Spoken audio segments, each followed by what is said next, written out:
May just be music? It might be. So let's jump in the game. And if it's still quiet, I'll try to see if I can boost it a bit in Streamlabs. Just because I keep that a little bit lower, so that way, like, that's not maxed out. But we'll see. Let's jump in. You've seen this movie? Is the game going to be the same? I have no idea. If it is the same, then anyone who's seen the movie, I would highly recommend. No spoilers or anything like that. It could be slightly different. It could be the same. There is a reason why I'm trying to make sure, like, I'm not watching any of the TV shows or any of the movies, because I don't know if any of them will, like, pertain to this, so I want to be like, don't spoil me. ASMR stream, adjust sound for Maximum Railroad. I mean, I guess if it's a really nice train, then you probably wouldn't really hear the chugga-chugging, you know, on the rails. So maybe it's intended to feel like you're just like on a smooth train where you just hear nothing. All right, let's do it. New game. Published in over 100 languages. Dang.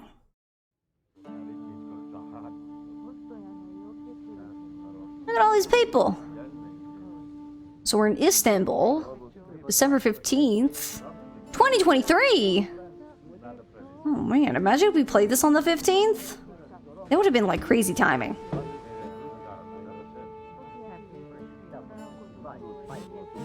Look at that mustache. Who is that mustache? The development you predicted in the Kastner case happened unexpectedly. Please come back immediately. How can it be unexpected if I have predicted it? Poirot, my friend. Okay, so we Is are that still you? Poirot. Gosh, we've gotten older and we got a mustache. Surely we can solve everything. So this one isn't like the other one. We got a point and click. I mean, technically we could have used the mouse, but I kind of like the point and click aspect. Okay. Poirot. Oh, look at us. Ooh, this camera's a bit sensitive. They're all the wisdom in the Over mustache. here, Poirot. Sir, I am looking. No, we do not point and click in this one. We'll press E. Poirot. Is it truly you, my friend? Book, it is indeed me. What brings you so far from home? A little affair in Syria. An affair of the heart? No, a modest affair of recovering stolen artifacts. But now I am summoned home to England and must leave immediately. This evening? You travel on the Orient Express, I hope. I have made no arrangements yet, as I just learned that an emergency has arisen, and I must return to England immediately. Very well. It will be my pleasure to secure you a sleeper on the Orient Express. If the director of the line insists, I accept with pleasure. And we'll dine together. For I too depart this afternoon. We'll have plenty of time to catch up. I'll have the hotel transfer our luggage. Oh, hello. Excuse me, sir. You are the director of the line? The Princess Dragomirov would like to know if she may keep her mina in her compartment on the train. Good morning, Princess. It is an honor to welcome you aboard. Got a princess There here? is absolutely no problem for your pet. You will ask about his food? Oh, yes. The Princess Dragomirov would like to know if there is food for miners on board. Insects, small amphibians, baby rodents. Baby rodents? Of course, Princess. Don't worry. Your bird will be fed as you demand. Okay, so her pet's a bird. You there, desk clerk. One moment, sir. Listen to me. Call the police. My train ticket has been stolen. Stolen? Oh dear. Oh no, sounds like we got a mystery You travel already. by the Orient Express, monsieur? Arbuthnot. Captain Archibald Arbuthnot, formerly British Army. Arbuthnot. now retired. And yes, I'm taking the Orient Express to Paris. But what business is that of yours? My name is Book. I am the director of the line at your service. And perhaps this gentleman could assist you. He is Hercule Poirot. But I must make that train. A train ticket. Yesterday I recovered artifacts worth several millions. Please, my friend. It's not just any ticket. It's an Orient Express ticket. Very well, I will investigate. Thank you, Poirot. I will arrange a car to Circeci station for us.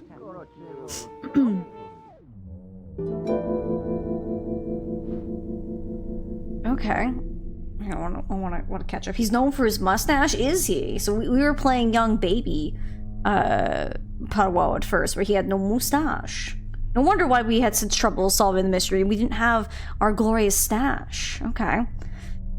Alright, the player's current objective is represented by this icon. Open the mind map for more details. Okay, so that's tab. Okay. What's his name again? Oh my goodness.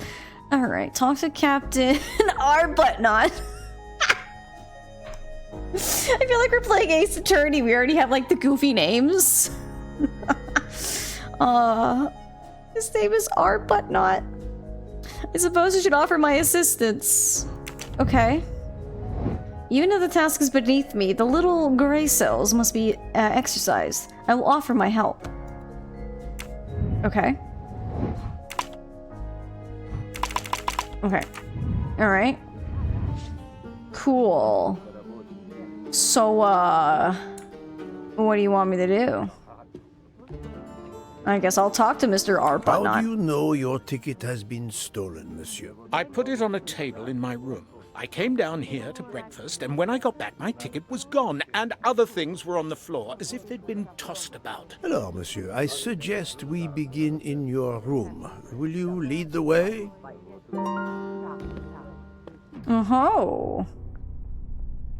Okay, I kind of like the little jingle. Also, is it still sounding quiet, friends, or is it like actually okay now that we're in game? You can access this workshop, open to complete it. And that's not your like rope or my chest bow. It's our button. Jacob, get out of here. All right, how to find the ticket? What can be done to find the captain's ticket?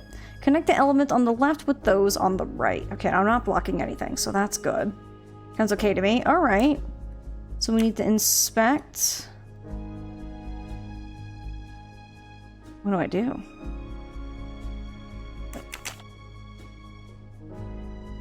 Interrogate the neighbors?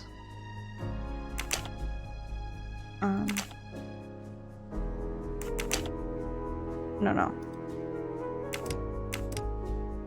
Can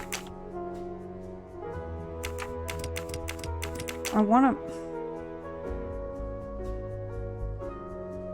Okay. I must admit I'm not right this time. I'm not sure what you want me to do. So we need to search. I wish I could, like, look at what these are. Neighbors, the door. We need to search the bedroom. We need to interrogate the neighbors and inspect the door. Okay. That's the right answer. I kind of wish you would explain a little bit better, like, on how you were doing them, but it's fine. Hang on, I think I need to adjust the sensitivity. Mystery system. Options. Controls. Let's get that sensitivity down. We're detectives. We figured it out. I mean, we did. I did figure it out. Alright, so I don't think that's too bad. Bing bong. Elevator. I'm not really jiving with this voice actor because I'm so used to his other one, but we'll probably get used to it as we go. It's a lady with an earring. Write that down. Floor, Captain Arbuthnot? 4th floor. Oh, one mystery solved. I can't talk to this lady that's just in the elevator and now she's like... Well, it's got a negative... Okay, for anyone, my European friends, do elevators literally actually go in the negatives? Because normally we have like basements and then basement floor numbers, not negative, not negative floors. But if we were like, if Zero's ground floor, or would be G or L for lobby, right? Did she come down to then just go back up because she didn't get off when the door opened? All right, lady. Well, you're going back up. I hope you enjoy. I suppose I can exercise my powers of observation while we wait. What are we observing? But how am I supposed to determine if he's Swiss, British, or French?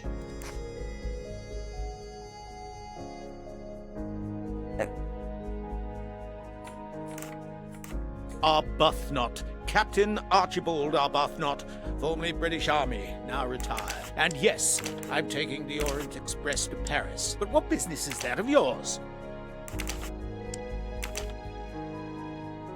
Man's not 70.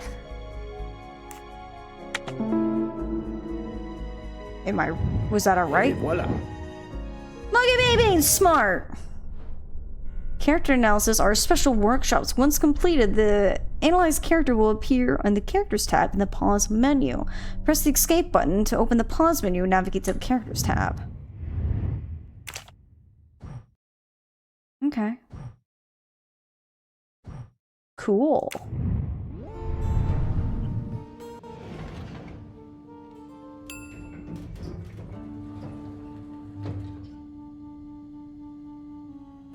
That's a fancy outfit this lady has. She also has an earring. Conspiracy? My I room's think along not. Here. 411. Bro, you don't need to call out my height like In a that. hotel of this quality? A thief. Come on, don't dawdle. Sir, I'm going ahead of you because you're too slow. It'll be a disaster if I miss that train. Can you open said door? Oh, now I can You look at have it. locked the door, monsieur? Naturally. This is a foreign country. You have the key card? Of course. Do you have a will Ziki enter. card? He likes to ride elevators with the roll. I guess so.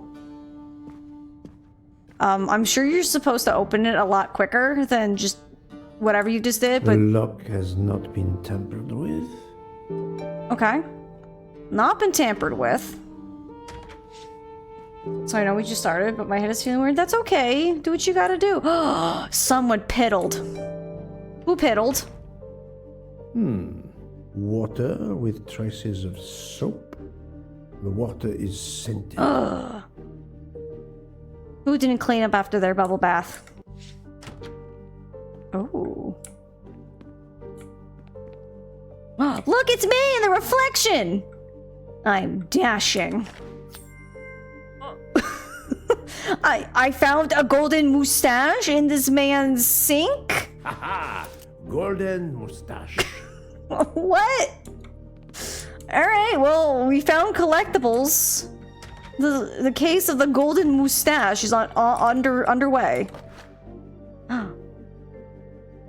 A perfume bottle. Empty. Suggestive. Can I take a shower? No? Alright, no showering for me. Okay.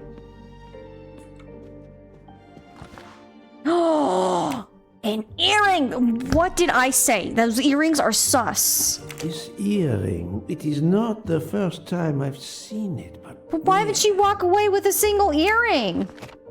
the bed is skillfully made. Okay. Skillfully. Money! $100 Roonies! Why is it American money? That's clearly the tippy tip top of Ben Franklin. I know that forehead anywhere. This is like American monies. It is. The wallet is somewhat worn. It contains just over $200 and the usual cards. I mean, I guess technically this is taking place in 2023. My brain, for some reason, is thinking we're like way back in the day. But like, but again, if this is this man's room and he's British, why does he have American money? I think that's more sus than anything. Okay, nothing on the back. A fact sheet from a tour of Saint Sophia. Okay.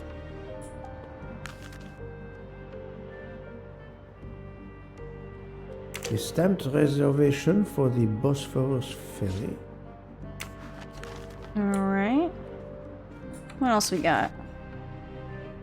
First bank, it's page 101. A list of travel expenses. But how did these papers end up on the floor?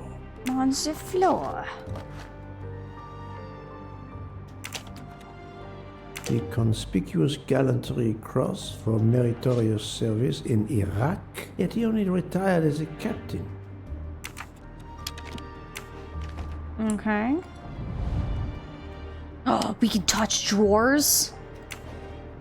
Oh, I can open it myself. Yes. Yes. We get to go. Another golden mustache. Yes. 2 out of 40, baby. Poirot, my exquisitely sculpted friend. Golden mustaches? Don't mind if I do. Chocolate bars. Can I... That looks like a ticket. Alright, guess it's not important. Another thing for Istanbul. It's not Coco Pringle, unfortunately. City.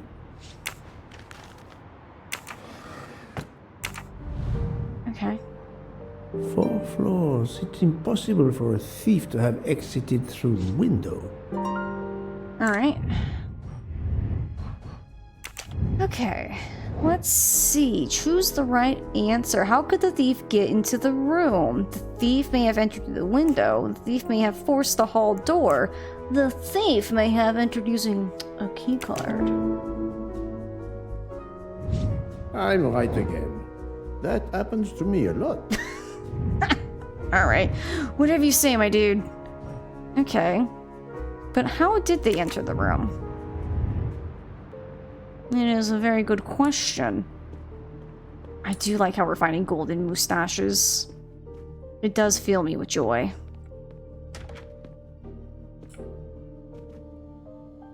How long were you at breakfast, Captain? Half an hour or so. Just a roll and some coffee. Well, good talk. Okay. I don't think there's anything else, because we already looked at everything in here. Yeah, I looked at the puddle. We looked at the bed. Nothing on the ceiling. Everything's scattered. I would assume things are just scattered like this because the window's open. That would be my initial guess.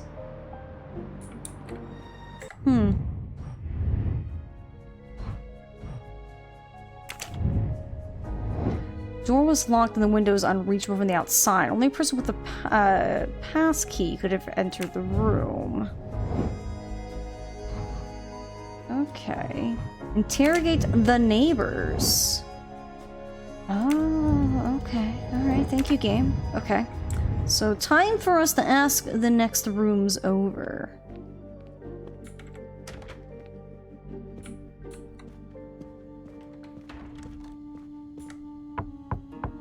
Hello? Go away, please. A brief word, sir. I will give you 2 brief words. Go away. Monsieur. I've been traveling all night from New York. Must I call the management? Pardon, monsieur. I do not believe we have awakened a thief. Okay.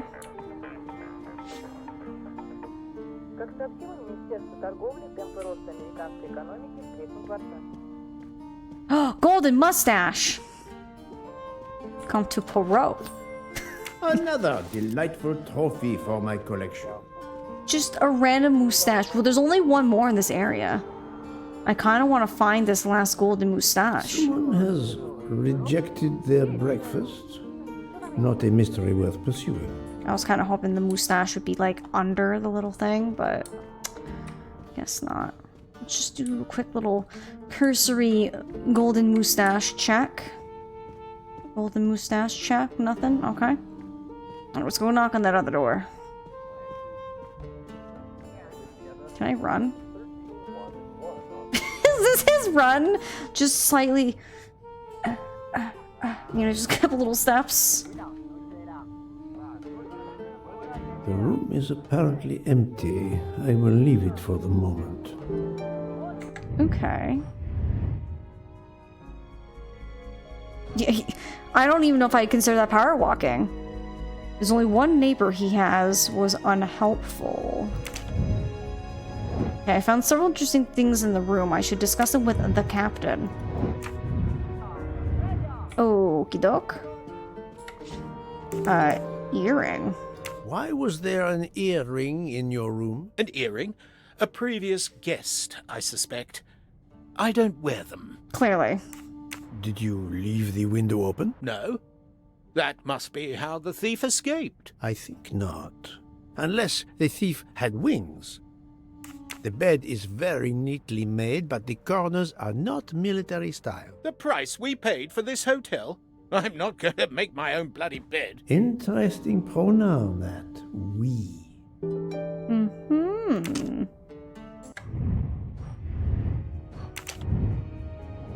The captain invited someone.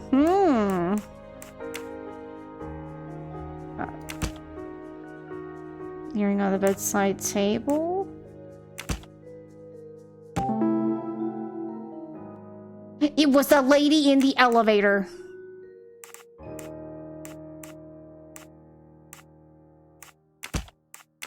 I do not think that's the right answer. Look at the two elements that reveal how the ticket could have disappeared. Oh, I probably should read what I'm doing, right?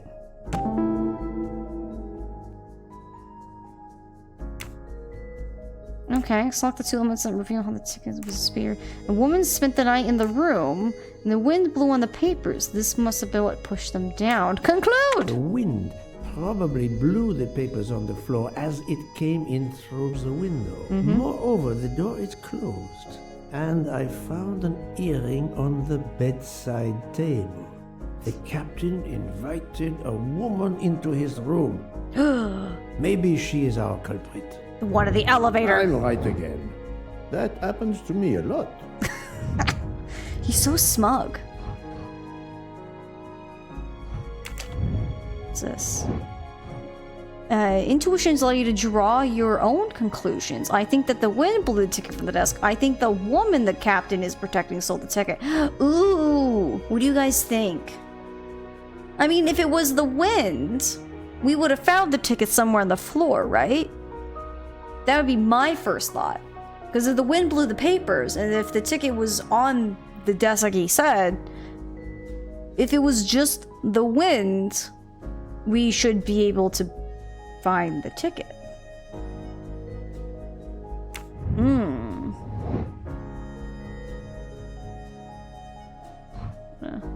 Oh, I can zoom out. Oh, very good. Okay.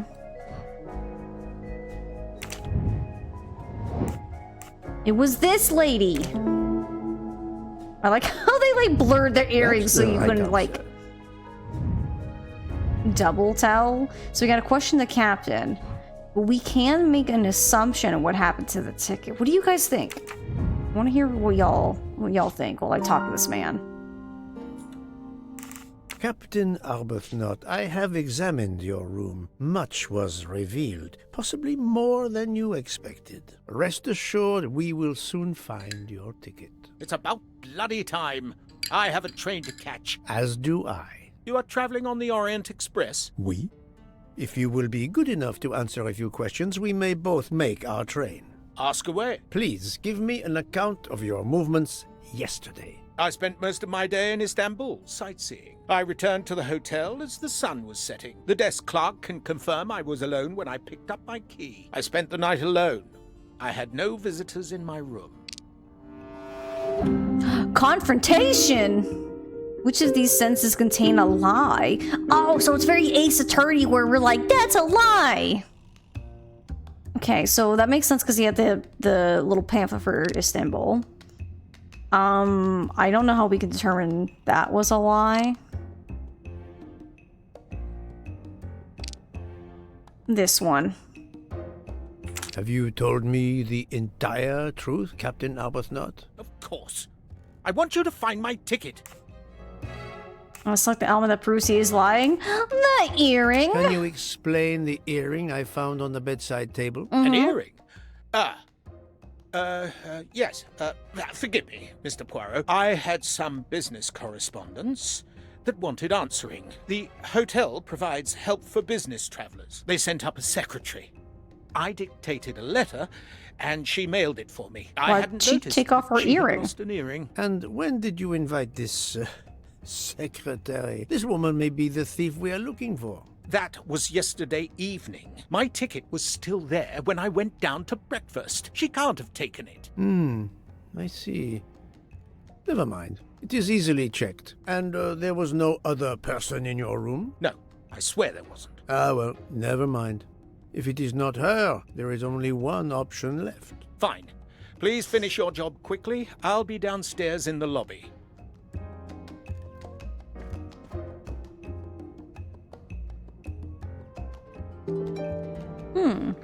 Okay.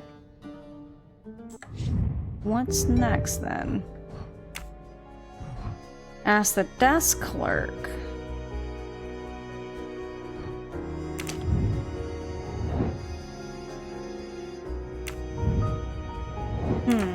I don't know if I want to like pick and choose the wrong one, because I'm honestly thinking it can't be the win, because otherwise we'd like find it on the floor, right? I think I'm gonna have to go with my gut and say that she took the ticket. This is the most likely answer. I wonder if there is a right or wrong here. Okay, I just want to make sure I check that off. Alright, let us go downstairs. Okay. What a power walk he's got. Otherwise, we just slow walk everywhere. Not much of a hustle in his step, does he? Bing bong.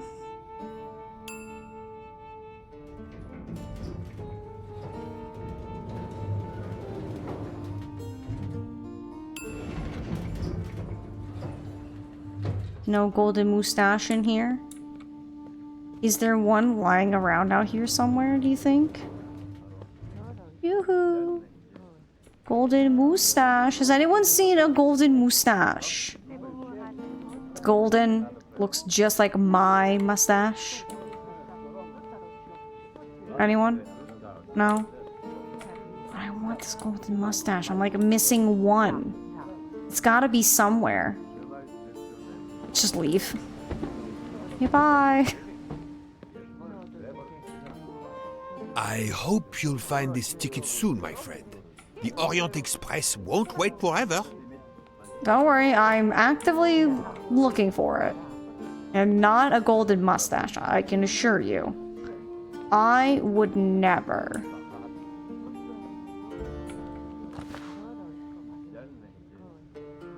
The Hotel Tocatlian is a perfect prelude for my journey.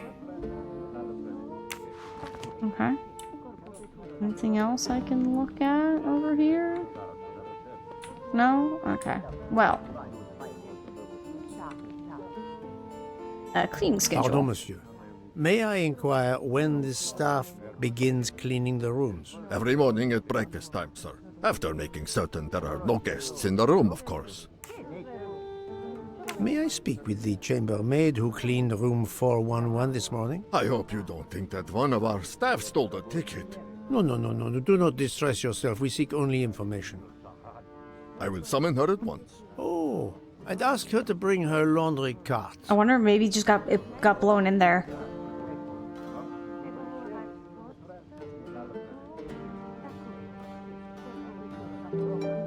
Okay, thank you. Can I look at the cart? Poirot is not going to touch the dirty laundry. Why not? Do not be frightened, mademoiselle. Did you clean room 411 this morning? Room 411? Yes, that is one of mine. Did you see a ticket on the desk when you entered the room? I'm sorry, I didn't notice a ticket. There was a wallet, but of course I did not touch it. Did you open the window? Yes, we always air the rooms. Oh, but I forgot to close the window. While I was making the bed, the person from next door was pounding on the wall. I wondered if he needed assistance. I tossed the dirty sheets in my cart, quickly finished mopping, and went to see, but it was nothing. I love the close-up I'm afraid cams. I left the window open. I'm so sorry. A window left open, papers scattered on the floor. The chambermaid cleaning the room. I believe I can now visualize what happened. Okay. No. Okay. Reconstruction of the scene.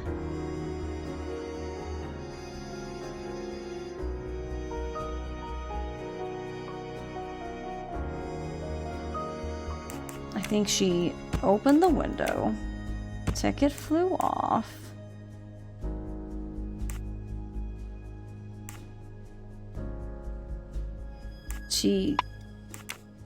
That flies maybe into the cart. She throws that in. Oh wait, hang on.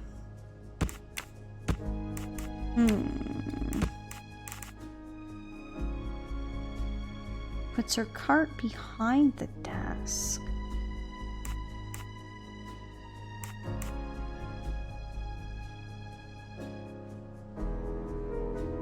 These have to precede each other.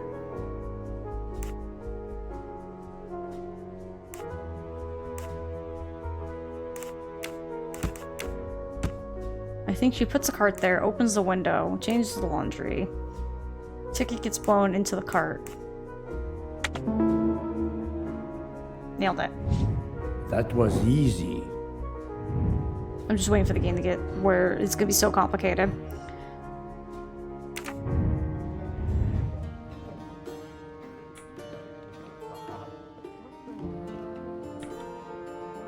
So it wasn't the lady who stole the ticket. Mademoiselle, would you be so kind as to look in the sheets from room 411?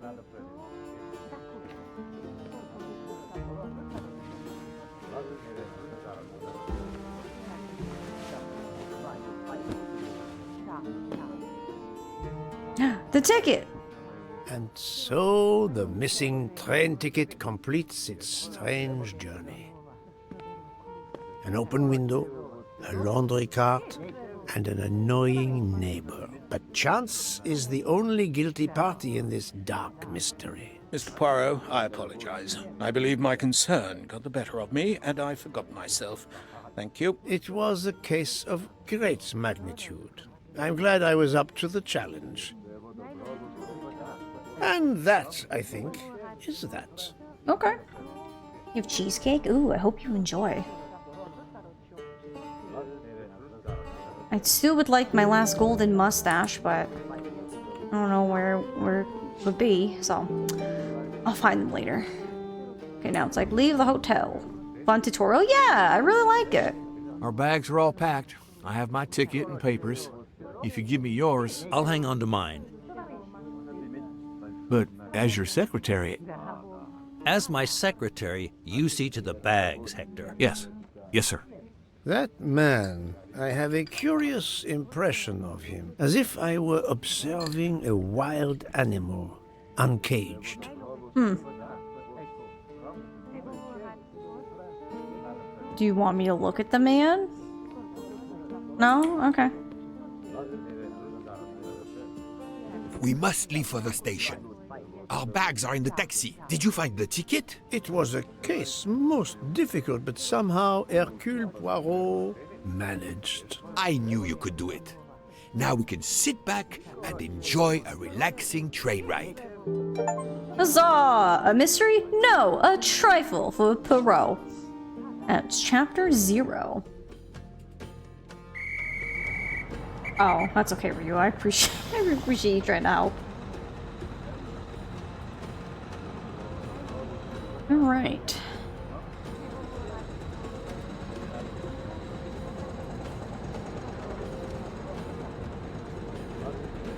You are in luck, Poirot. Of course, no journey on this train is ever ordinary. And this is a special occasion. To celebrate the 140 years of the Orient Express, the engine will be none other than the splendid Pacific 231G558. There she is, Poirot. The most celebrated train in history. That's a pretty cool train. My eyes fill with tears of pride. It is time we were aboard, my friend. Follow me. The wagon-lit conductor, Pierre Michel, will direct you to your compartment. Lead the way, Book.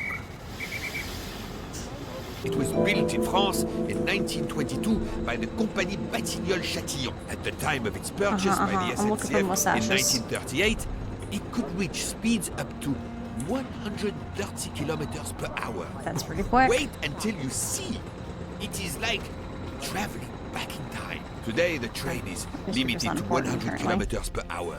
I assure you, that will be more than fast enough to get you to Paris in time for your connection to London. In the meantime, you will bask in the magic that is the Orient Express. I hear you, Bach, but golden mustaches? Anyone have a golden mustache? Any? None? Trying to find a golden mustache. Princess Dragomirov's pet Miner, an unusual traveling companion. Okay, so she's got like a parrot. Would be my guess. What do we got going on here? Are you guys planning something? This looks like a game where you have to like fit everything within those tiles. No? Okay. Well, I guess on the train we go. Nothing exciting is out here. Good evening, monsieur. Your compartment is number 202. However, I am afraid that all the others are already full. Full? But how can that be? It is incredible, monsieur. All the world elects to travel tonight. All the same, you must find room for this gentleman here. I can exercise my powers of observation while they try to find me a bed. He is a friend of mine. He can have number 2. She's being sus. Notice the young woman from the hotel. She again wishes to watch the old man with his little friend, but not I like her to be jacket. seen herself. Oh, nice looking jacket.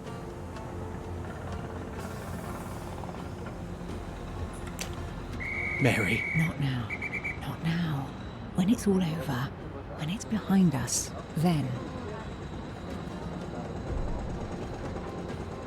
That's the lady. Oh ho ho! Why did you order so much lobster, Hotaru? My dear Freya, I need it for my specialty on the second night. And if the lobster a la mori isn't fresh, the passengers will know. We don't have enough space for my desserts. Tonight, molten chocolate cake. Tomorrow, my specialty. That is not my concern. They will not have room for them anyway. Serve your lobster tonight. Chicken a la mori must be the first night dish for the travelers. It is easier to digest. Ugh, you really are the egomaniac everyone says you are. I have every reason to be. I am the engine. You are just the caboose. All them's fighting words. How dare you say that about her desserts? Darling, we have to get aboard. I know. I have heard of the phobia of fear of flying, but fear of trains? Now you're making fun of me. Never, my love. We'll board shortly, once our compartment is ready. Okay. You scored? That's okay. You do what you gotta do. Is everything aboard the train, Hector? In your compartment, Mr. Ratchet. I'm having them disinfect Ratchet? the room again as you instructed. I also got a call from the Indians. The sale is going through as you expected. There was never any doubt. No other phone calls, Hector? From Geneva or Venice? No, sir. Who were you expecting? Never you mind. Check our tickets. We're not going in until everything is confirmed. The young man seems quite agreeable, but the other, the older man, was something quite different. Poirot, I am mortified. Dang, Mila. The 140th anniversary, perhaps, but such a plague of passengers.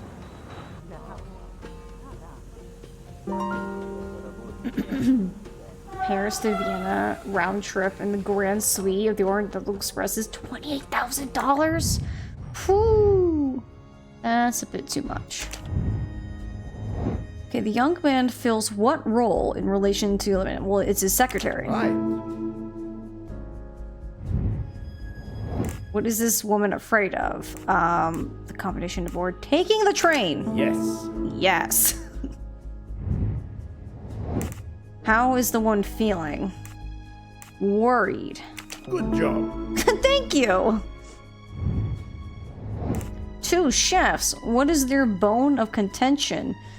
Cooking crew train. There's small quarters. Storage in the refrigerator. Adequate. Adequate.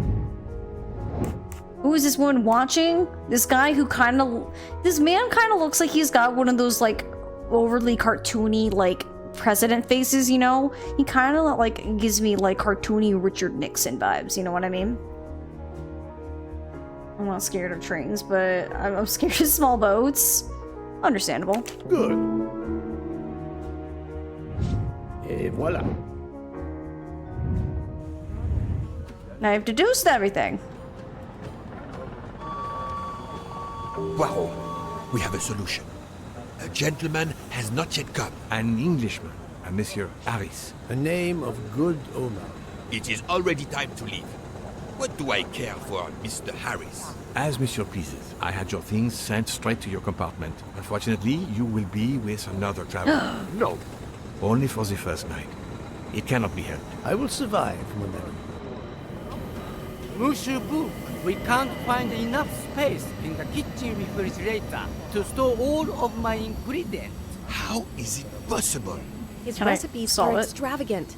We need to leave something on the platform. If my lobsters don't go, I don't go. And have the passengers of the Orient Express go hungry? Never. Can I solve it? Must I intervene? The problem is unworthy of Poirot, but I do not intend to starve on the most luxurious train in the world. Thank you for coming to help us. It is impossible to fit everything into the Gary's refrigerator. Obviously, my entree are more important than dessert. If Mr. Mori delays his lobsters for a day or two, we can restock at another station. Delay? You ask me to delay? Priya? Calm yourself, my friend. I'm sure we can find a solution. Is that a diagram of the refrigerator? May I see it? Yes, he refuses to look at it. Alright. She's a pastry chef. I'm gonna guess 27.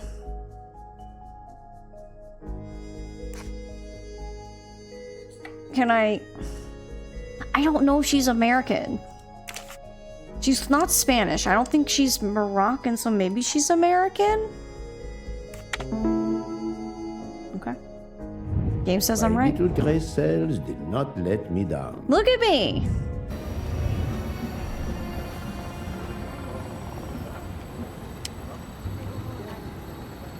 Okay. Oh, okay. Okay, alright. We got ourselves a puzzle, friends! Like an actual puzzle.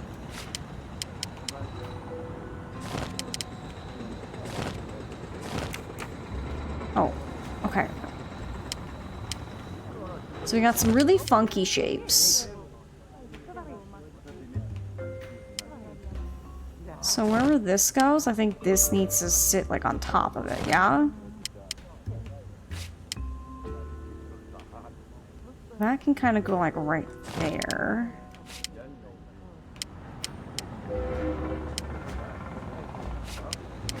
I need some Tetris here.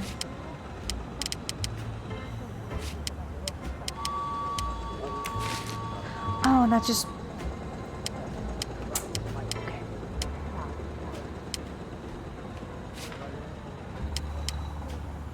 I wish I can rotate, but I think that's kind of the point, is that you're not Supposed to be able to rotate.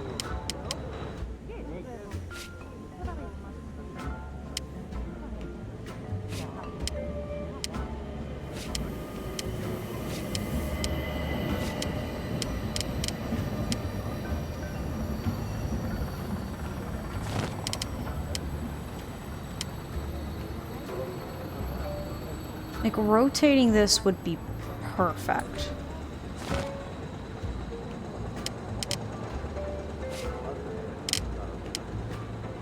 So that, like, kind of works like that.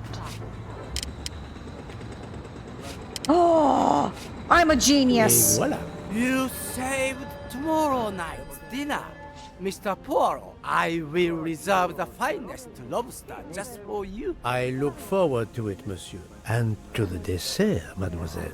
Hopefully, that will be the last mystery we face on our journey. Your compartment for tonight, Oni, is at the back of the I second wonder if class we have more carriage. puzzles Number throughout instead of 102. just Tomorrow, talking and you walking move around to like a the other private one. compartment. Huzzah! Find my compartment. Find my compartment, I shall. For real? Yes, for real? Welcome, Monsieur Poirot. I apologize for the delay. Thank you, Monsieur Michel. I am delighted you could accommodate me.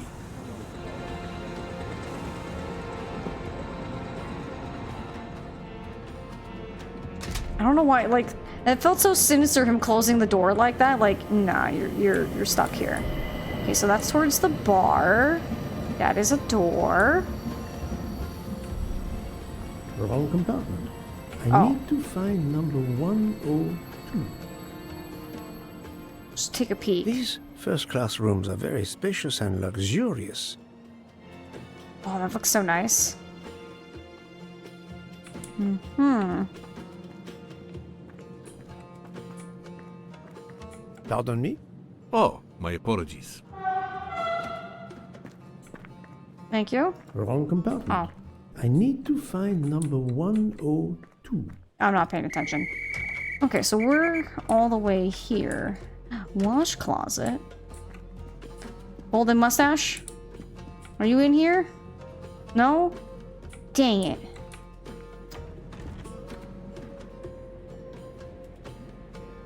Oh, it's the princess lady. Hello. This lady has a style of her own, eccentric but chic. You know who she kind of reminds me of? If you guys have ever watched Great British Bake Off, she kind of reminds me of Prue. Especially with like the necklace and the big glasses. Someone let me know if you agree.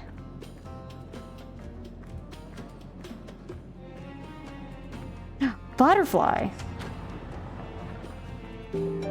Excuse me, I think you made a mistake. You are Mr. Harris? No, my name is McQueen. There is no other berth on the train, monsieur. All is arranged. Yours is the upper berth. We start in 1 minute. The train's remarkably full. En voiture!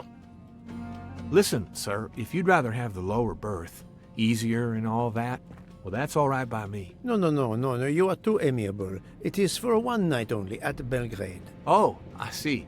You're getting out of Belgrade. Not exactly. Not exactly. I'm just getting out of this room.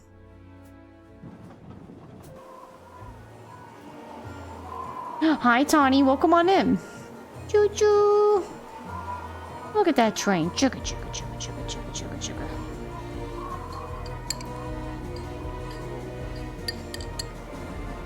You just went to your first card show. Very nice. Yeah, it does feel kind of Polar Express vibes, doesn't it? You know, in the snow, not a train. Chugga chugging. Chugga chugga train. Choo choo. There it is, Agatha Christie Murder on the Orient Express. I wonder how long this game's gonna be. Cows! Just out in the middle of nowhere. A night has passed since the train's departure from Istanbul. It's the evening of the second day of the journey. Okay. December 16th, 2023. It's now 7 p.m.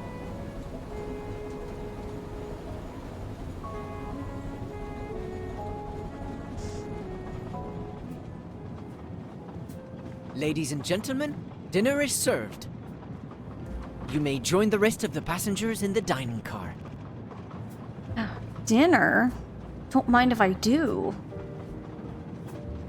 We're gonna be having lobster for dinner? Oh, sign me up. Sorry, I'm keeping my peepers peeled for any more golden mustaches.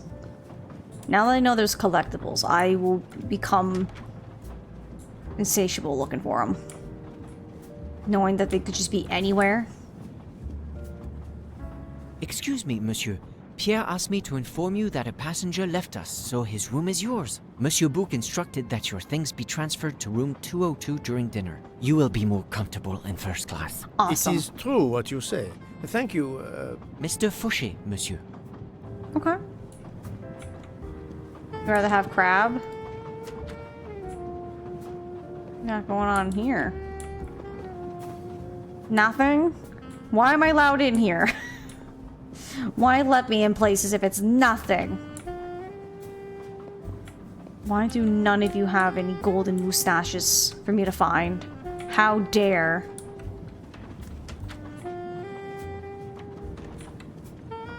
Restaurant? Ooh. Okay. We definitely know this is fine dining. Look how little this man has on his plate. That's like, we have lobster for you. Would you get like this much lobster? Hang on. Just, Oh, baby? Yes, sir? Oh, okay. Just say hello. She's waiting to serve her dessert. Please, my friend, join me. I have taken the liberty of ordering you your lobster. Oh, I could Thank go you. for some food right now. It appears our fellow passengers are all gathered here again tonight. Ah. If I had but the pen of a Balzac, I would depict this scene. Oh, it is an idea, that. Ah, you agree. It has not been done, I think. And yet, it lends itself to romance, my friend. All around us are people of all classes, of all nationalities, of all ages. For 3 days, these people, these strangers to one another, are brought together. I want to eat that lobster. Just let me have it. Under one roof. They cannot get away from each other. At the end of the journey, they part. They go their several ways, never perhaps to see each other again. Certainly it interests us, inviting us to watch and wonder about their lives. Ah, I know you, my friend. Even now, your mind, it is at work. Let us test it. For example, what do you make of those two? I was visiting my daughter. She works at the American Embassy in Istanbul. I told her she'd never find a husband there. Since I wanted to see Paris on my way home, she told me I should take this high-class train. I can't wait to see Paris. It looks beautiful in the movies, but it couldn't be more beautiful than Schenectady in the good old US of A. That's where I'm living now. Schenectady? And you, Miss Debenham, was it? Where do you hail from? I was born in the UK. Oh, that's in England, isn't it? What do you do for a living? I teach English to children in other countries. I see. Oh, I wish I spoke a foreign language. My daughter speaks several languages. Let me tell you about her work. It's very I hate this lady. Okay, she is British. She is an English teacher. Does she seem 40? She's definitely not 64. I don't know if she's 23. I think 40 is the proper age. It feels a little old. It's hard to tell just looking at her. Okay. Now, she does look more like a 35. That happens to me a lot. There is much you can learn about someone just by observing them and listening. For example, that lady is reserved. She reveals little. She is self-contained. Some secret prompts her to allow her dinner companion to carry the conversation. I confess, in this case, what I witnessed in Istanbul suggests more, but I will respect her privacy.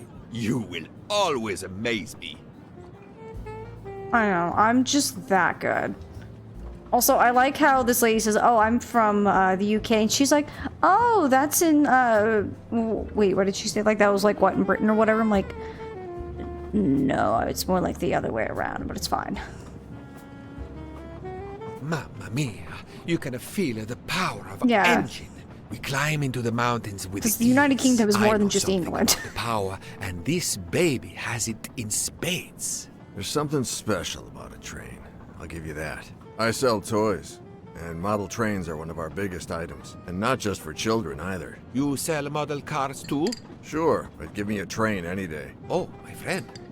What do you have against the cars? Trains are just cooler. I work at Fortuna in Italy as a spokesperson. We are producing the next generation of electric cars, the Fortuna Firenze. Like the city, it is beautiful. We got the competitors looking over their shoulders so much, they're going to hit something. Didn't mean to be insulting. It's just that there's something magical about a train. Alright, this guy's Italian. He is a spokesperson. This guy's definitely like 35. He's got a big head, though.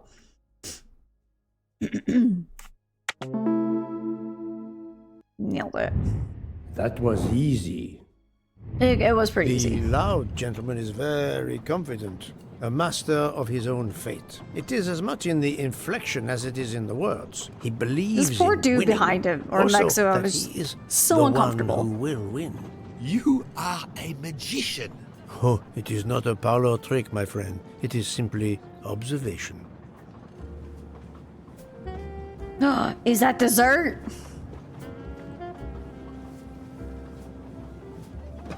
Ooh. No. Is it good? My friend, this is one of the best desserts I have ever eaten. You have always had the sweet tooth. But it is a masterpiece. I can't understand how the dessert can be so good. I would love to know. Don't mind me, I'm just is. eyeballing people. Ooh, I want to look at the menu. Let's see. Starter, salmon, wild style. So, crunchy vegetables, main dish. Lobster medallions, which is why they're little circles. Roasted with garlic cream, accompanied by sauteed potatoes and foaming butter and aromatic oriental herbs. And then dessert. Special surprise Orient Express dessert. Interesting. Alright. What is this bottom row? This kind of looks like an orange peel. What is this? I couldn't tell what flavor the ice cream is. It looks like it's a lemon. It looks like lemon. Look at the zest. Yes. I wasn't sure what that was. What is the red fruit? They're clearly raspberries. It looks like a raspberry. You have a good eye, Poirot. Yeah, because strawberries and raspberries look exactly the same. The biscuit is the foundation of the dessert. All else is built upon it. What do you think? That looks like a crushed biscuit. That doesn't look like chocolate mousse. Because mousse would be smooth, yeah? It looks like crushed biscuits, my friend. Finely observed, indeed. Poirot. Find the right ingredients. I got the right ingredients. My friend, Let's go. I am on this train due to the great So good favor this you game. have done me. How may I assist you? This dessert is sublime. If only I had the recipe. I think she's protesting. Unfortunately, the pastry chef, Miss Nielsen, she will guard her secrets. But you, my friend, I am sure you could make her confess. You wish me to persuade the pastry chef to give up her recipe? You who are the expert at interrogation. Book, it is a dessert. It is the pinnacle of desserts. You, my friend, who, as you say, are on this train, I blush to remind you. Fine, you win. Again, what wouldn't I do for you? Are we now interrogating this lady? Give me your ice cream recipe. Good luck. I mean, when I literally told you the bits, but that's fine. Hey, baby, I'm back. Good evening, mademoiselle. Good evening, sir. How can I help you? That was a magnificent dessert you served us tonight. I wanted to tell you personally how much both Monsieur Bouc and I enjoyed it. Thank you very much, sir. In fact, it is so good. Monsieur Bouc insists on knowing how you made it. Oh, sir, I'm sorry. You must know a chef never gives away their recipes. But, well, you helped with the refrigerator, and without space in it for me, there would have been no dessert. Very well. To prepare tonight's dessert, first I melt sugar to make caramel. Then I spread this caramel to make tuiles. Between two tuiles, I add a small scoop of lemon ice cream, and I put the whole thing on a strawberry crown. Strawberry? Oh, you are suspicious even now. The pastry chef gave up her prized recipe a little She also said too strawberry. easily. We clearly saw sense raspberries. She wasn't entirely honest with me. Oh, confrontation. Which of these sentences contains a lie? The fact that I know I got it right. I got an achievement saying I'm right. So the fact that she was like, I made the whole thing on a strawberry crown. Thank you for sharing your recipe with me. But I doubt those are strawberries you're using. Oops. You have a good eye, Monsieur Poirot. Very well. What fruit do you think I used? They're raspberry! Gooseberry. Aren't gooseberries like completely round? Kind of like blueberries almost, but I feel like blueberries are more oval in shape than they are perfectly round. There's some berries that are like perfect, like little circles. I'm picturing like little, like red balls of like of a berry. They're definitely not cherries. They're definitely too like cone shaped for a cherry. I mean, I've eaten many a raspberry in my day. It's clearly they're raspberries. You used raspberries, not strawberries. I'm not fooled. You're right.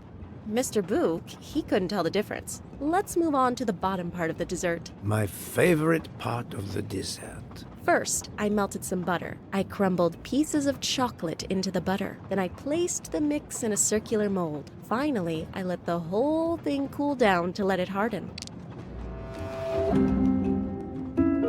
Googling gooseberries. Which of these sentences contains a lie?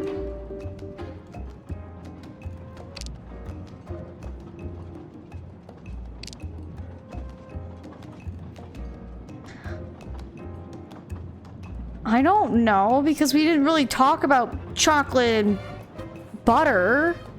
Oh god, what do we do? I'm not ready for this confrontation.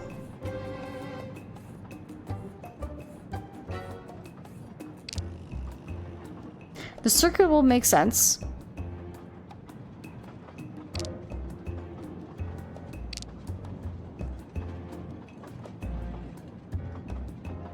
I don't remember there being anything that, like, gave me the idea of butter and chocolate.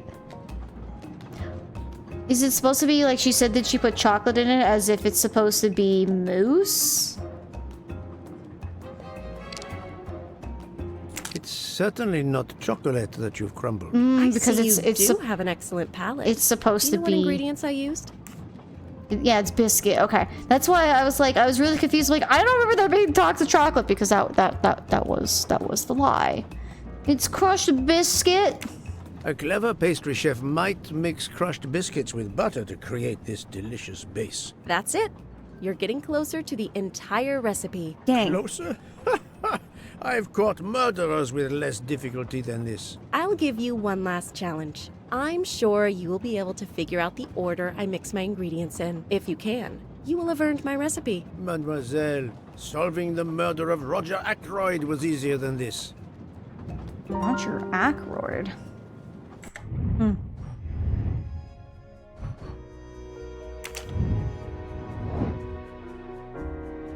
One of 3.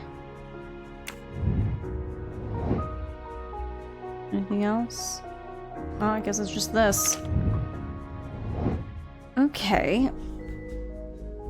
No! Find the order of ingredients to be custard? Okay, let's actually read and digest. The vanilla is added just before the flour. So, flour, vanilla. Okay, so vanilla's gotta be before the flour. The eggs are added first or last. Okay, let's just put the eggs first, just to kind of placeholder. So eggs are first or last. There's no between. The orange peel comes later than the flour. So both vanilla and flour are before the orange peel. You should never add sugar and milk consecutively. So milk and sugar can't be next to each other. The sugar is added later than vanilla.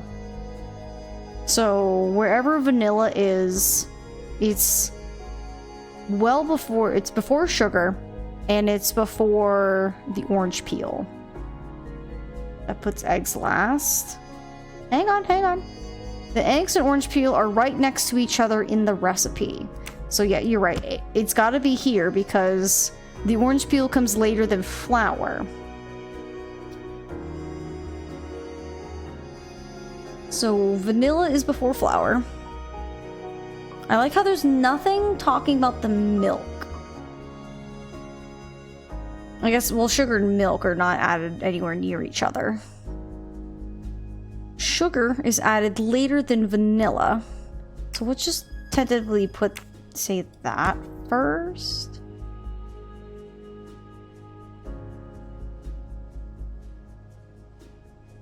Six puts orange peel in 5. Yeah, the eggs and orange peel are right next to each other in the recipe. And orange peel comes later than flour. And the vanilla is added just before the flour. Milk and sugar are not near each other.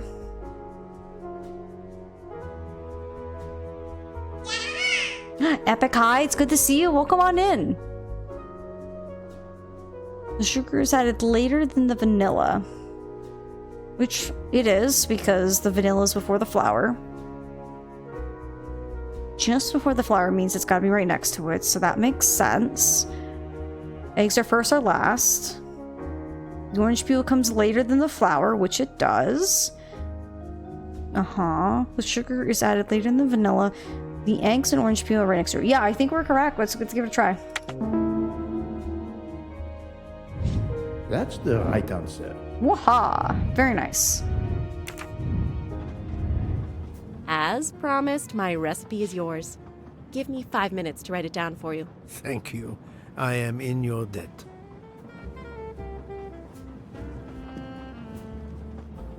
I can take advantage of this moment to resume my little observations of the passengers. Okay. Yo, Epic, thank you for the 30 stream streak, my friend. I appreciate it. Did you enjoy the meal? I'm not used to meals like this. You do not have good restaurants in Kenya? Actually, we do.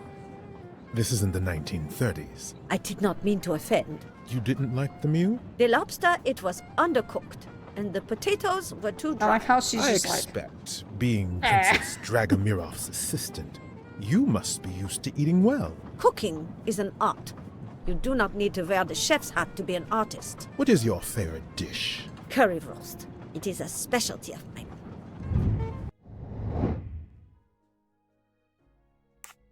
Did you enjoy the meal? I'm not used to meals like this. You do not have good restaurants in Kenya? Actually, we do. This is in the 1930s. I did not mean to offend. You didn't like the meal? The lobster, it was undercooked, and the potatoes were too dry. I expect, being Princess Dragomirov's assistant, you must be used to eating well. Cooking is an art. You do not need to wear the chef's hat to be an artist. What is your favorite dish? Currywurst. It is a specialty of mine. Yeah. I think we're good here. That was easy. before I continue. So for story recap, Epic, we're still Hercule Poirot. We were in Istanbul, and our friend helped us get a spot on the train because it was horribly full, but we managed to get a room, and we are now currently on the train. Nothing has happened yet, so you're pretty much right at the very beginning. You just missed the prologue where we helped the guy find his train ticket. I made a lot of progress on the expenses last night, sir. I should be done by tomorrow morning. Why is he a You're supposed to Texan be all of a fast sudden? worker, Hector. Sorry, sir. Working here is not as comfortable as in our office in Boston. You're lucky to ride in a train like this.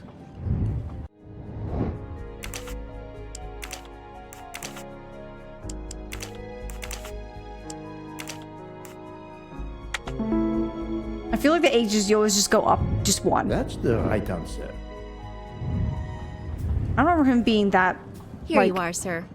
My Texan. recipe. Please tell Mr. Book he should not expect my recipes for the other desserts.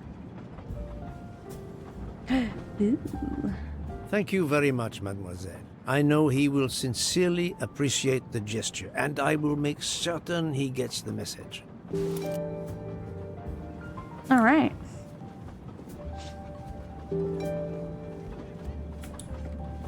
Poirot, you were gone such a long time.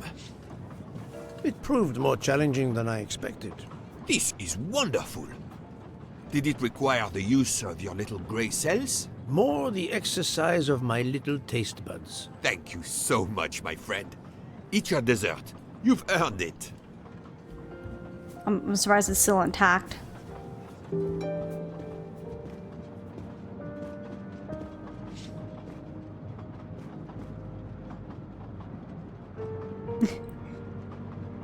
Can I help you? Good evening. My name is Ratchet. I think that I have the pleasure of speaking to Mr. Hercule Poirot, is that so? You have been correctly informed, monsieur. Your exploits are well known on my side of the Atlantic. In my country, we come to the point quickly. Mr. Poirot, I want you to take on a job for me. Are you interested in earning a lot of money? My clientele, monsieur, is limited nowadays. I undertake very few cases. Why, naturally. I understand that. But this, Mr. Poirot, means big money. Big money. I think this man is the same voice actor who voiced the lion when we played Black Sad. He sounds very similar to him. Jerk alert! I mean, I said it earlier, but he kind of just looks like Richard Nixon.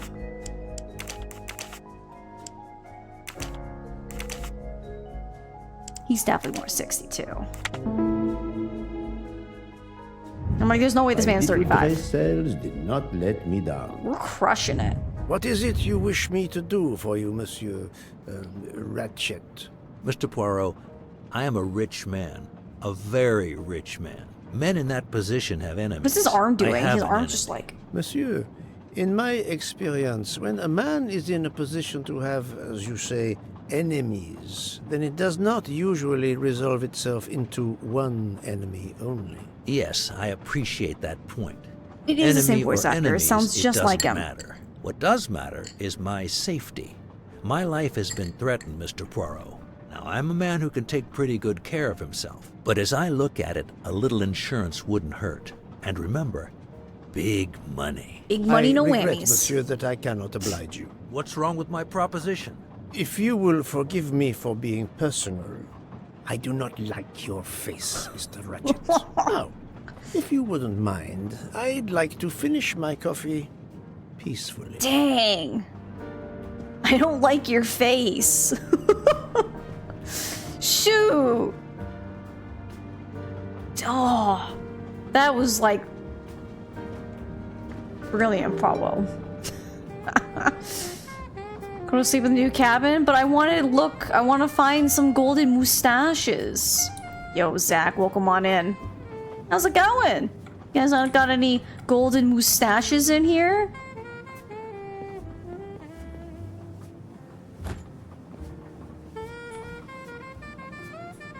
No? I can just open this. Don't mind if I get this Sir Frederico. I'll grab that for myself. Got some fruits and got some ginger in here? Guys, you have all this but no golden mustaches?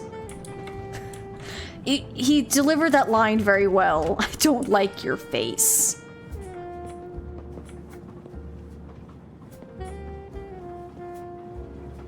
Man, I was hoping to find more golden mustaches, but they're so elusive. They gave me like 3 very quickly and like very like, just like, oh, golden mustache, and now they're taking them all away.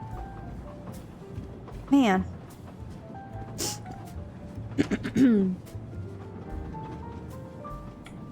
Okay, I also never disagreed with you, Mila, or anyone who was saying that Mr. Ratchet is you know, doesn't seem to be a very nice person. A nightcap, Monsieur Poirot?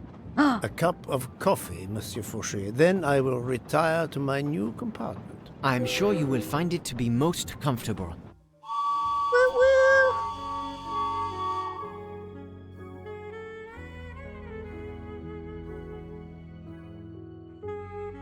We have stopped? Yes, sir. Belgrade Station.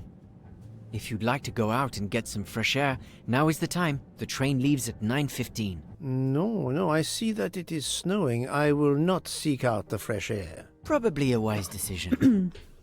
May I suggest a chocolate to accompany your coffee? It is produced by my father, the best chocolatier in Switzerland. I would never refuse a chocolate with such high recommendation. I know you will enjoy it, and please let me know if there is anything else you require. This man's got kind of a bit of a creepy face. Just a teensy bit. with this swinging music, it's very nice. Swiss. He's a bartender. I know he's not 60. Do we feel he's 28 or is he 39? I'm honestly thinking 28 might be correct. He feels kind of young to me, but maybe he's not. We could use some toner. Dang, Mila.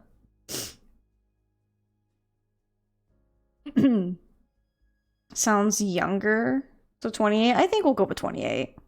But Sean Donnellan is also the voice of Michael Morbius in the Spider-Man 3 game. I don't think I played Spider-Man 3. And we're right. He does have some thick eyebrows. Everything was perfect. Thank you very much. My pleasure. Is there anything you require, monsieur? No, merci. I mean, you know, a golden mustache. I would like another collectible, but... They're talking. Why, I thought you'd left us. You said you were getting off at Belgrade. No, I just more meant that I wasn't gonna be in the room with you. You misunderstood me. But, man, your baggage, it's gone. It has been moved into another compartment, that is all. Oh, I see. He sounds so Texan. I feel like it's been dramatically changed, because I don't think he sounded Texan before. No hate on them. I mean, I got some pretty thick eyebrows. Not like super big and bushy, but... sometimes you gotta... What you writing? Sir, your pen... Okay, you're on the notepad. Now you're trailing off. Sir, you're not writing on the paper. I don't know how to tell you this, but it's not working. I wish you a good night, Monsieur Poirot. Good night.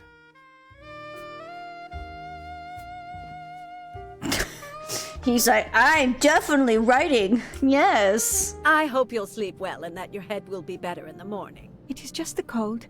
I'm now making myself a cup of tea. I hope it'll warm you up.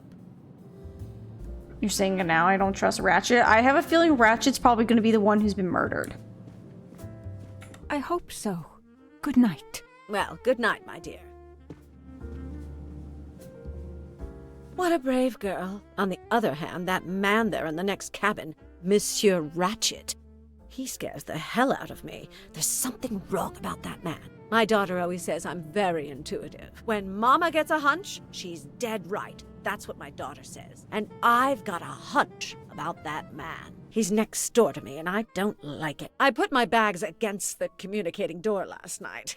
I thought I heard him trying the handle. Well, whoever you are, I'm going right to bed to read. Good night. Good night, madam. I don't think this lady knows how to stop talking. Whoever I am. She's like, goodness. Look at the golden mustache showcases and you missed one on the train station. That's fine. I'll probably go back for them later, the hunt achievements. Okay.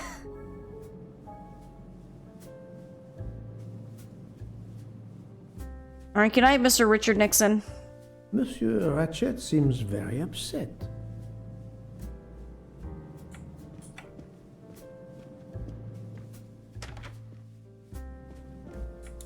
I'm not wrong. He looks like Richard Nixon. Like a very strange caricature of him. Go to sleep. I guess I will. Ah, finally a real bed fit for a king. Or a very tired detective. Oh, look at her jammies. Reposing in her jammies. Twirling the mustache. Gosh, I wish I had a dope mustache like Poirot. I'd twirl it all the time. I'd be like, yes. I'm thinking he'll be dead or the killer calling it. All right. Everyone write that down. Who's ringing my doorbell? No, I don't want to answer. I'm going to look at myself in the mirror. What a strapping man. What a glorious mustache. Go away. I don't want to talk to you. Or is it my phone beeping? Are you beeping? Are you beeping? Okay, fine.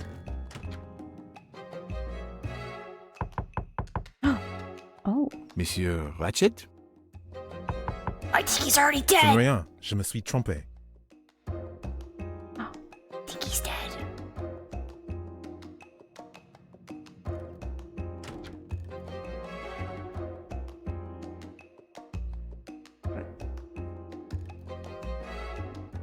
The man at the end of the hallway just sitting there. He's kind of creepy. Do I just go back to bed? All right, back to bed I go. You.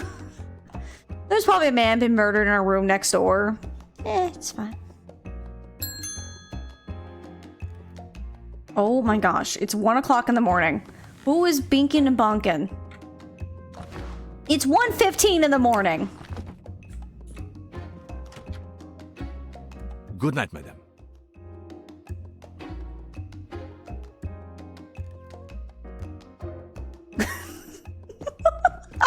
Hi. I like how I'm just like in the door beaking at him and he's just like, what you doing? Is everything okay? The American lady? Yes, don't worry. You'll know how Mrs. Hubbard is. Imagine to yourself the time I have had with her. She insists, but insists, that there is a man in her compartment. Just imagine it, monsieur. In a space of this size, where would he conceal himself? I argue with her. I point out that it is impossible. She insists. She woke up and there was a man there. And how, I ask, did he get out? And leave the door bolted behind him? But she will not listen to reason. That one does not leave time to listen. No, she does not. Do you like his PJs? I know, they're very cute. The train has stopped, Mr. Michel. We have run into a snowdrift. Heaven knows how long we shall be here. I remember once being snowed in for 7 days. Where are we? Between Winkowski and Brod. Oh la la. It's time for me to go back to bed. I wish you a good night, monsieur. Or what is left of it. Good night. Back to bed I go. Gosh, it's 1:20 in the morning.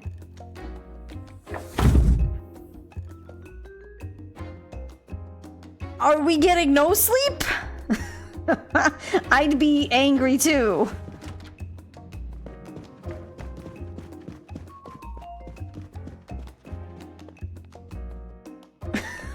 What is happening?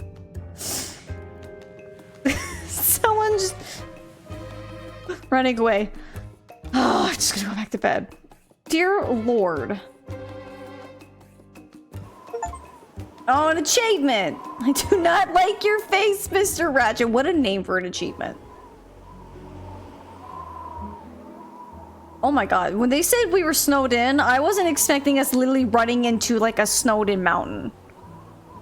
What a perfect place for a The train is still stuck and the snow continues to fall. I should have taken an airplane. Well, I must make the best of it and join the other passengers for breakfast. Breakfast. Ah, A comb. mustache comb to tame unruly nuts. Mustache comb. Finest of curling irons for the mustache. We got everything, and the mustache mousse. Wax to preserve the perfect symmetry of the mustache. Everything for the mustache.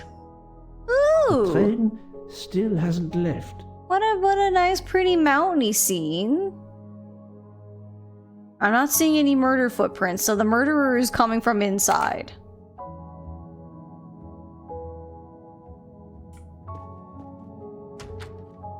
Alright, what was all this hubbub going on? Okay.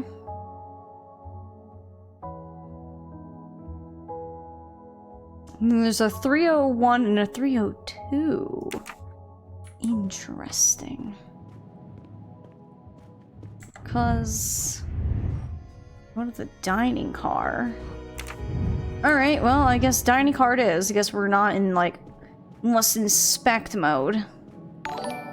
Oh my goodness. Is that the lovely Crystal? Oh my goodness. Hello, hi Raiders. It's good to see you. Welcome on in. Rebecca, hi. Raiders, if you don't know me, my name's Ace. I'm a variety streamer. I actually just got back from vacation and we're doing mystery, murder mystery weekend is what I normally do. We're playing Agatha Christie Murder on the Orient Express. We just started. The murder hasn't happened yet, so y'all are just in time with the moida. Also, friends, if you've been hanging out here with me and you don't know who Crystal is, one of my greatest friends here on Twitch, absolutely love her, plays tons of cozy games, so if you haven't, please go give her a follow. Please, thank you, but I'm pretty sure most people here already know Crystal, but just in case, go do it. Crystal, hi, it's good to see you. Welcome on in. And Water Lily liked the name. Thank you for coming on in the raid. Hello there. Yes, so it is pre-murder. The murder has not happened. We think... Can I... No. This button. Oh. We are thinking this man who looks like Richard Nixon, didn't even know his first name was Samuel. We just knew him as Ratchet. We think he's gonna be the murder victim. He's kind of sus. He came up to us and he's like, hey, I have enemies and I want to hire you because we're a very famous detective. And we're like, no, I don't think I want to work for you. I don't like your face. And it's like, whoa, Perot. We're already throwing shade. There's a lot of kerfuffling happen in the middle of the night. And I think he's been moided. I think that's what we're gonna get to. It was a very sick burn. We also have the most glorious mustaches, by the way, as well. But Raiders, if you got a raid and run, do what you gotta do, take care of yourselves. But if you would like to hang out and help us solve a mystery, would love to have you. So far, the murder mystery has been super fun. I really like how it plays. I do like our glorious mustache. So far, we've only played 2 Agatha Christie murder mysteries, and they've been phenomenal so far, so... only one crow? Yeah, only one crow. We've only seen one. And you're back. Welcome back, Jacob. You sleepy? Good morning, Monsieur Michel. Good morning, sir. Please enjoy our special breakfast in our restaurant. Our restaurant. Why, thank you. I think I will. I gotta go through the bar and lounge first. Oh, we got some people lounging. This delay is intolerable. I am supposed to be demonstrating the Firenze in Paris in 2 days. Do you not see the snow, my dude? Car. Yes, that's bad luck. Bad luck? If I miss that demonstration, I'll be in deep trouble. Just text your people in Paris and warn them. Of course I tried that. but there is no network service in these mountains. Convenient for a murder. Hi, ladies. My daughter said it would be the easiest way in the world. Just sit Does this on the lady train say until I anything got to besides Paris. about her daughter? Now we may be here for days, and my boat sails the day after tomorrow. How am I going to catch it now? I can't even send an email to cancel it. I'm just too mad to talk about it. My colleagues were to meet me in Paris. They will wonder what has happened to me. I can get no words to them. What will they think? We have refugees to help. This is quite the predicament we're in, aren't we? I love how they say restaurant, right? It's the princess. Good morning, madam. The snow is a predicament, is it not? I am Russian. Snow is no stranger to me. Ah, the accent. Would it be St. Petersburg? You are very perceptive. Monsieur Poirot, is it not? And may I take it, I have the honor of addressing Princess Natalia Dragomirov. We dispense with the Gotta old say, it's pretty titles cool last these name. days. My husband, all of my past, was taken from me by these Stalinists. When they were gone, I became director of the St. Petersburg Museum of Antiquities to restore and preserve what I can of my country's history. Still, the delay must be vexing. If I must be late for my appointments, then they will wait. I know that I would certainly wait, madame. It has been my extreme pleasure to make your acquaintance, madame. She also has a pet Au revoir, bird. Monsieur Poirot. A beautiful piano. What a luxury. Pity there's no one to play it. So when we played on the first cases, anytime I inspected the piano, Poirot would say, but I will not humiliate myself, so he clearly doesn't know how to play the piano himself. Mademoiselle, you are not concerned about the train stopping? What can one do? Indeed, this does not make the train move. You have great strength to remain calm at a time like this. I know one far, far stronger than I. And that is? Well, that old lady, for instance. You have probably noticed her. She just has to lift her little finger and ask for something in a polite voice, and the whole train runs. It runs also for my friend Monsieur Bouc, but that is because he is a director of the line, not because he has a masterful character. You don't have to have a strong will when you have power. But I suspect I did not need to tell you that, Mr. Poirot. Mr. Poirot. I'm trying to figure out who she voices. Her voice sounds somewhat familiar. Good morning, Mr. Fauché. You have early customers, I see. Yes, I am stuck serving here as well at breakfast. Everyone is impatient. They keep complaining that the train is not moving. As if I could get out and push it. It's too early for me to order a boxcar. That is the appropriate drink, I believe. A gin, triple sec, lemon and grenadine mix. A drink for a train indeed. But not perhaps for my breakfast. I think I will settle for an omelette. Good luck, sir. Miss Nielsen is helping to serve in the dining car. Alright, time to get a grub on. Here, wait. Look out the window. Nope, no murder out here. Don't worry, everyone. I've investigated. Not a murderer on my watch. Oh. How long are we expected to be stranded here? It won't do much good complaining to me. That fellow there with the moustache, he may know something. That fellow with the moustache. Excusez-moi, sir. Yes? Monsieur Bouc asks for you to join him in compartment 203. That's Mr. Ratchet's room, but I didn't even get my omelet. Look here, Poirot.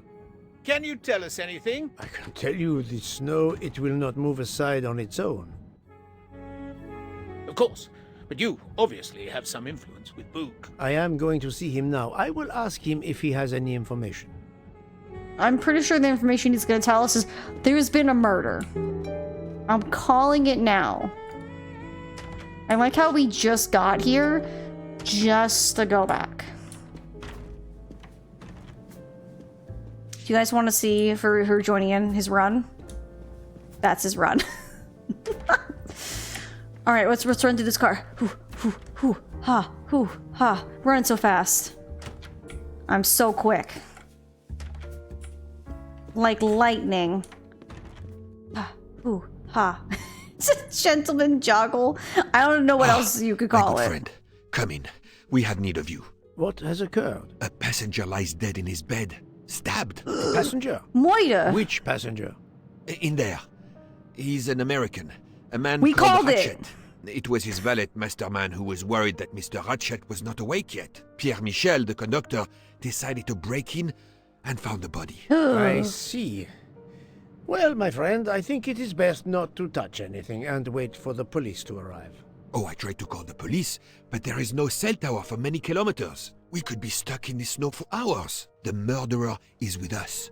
On the train, now. Convenient. The sooner we catch him, the sooner we'll be out of danger. The Dr. Constantine is already examining the body. Mon ami, this is not a missing train ticket. We must follow procedure. We must wait for the police to secure the crime scene. Please, Poirot. I will take full responsibility. Book, you ask. Well, if we cannot contact the outside Are world, we like, is it not a then- detective anymore? You are going to drive me crazy. In truth, this problem intrigues me. I was reflecting not half an hour ago that many hours of boredom lay ahead whilst we are stuck here. And now, a problem lies ready to my hand. You accept then? C'est entendu. You place the matter in my hands. The man wanted his omelet. He did, and we got murder instead. A body has been discovered. Well, looks like we're not Mr. going Poirot, to get that money. I am Dr. Constantine.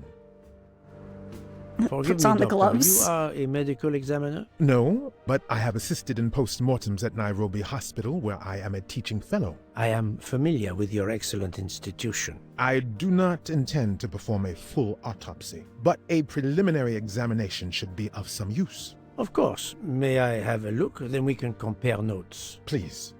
If you need any help, I won't be far away. All right.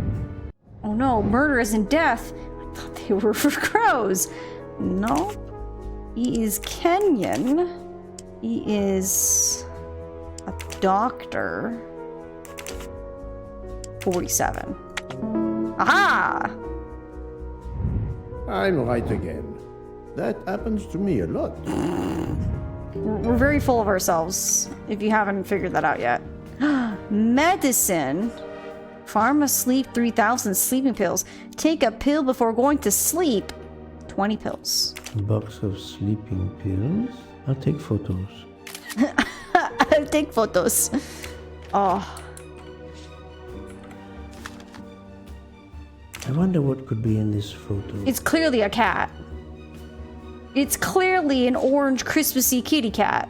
I see the cat face right here. I can restore it? Yes. Yes. How do I... Oh. Guys, we're solving a cat puzzle. Crystal, you're just in time for the cat puzzle. What perfect timing, my friend.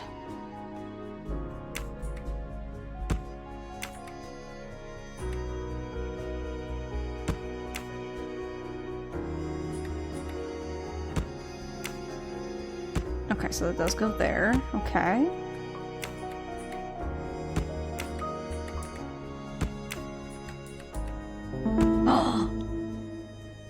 For Daisy. Interesting. Why'd they tear a picture of a cat? Gray cells did not let me down. Oh, I love how we actually have like puzzles in this one compared to the first one. A safe. Alright, I won't touch it. A suitcase. 1, 2, 3, 4. If only it were that simple. Boop, boop. Aha! Expensive clothing, recently laundered. Okay. Alice was walking in the forest of 1,000 flowers. She picked 10 flowers to make a bouquet. Suddenly, the bouquet turned into a butterfly, and the flowers on the ground began to multiply. There were twice as many. Alice arrived in front of a door that asked her, "If you want to go out of the forest, you must tell me how many flowers are left in the forest." Is this supposed to be like an Alice in Wonderland reference? Not exactly the reading material one would expect of a man like Ratchet. It's probably got to be like some kind of like secret code thing. Where can the killer have gone? This door communicates with compartment 204. The latch is open on this side. Ooh. Is that like a bottle of Head and Shoulders? Oh my god, I think it is. It's Head and Shoulders. You know the answer. There's something on the floor. Enhance. A handkerchief. There's a letter H embroidered on it. I'll take photos. I just love I'll take photos. Just click. Exotic Vap. The heck is this? Did it belong to Ratchet? Is it like a vape? Is it like the little vape stuff that you put in so your vape is flavored? I forget we're in like the, you know, current time. We're only like a year ahead. Is that a gun? Oh my god, it is. Oh, Chad, he's got a gun. What do we do? Last night, Monsieur Ratchet said he takes precautions. I see now what he meant. He knew he was in danger and wanted to be ready, yet it was no use to him. I will leave it here for the police. Oh, to the riddle? I got you. Someone broke his phone. The phone was deliberately smashed. It was absolutely kerfuffled. Substance. I'm sure I will find some interesting things inside. Flush the gun down the toilet. You got it, Jacob. They'll never know. This man was brutalized. How many stab wounds? 1, 2, 3, 4, 5, 6, 7, 8, 9, 10, 11. Someone did not like this man. I know he looks like Richard Nixon, but dang. Can I? Ooh. Watch is broken. The watch is broken. The hands are stopped at 1:15 a.m. One would expect that to be the time when the attack occurred. Yeah. And that was I think the first time he went to, was checked on when we got woken up. As you see, the victim has been stabbed many times. Several alone would have been fatal. Yes, I agree. An attack most savage. I will, of course, prepare a complete report on my findings. Thank you. Click. Somebody brought a knife to a gunfight and won! I mean, you know, sometimes you win. In this case, this one they did. Well, at least he's not in his bed with his shoes on, so there is that.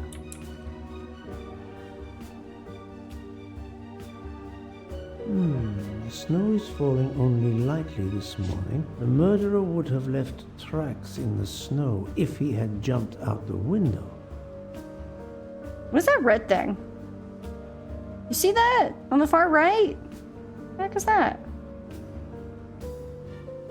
That's suspicious, whatever that is.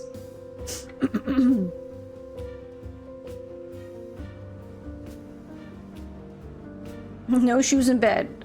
You're a godless heathen. Exactly. I'm sorry, Doctor, but I must question you. Of course. I must be considered under suspicion like everyone else. May I know your movements last night? I share compartment 101 with Mr. Book. He would not stop talking about his beloved train. I listened to him for hours talking about his Orient Express. My friend Book will no doubt confirm this. Did you know the victim? Not at all. I noticed him last night at dinner, but I did not pay much attention. Okay. Did you touch anything in here this morning? I checked for a pulse. There was none. Rigor mortis had commenced. The body was cool to the touch. I touched nothing else. Okay. What can you tell me about the victim? He died from multiple stab wounds of varying angles and depth. More than one. would have been fatal. I would place the time of death roughly between midnight and 2 a.m. With more time, I hope I can be more precise. I will also say there's no signs of a struggle. So he must have like been knocked out from the sleep medicine and then stabbed. Because there's no defensive wounds, there's no sign of him trying to fight back. He was probably drugged and then murdered, would be my guess. I assume the open window complicates matters. Indeed. Conditions are not perfect. Thank you for your help, Doctor. A lot of rage indeed. It was a very rage-inducing. Alright. Okay, it's not 1, 2, 3, 4. Alright, we tried. We're gonna have to find out the code later, would be my guess. Let's see. Open Ratchet's safe. I need to open the safe in Ratchet's room. It could contain some important information. Oh, that's what you guys were saying about the passcode. I think you guys said 1980?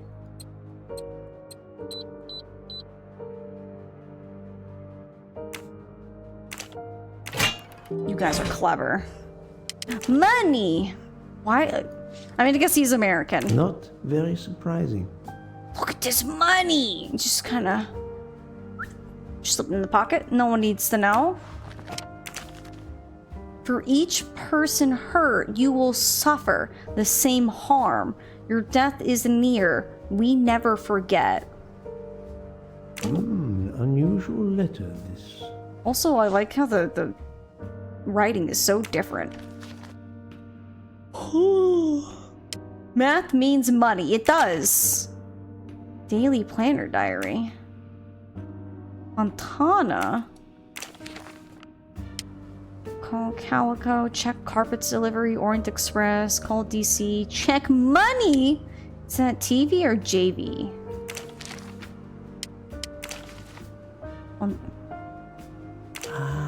A meeting place on the back of a postcard.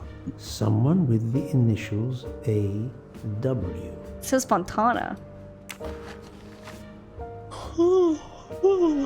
Excuse me, so sorry. Ratchet had an appointment he will never keep. Click! Okay. Well, we got it in the safe. Like $2,000, probably. Okay. I need to analyze the crime scene. 16 out of 17 items inspected. What else is there to inspect then? What else? We inspected that. There appears to be nothing in the shower. I shouldn't leave until I have finished inspecting the crime. Oh. The chain lock is broken. Monsieur Michel told me that he broke the chain on the door to get into the room. Okay, that's what I was missing. Okay, how did the killer exit the room?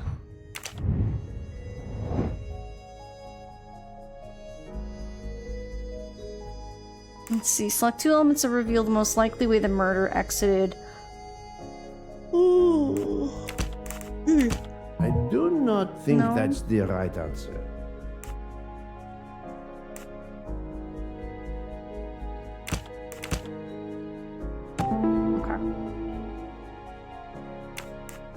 Okay. Excuse me.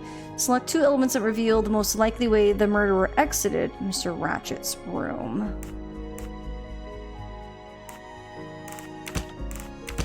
Think, Poirot. That is not a good answer. Most likely way the murderer exited Mr. Ratchet's room.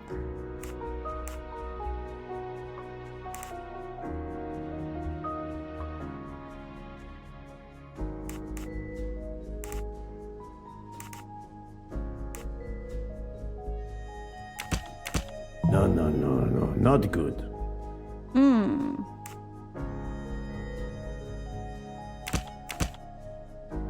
I didn't think those went together with the sentence, but it was only things that I could see that actually went together. Murder could not get through the hall because it was locked from the inside. Select 2.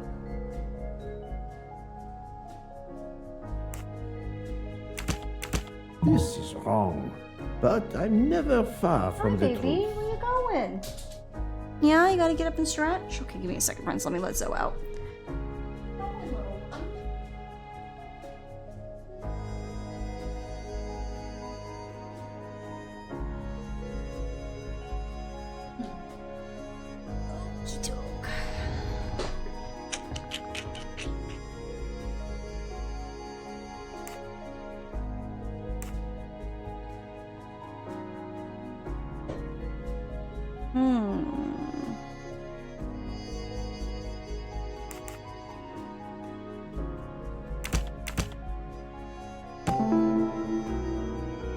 Murder probably hoped he was going to get out at the next station through the window, but the train never made it. So, the murderer must have exited through Madame Hubbard's room.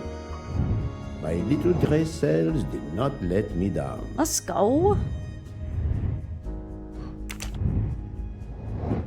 Okay, who are the 2 people who could have seen the murderer leaving the room? It would be Mr. Michel and Mrs. Hubbard. Because he was out in the hallway and it was her room. That was easy. That was pretty easy. Okay, so we need to interrogate Michelle and Hubbard. Recap the events. Okay, select 2 elements that help uncover what happened the night of the murder.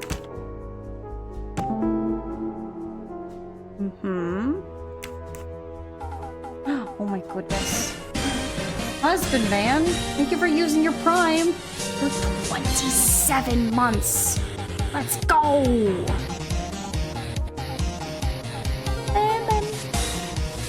I appreciate it. Thank you, thank you. Friends, if you could also drop hype for the husband, man, I would appreciate it. 27 months is a long time. Ratchet was on his guard.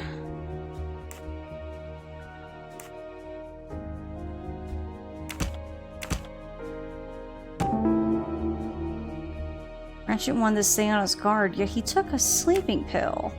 I can't imagine Ratchet taking a sleeping pill if he feared for That's what his I life. was thinking. Et voilà. Okay. Ratchet's employees. Who are the 2 persons who work for Ratchet? Mr. Masterman. I didn't even know we even knew this man's name. And Mr. McQueen. We saw him leaving his office earlier. I'm right again. That happens to me a lot. Alright. Alright. Okay, so we have 4 people we need to interrogate, but I think we've done everything else.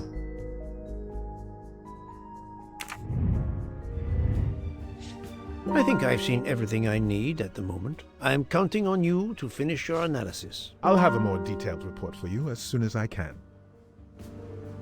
Okie doke. So, Poirot, did you find anything out? It's a bit early for the handcuffs, my friend. Even for Hercule Poirot. Do not worry, mon ami. I believe our culprit has no plans to strike again. Monsieur Ratchet was the target. Of that I am convinced. Tell me, Book, how did you spend last night? This is a joke, I hope. Don't you trust your old friend? My friend, calm yourself. I must hear your story in order to corroborate other accounts. Ah, naturally. Let me see. I went to my compartment after dinner. Dr. Constantine was already there. We talked about his career. He's a Cambridge man, you know. After university, he returned to his country and has done much good there. He was so interested in the Orient Express. I told him all the anecdotes I know. I'm not certain when we fell asleep, but it was very late. Okay. He's ready to bow up. I think he was just more like, how dare you accuse me? And it's like, I just need to get all the answers. Don't. Calm down. Here is what I have found out. Monsieur Ratchet was stabbed many times. I also found threatening letters in his safe. He had a loaded gun under his pillow, so he was on guard, ready to defend himself. However, there was an empty glass with white residue at the bottom. I suspect a barbiturate. Excuse me? Perhaps he was forced to take it. In any case, I am certain he was unconscious, unable to defend himself. I also found several other items at the crime scene, possibly related to the murder. They must be investigated. By all means, Poirot. As fast as you can. I also found liquid for an electronic cigarette, but I could not find a vape. This might belong to the murderer. This criminal is an amateur. Okay. I need a list of the passengers with their compartment numbers. Pierre Michel will have it. I must interview the rest of the passengers and the staff. I'll be in the bar car if you need me. We are hours late. Soon I hope help will arrive. All right.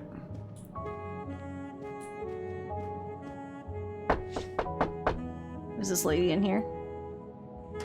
Good She morning, is. madam. I am Hercule Poirot. Caroline Hubbard. What can I do for you, Mr. Poirot?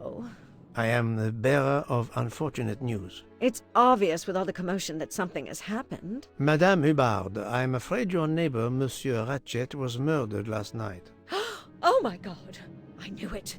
I knew it! I would like to So ask I you knew it some 'cause I questions, did but it. first, It's like, may I inspect your room? Of course, yes, you must. okay. She is American.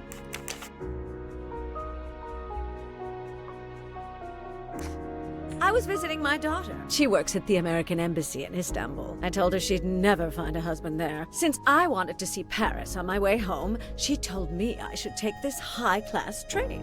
I can't wait to see Paris. It looks beautiful in the movies, but it couldn't be more beautiful than Schenectady in the good old US of A. That's where I'm living now. I don't remember her saying anything about what she does, so I'm gonna say housewife. And if her daughter's working, she can't be 37, so I'm gonna put her at 60. Look at that. That's the right answer.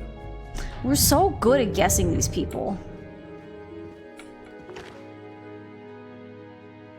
Here is a jacket button. It bears the logo of the Orient Express. Suspicious.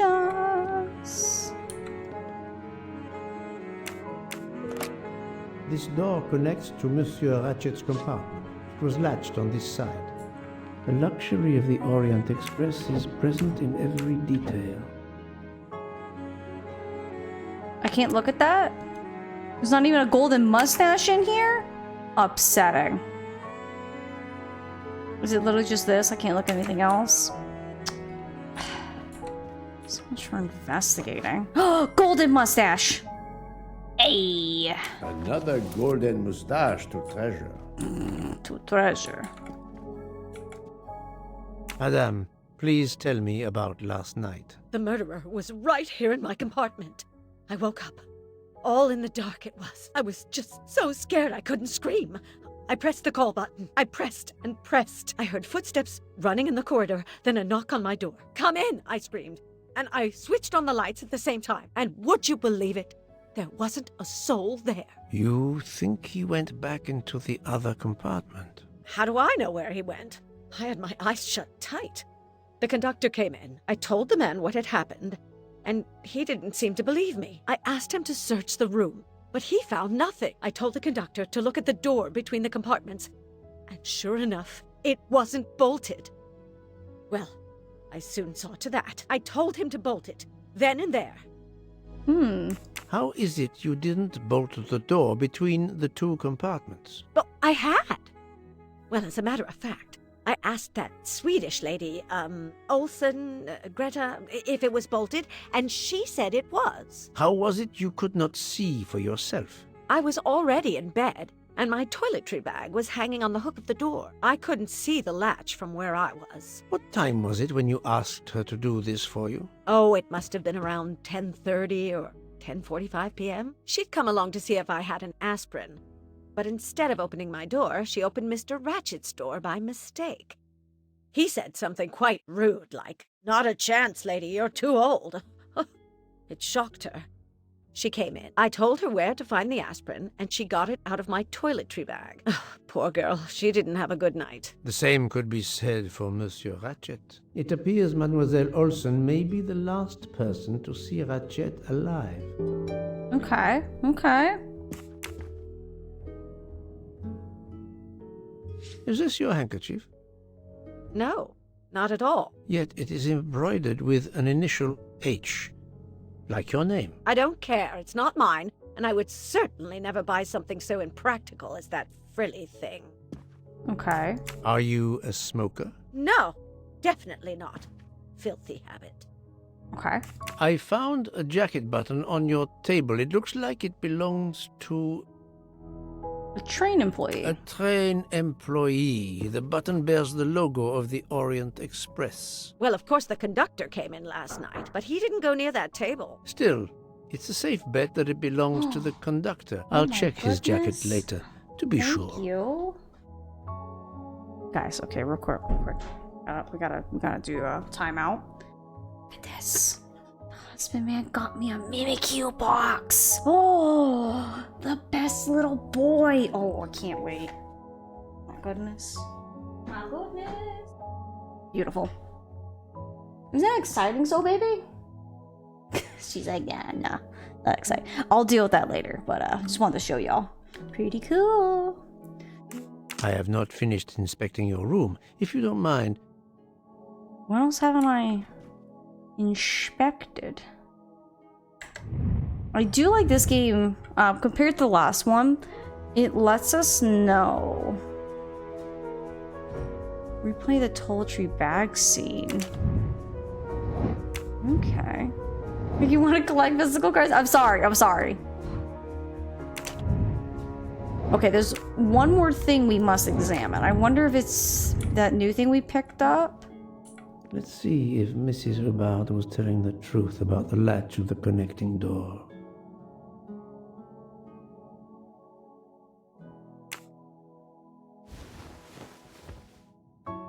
This hook is probably where Mrs. Hubbard hung her toiletry bag.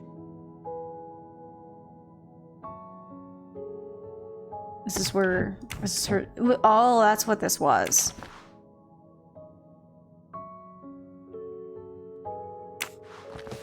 Okay. Toiletry bag. It wouldn't cover it. See the latch very well from here, even with the toiletry bag attached. I'll have to clear that up with Mrs. Hubbard. All right. Suspicious. All right. Mrs. Hubbard, you told me that the door connecting the two compartments was closed, correct? Yes, it was, as I told you. I was already in bed and my toiletry bag was hanging on the hook of the door. I couldn't see the latch from where I was. That's why I asked Miss Olsen to check if it was closed. Confrontation.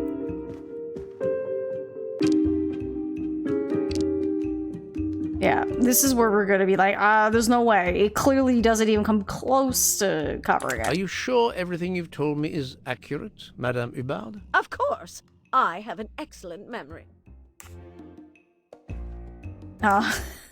Get up. The latch is clearly visible. Mrs. Hubbard, I tested putting your toiletry bag on the door hook as you told me. From your bed, you can easily see the latch on the door. The toiletry bag does really not nice hide bag. the latch at all. Are you saying I'm lying? It may have been stuck somehow in a different position, or I may not have seen it in the darkness. Or I didn't think to look, you irritating man. Details matter, madame.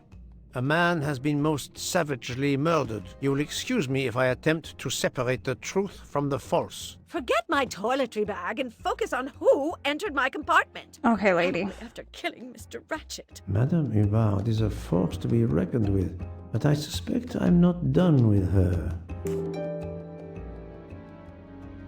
Thank you for your assistance, madame. Okay, so that's done. We confronted her.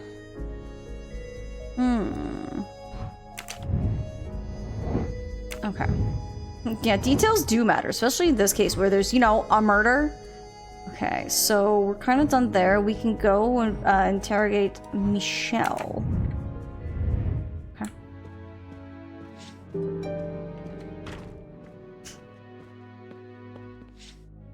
Monsieur Michel, I must ask you a few questions if you don't mind. I will do everything I can to help. First of all, tell me about yourself. Very well. My name, as you know, is Pierre Michel.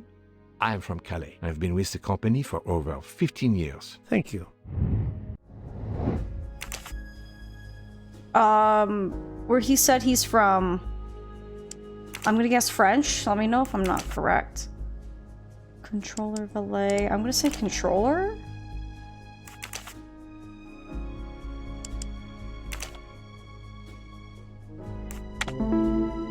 Nice. That was easy. I never gotten any of those wrong, so I don't know if I am truly right, but... Can you provide me with a listing of the passengers and their rooms, please? Yes, certainly. Okay.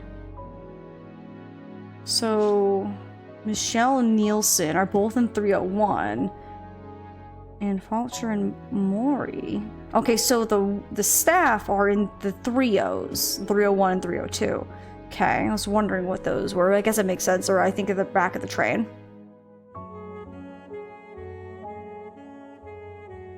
The handkerchief could belong to Hardman Cirrus, because that's another person with an H. Or they could belong to Harris... Is it Tabby? Toby? Can we also talk about how sus it is at the very tip top where...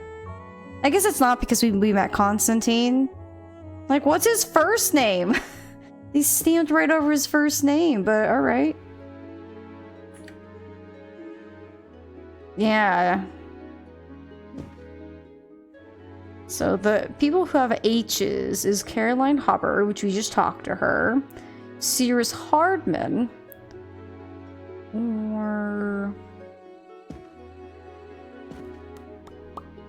Or Toby Harris.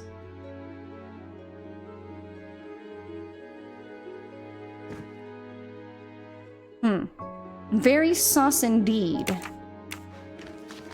Are you a smoker? Indeed.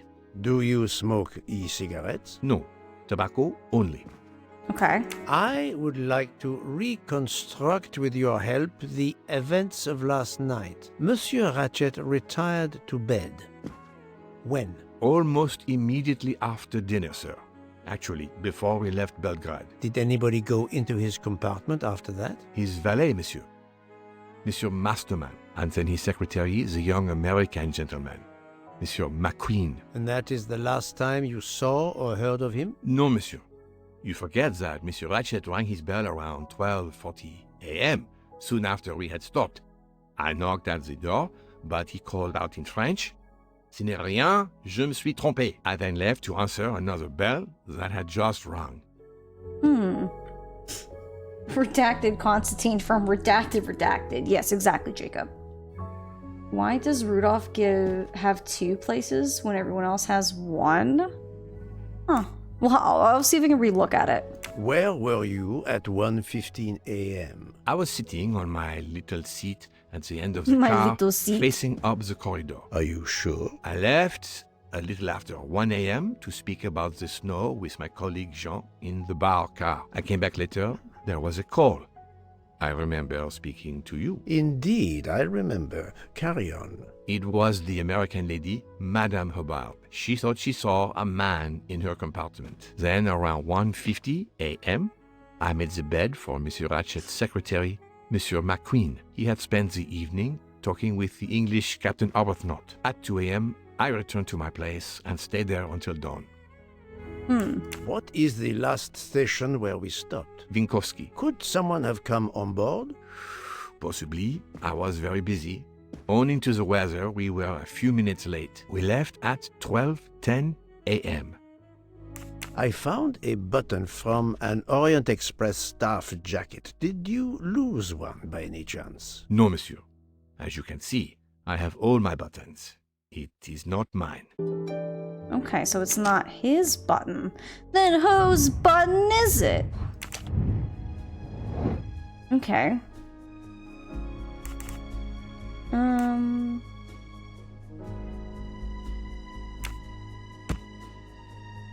Cam, hi, welcome on in. Yes, we're playing some more Hercule Poirot. We're doing more Murder on the Orient Express. So far, it's been really good. The murder has just happened. Mr. Samuel Ratchet has been murdered. He looked like Richard Nixon. And he was stabbed viciously a couple times, but he was being threatened. And he had a gun, he was prepared, but for some reason, there's no defensive wounds. We saw a glass with like some stuff at the bottom, so he was drugged at some point. Rena is stuck by the snowdrift. Ratchet calls Mr. Michelle.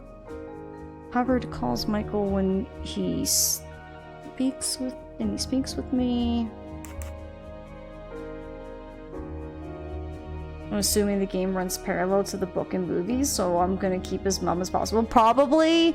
I'm not too sure. I'll be curious to ask people who have either seen the movie or read the book when we end the game, to then be like, how close do they keep it, and stuff like that. I'll be really curious. When the passenger list Rudolph has 2 places while everyone else, even the staff, have 1. Yeah, that is quite curious. I wonder if maybe he was just moved and they just never updated it. Gosh, I know he just told me. I'm like back out.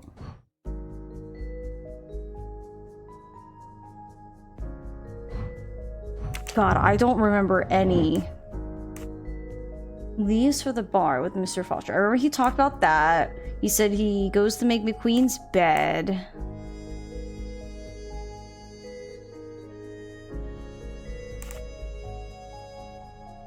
So we did have to stop in Vinkov.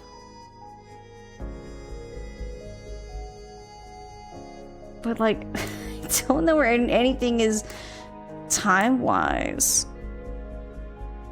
Where he stays in his post until morning. So that's gotta be here at the end.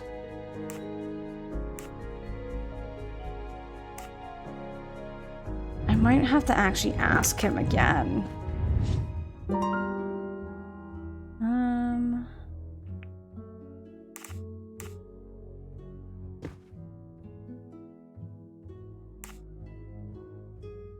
I would like to reconstruct with your help the events of last night. Monsieur Ratchet retired to bed.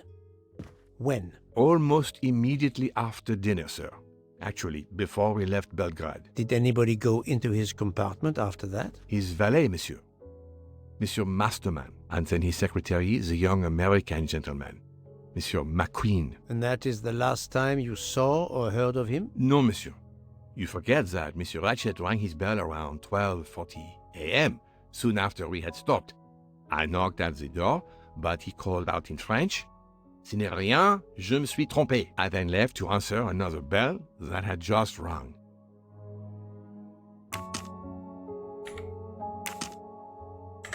I'm hitting all the wrong buttons. So... Ratchet calls... That's at... You said what, 12:40?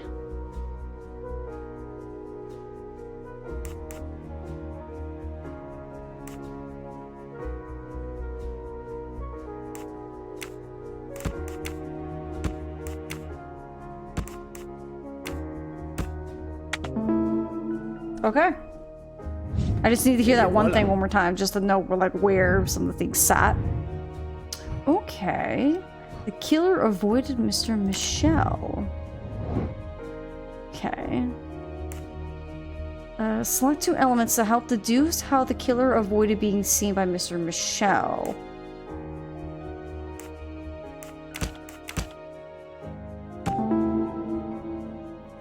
Okay. The murderer was able to take advantage of Mr. Michel's absence to escape without being seen at 1:15 a.m. While Monsieur Michel was chatting with Monsieur Fauchet in the bar car between 1 a.m. and 2 a.m., the murderer could have escaped Ratchet's room without being seen. Okay. My little gray cells did not let me down. Honestly, I think I like the way this game plays, at least in this mode, a little bit better than the first cases. Because I feel like there's a little bit more kind of puzzling to it. Is Michelle a suspect? So we can say yes or no. Is Mrs. Hubbard a suspect? We can say yes or no. I'm not too sure. It is sus that she's like, oh, I thought my thing was locked, but I couldn't see it when we clearly showed her little toiletry bag. Clearly couldn't even cover that, so that's kind of sus. But I don't know. I think I'll leave those alone for a bit. So we did everything there. So now we need to interrogate his secretary and his valet.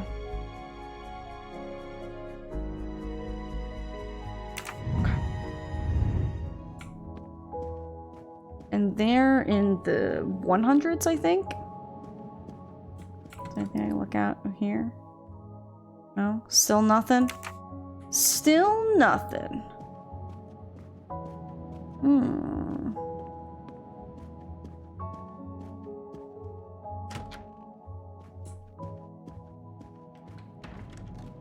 Let's see. I didn't pay attention to what rooms are. I'll just see whenever there's a prompt that pops up.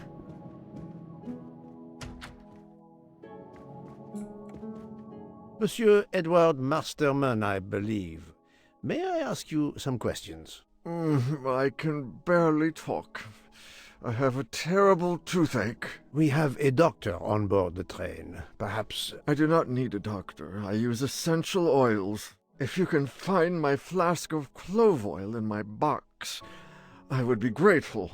Fine, if you insist. I will help you. Okay. Oh, he's got a terrible toothache. By the smell, I think that the jojoba oil spilled on the other bottles, leaving their labels illegible. I must find another way to find which one is Masterman's toothache remedy. We're gonna have to measure them, aren't they? The weighing scale is soaked in jojoba oil. It's unusable. Ah, this old scale will do the job. I mean, I feel like kind of... To start, I must first arrange the vials from the lightest to the heaviest.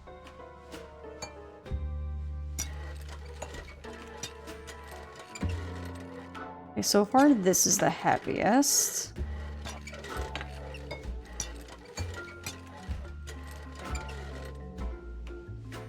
Okay. So far that's still heavy. Yep. Yeah, okay. So what did he say? Heaviest? So like which way?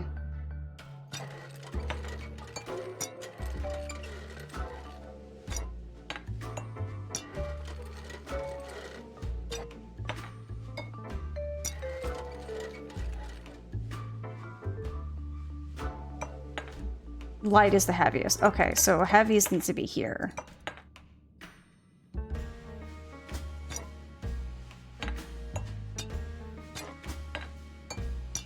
Okay, so yellow I think is the second heaviest. I think black's going to be the least heaviest.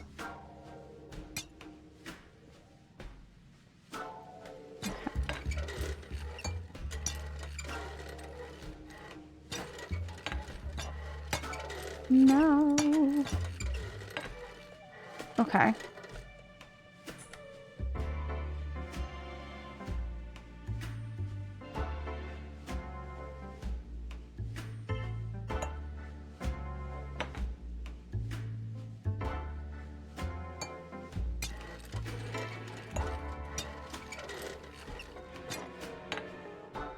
Yeah, let me just back out.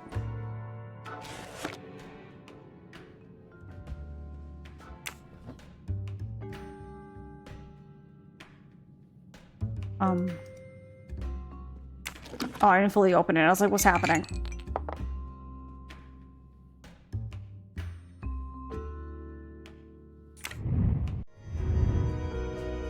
I don't really want a hint, but like... I feel like my problem is... Hang on. Let me... Okay, that doesn't help me.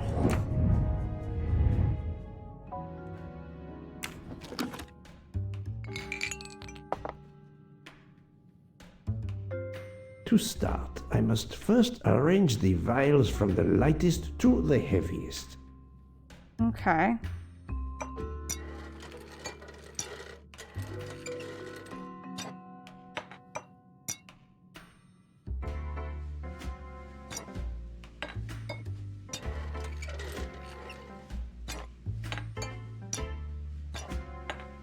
This is clearly the heaviest.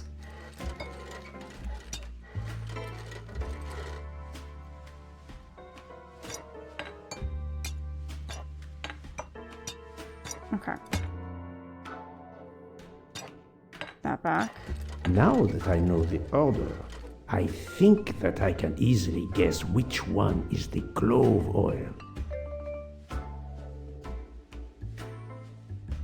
Oh, I was wondering if I can, because I can kind of read them, but... So the heaviest is 24, so this is probably the lemon. Because we want the clove. So this is 24, we can cross that off. This one's less than it. So it could be one of the 18. And if less than the next less than 18 would be the 7. Here is Monsieur Masterman's remedy.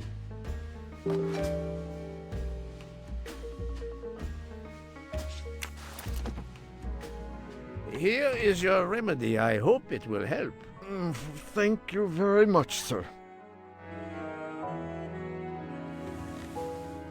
Ah, well, I can finally speak without too much pain. I'm ready to answer your questions. You are Monsieur Ratchet's valet? Yes, sir, that is correct. Were you told that your employer was murdered? Yes, sir. A very shocking occurrence. Just between adaptations is always interesting. For example, in the 1987 Death on the Nile, there's a character that is completely missing from the 2022 version. I was confused until I realized his sole possible motivation for murder is communist. Oh my. Wonder if that really works. Clove for some toothache. I have honestly no clue. It could be. It could just be that it's just something that just dampens the nerves. Who knows? I don't know. You've been gone? Well, I can't give you a recap if I don't know how far back to give you a recap. If you let me know, I can do my best. You are Monsieur Ratchet's valet? Yes, sir, that is correct. Were you told that your employer was murdered? Yes, sir. A very shocking occurrence.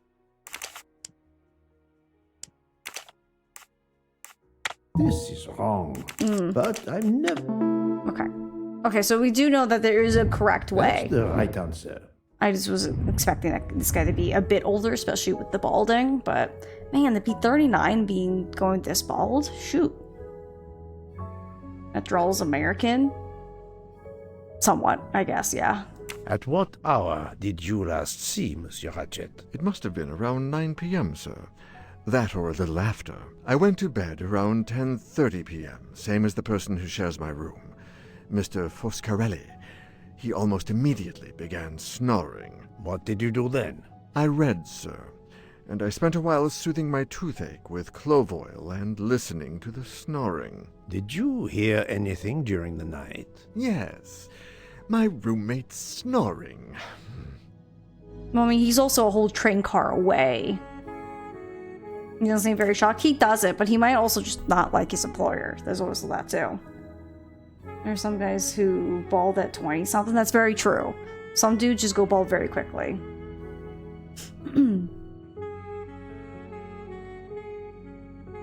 It was all very shocking.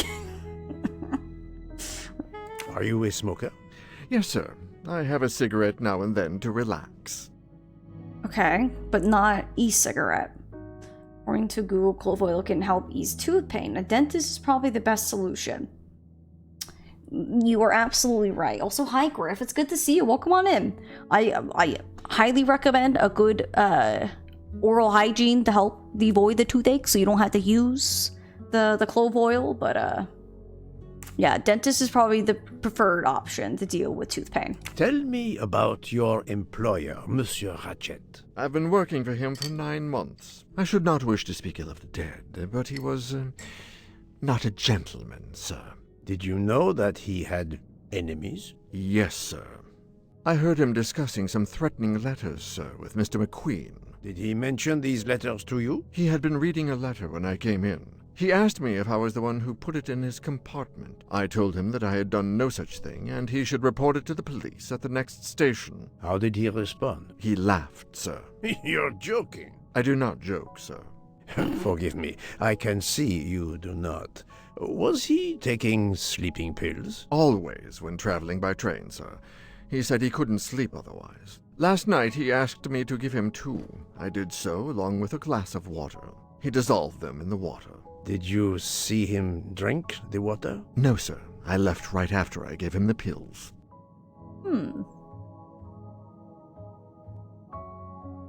Was Monsieur Ratchet a smoker? No.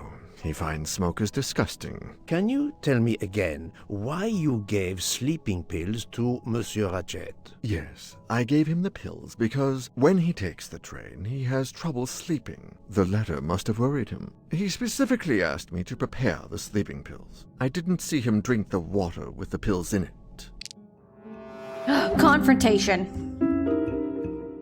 Alright, which of these things contains a lie?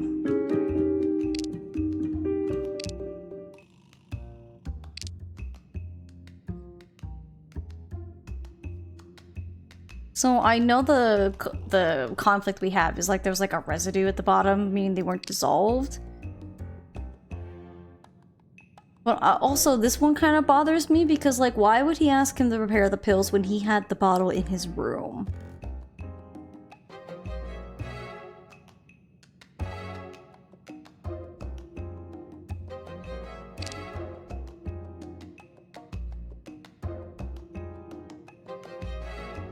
I don't know if that's a lie.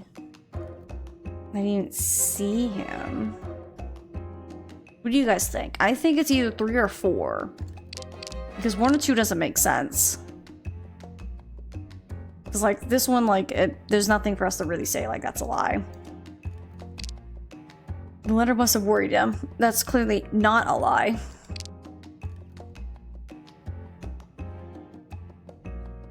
The 2 things I'm hung up on, not sure which is which. 1, I know he has like we found a bottle of sleeping pills in his room, so unless when he said prepare the sleeping pills, meaning he just had the dude in his room do it. I didn't see him drink the water with the pills in it. We know there's an empty glass that's next to him, but there's like some kind of like substance at the bottom. So the sleeping pills did not dissolve in whatever that drink is. 3 seems most likely. We can try it. Monsieur, I believe you are not telling me the truth. What? How can you say that? Scream in the night.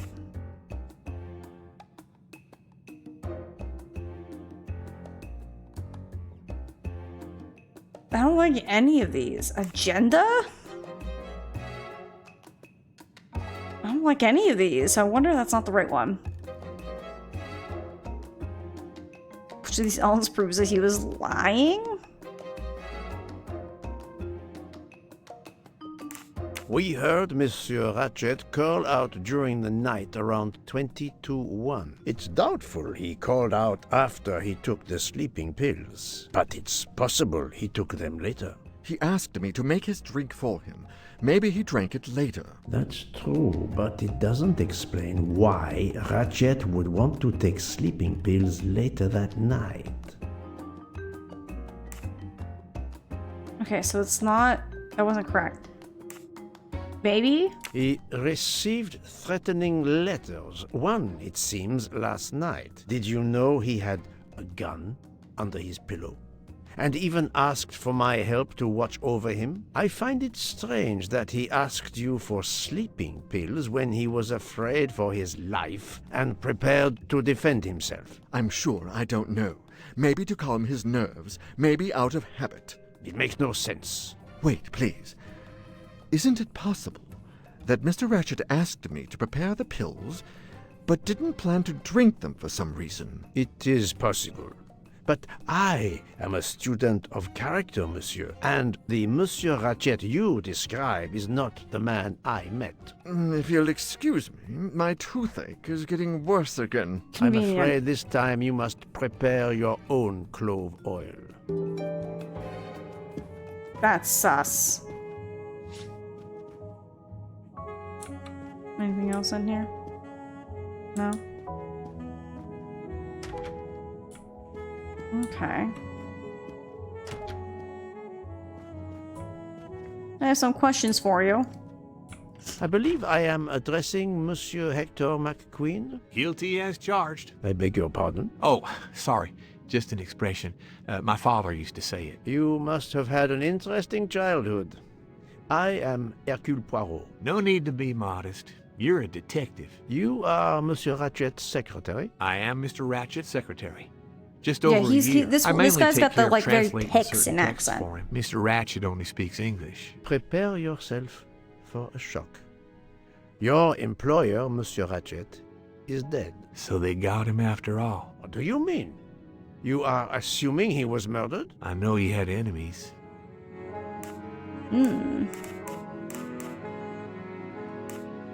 Can you tell me your movements last night? I went back to my compartment. I read a little. In Belgrade, I went out onto the platform to smoke, but it was cold. I quickly went back in. I then went to Mr. Ratchet's compartment to take some dictation for him. I left around 10 o'clock. I saw Captain Arbuthnot. We ended up chatting in my compartment. Then we went out on the platform to quickly stretch our legs at Binkovsky. He left around 2 o'clock. Thank you. I will need to check Monsieur McQueen's story with Captain Arbuthnot.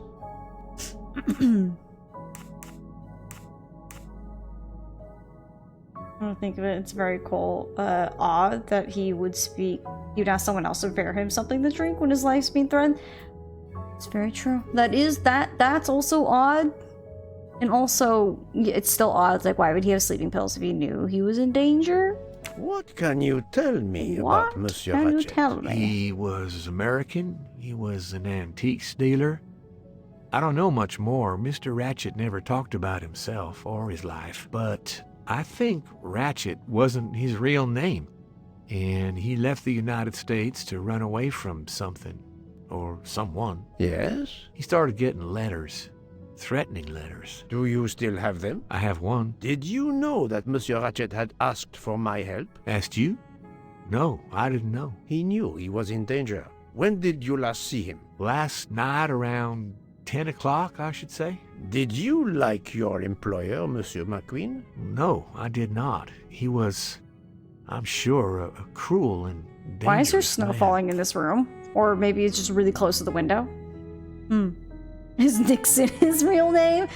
I mean, it's 2023. I don't think it would be Richard Nixon, but he does look like him. Can you tell me about your movements, Mr. Provo? You can't ask people what they... Jacob. I found a diary in Monsieur Ratchet's safe. Did you know about it? I kept a business appointment book, but I know he had a personal diary as well. That looks like it. Are you a smoker? Yes, I smoke cigarettes. I've tried to quit, but no luck. Can you give me this letter, please? Of course. Here it is. Time to die. Threatening letter. It's just threatening 3 words. But it's a very particular style, like the way that they write, like the I and the T, the D, the E, all like pretty much everything just ends in a little swoop. Threatening letter, time to die. Like, whoa! Threatening in such beautiful text, right? It's like one of those things where in school, back when I was in college, I took a lot of digital art classes, and a lot of them would always go over color theory. But another one that we would go over is typography, which is text. And I saw somewhere in line, I don't remember where it was, but I saw it where it said something about like the font matters for what's being said, because you could have the same sentence be written out the same way, but depending on how the font is, could be like more threatening than less threatening. So I feel like in that one, it was a very threatening message, but in a very non-threatening hand. So it's like one of your friends like playing a game, you're like, time to die, my friend. You know, like, it didn't feel very threatening. There's a lot more threatening like lettering that could have been used.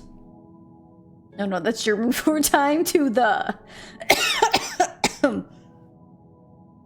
yeah, like K and then just uppercase K. It was just a note telling it was his time to roll the die, after all. The game couldn't go on without him. Yeah, maybe he was just playing a friendly game of dice or whatever. You know? It's maybe not that threatening. Was Monsieur Ratchet a smoker? No, he hated the smell of smoke. Okay, so we've gotten a few statements stating that he hated smoking. So we know for sure that the victim was not a smoker. All the ways around. Another thing he said that stood out to me is he said Mr. Ratchet only knew English, that he didn't know any other languages. But we have Pierre Michel essentially saying that when he went to go answer the door, he was, you know, when he knocked saying like, do you need anything? And he got back French. So one or two things is there. One, Mr. Ratchet is lying to who at least Mr. McQueen here. Mr. McQueen actually doesn't know who Mr. Ratchet really is, and Mr. Ratchet does know at least French and English. Or the murderer was able to use French as a way to like get the guy, Michelle, to like not come in. But so it's one of the two. Mr. McQueen, as in lightning. So it's not McQueen, it's McQueen, so it's got an A in there. Ka-chow! That's the first thing I thought too when I kind of eventually like I saw, I'm like, oh, kind of like Lightning McQueen, but it's McQueen, not McQueen. There's another little syllable in there, but I'm pressing the caps lock. Yeah, sometimes it happens. It's not a big deal. But yeah, so something's gonna come up where it's gonna really reveal that he actually speaks a different language, or he's correct and he doesn't speak any other language. So then it's gonna be quite sus that someone responded to Michelle coming to the door and speaking only French. I don't think we're gonna get a toxicology report due to the fact that we're stuck on a train with no side, with nothing. Okay. Oh, we were just talking about this. Select two elements of interest from the encounter with Michelle on the evening of the murder.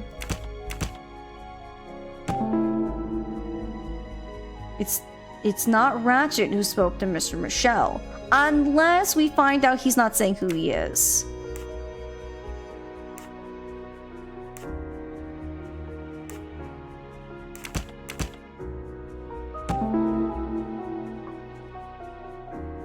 Murderer pretended Ratchet was still alive at 12:37 a.m.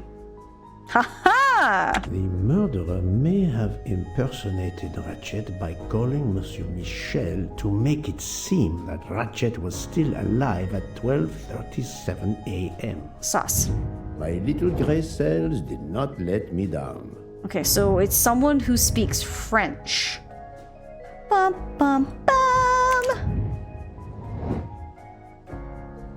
Let's see. What is the most likely hypothesis? Ratchet takes sleeping pills. The murderer entered Ratchet's room. He kills him with the gun and hides it under his pillow. I'm already going to say no because he was clearly stabbed. Ratchet takes sleeping pills. The murderer enters Ratchet's room. He stabs him with a knife. He calls Mr. Michel to make believe that Ratchet is alive. He opens the window to escape, but the train is stuck in the snow. He waits for Mr. Michel to take a break to leave the room. Possible. Ratchet takes sleeping pills. The murderer enters Ratchet's room, stabs him with a knife. He calls Mr. Shell to pretend that Ratchet is alive. He opens the window and flees. We know it's not that because there's no tracks. I'm right again. That happens to me a lot. I like how we're getting the very, like, overconfident Powo, but, like, I think he's got every right to be, like, kind of a cocky dude. Mr. McQueen, the difference is that he's in a train. You're on one today, Jacob. Would be a great way to fake an alibi. I mean, yeah. So we have two more where we can say, is Mr. McQueen a suspect or is Mr. Masterman a suspect? So I haven't answered these because I don't know how answering these works per se. But we do know that it was with a knife, and we know it's someone who speaks French. So we have at least two other things. Oh, we've done everything between these two except for, like, do those things. So the only thing we have left is to report to, Buck. Really? There's nothing to mess... I guess there's nothing to look at here. So that's the train. Just looking out the door. The train is completely trapped because of the avalanche. Hopefully, not for too long.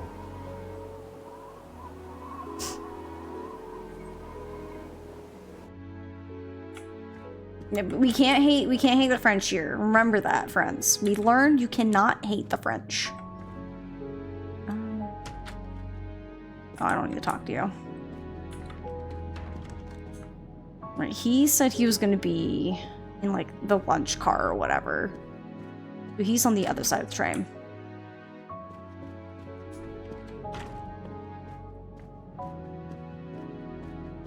We can eat ranch instead. I love ranch dressing.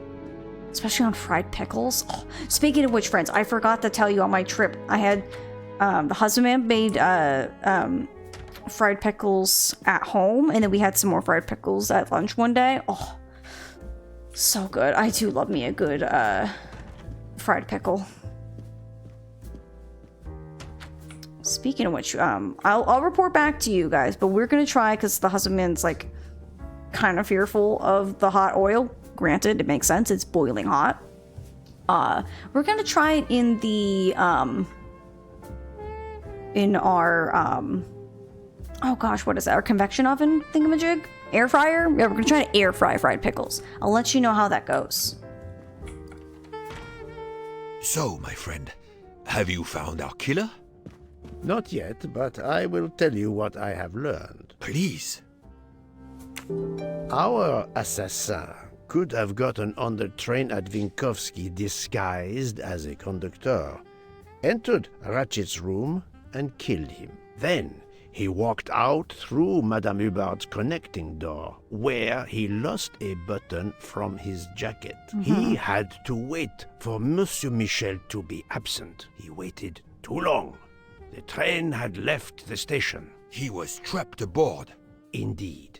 He had opened the window to make it look that he'd escaped that way. However, if he waited until the train stopped again due to snow, his footprints would have been found. The murderer is still among us, on the train. There's a problem with the second-class toilets. What now? All morning passengers have been complaining that the door is locked, so I went to check. I knocked, but no one answered. I didn't think I should open it without speaking to you first. You did well, Monsieur Michel.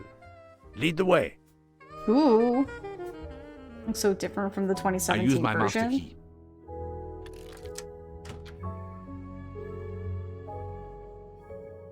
What is Who it? is she? Is she alive? She is breathing. Oh, Then it's a if lady! she's dead, isn't she our murderer? That, my friend, is what we must find It's the lady out. that's been tracking him. Remember, we saw her at the hotel and at the train station. The ticket reads Joanna Locke, traveling in compartment 105. She's been choked. Miss, Can you hear me? Or is it just shading? She's breathing. Her pulse is strong. There is no sign of physical violence. This woman is sleeping very soundly. She's just there like... Well, I guess she is alive. Not a dead body, Epic. Don't get a little crazy, but not a dead body. This woman is sound asleep. Given her location, I would say she has been drugged and deposited here. Well, at least it's not another murder on my train. The train is, of course, full. Monsieur, the list I gave you indicates that Hildegard Schmidt shares her compartment. I will want to talk to her later. For now, we will concentrate on this mysterious young lady. Let's return her to her more comfortable bed. Good idea. Pierre, locate this woman's room and fetch the doctor. Yes, sir.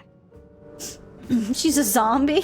Run for your life. I don't think we could run very far. We're stuck on a train in the middle of, like, a high mountain. I will question her when she wakes up. Please, let me know what you learn.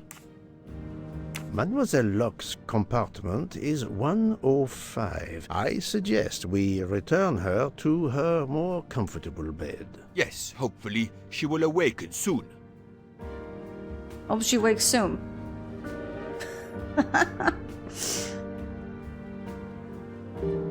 Let's see the list again. Why does Rudolph have 2 rooms? You know what? Let me see if I can look it up in here. Character analysis. We might have to actually talk to Michelle again. We don't actually have, like, a way to look at inventory or, like... That's his activity. That's his character analysis. But nothing about the room locations for us to relook at that piece of evidence.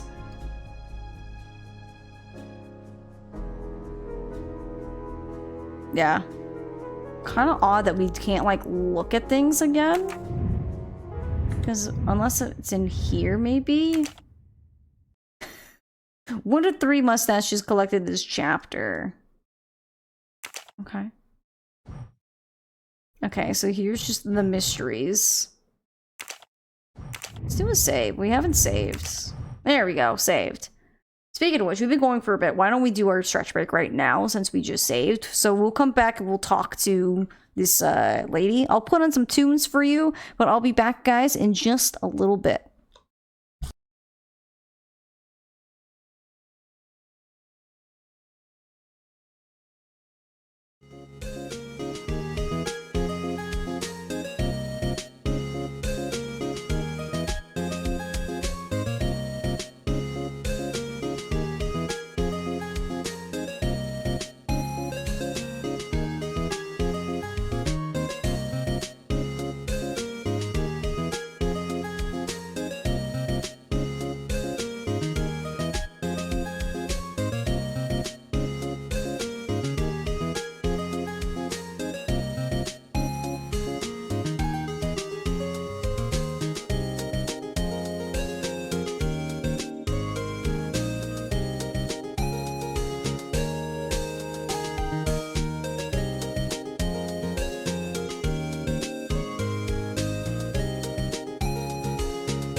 Alright, my friends, I'm back. Thanks for being patient. We had a good little break. And you're ready to solve some more mysteries. Perfect timing on that music ending as well. Let's jump back in. Okie dokes. Back. Thank you, Jacob.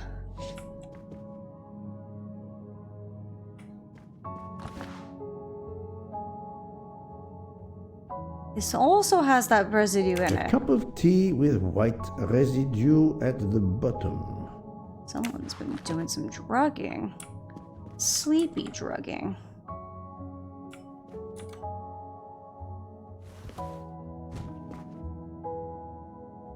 Okay. We need 5 numbers.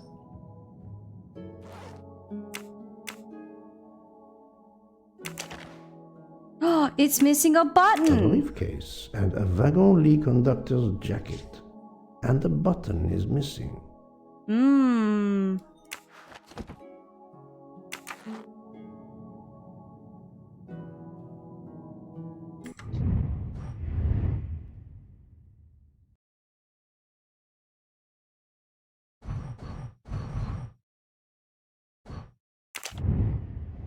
Okay, so there's 3 other things.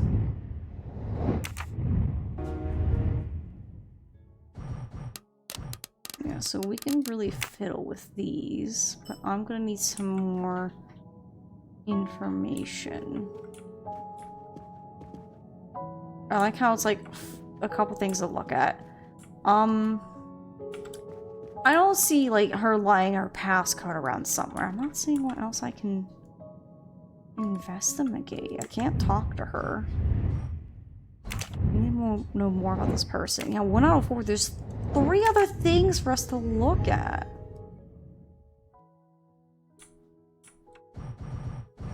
Yeah, all I can do is turn that.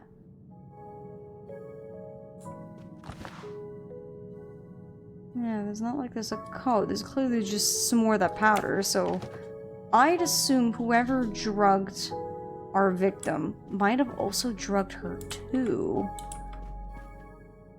Yeah, there's like nothing else to look at. Hello? No, no.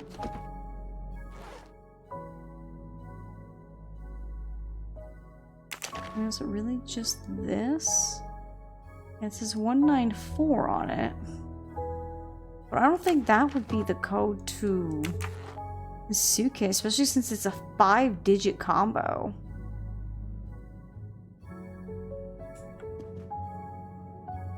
Yeah, I'm only seeing those 3 things we can look at.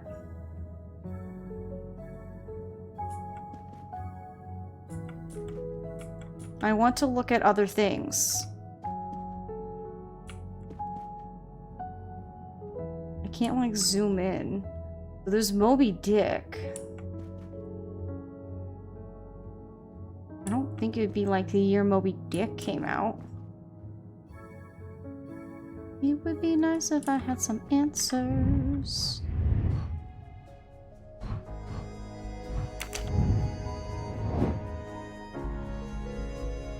And she shares compartment 105.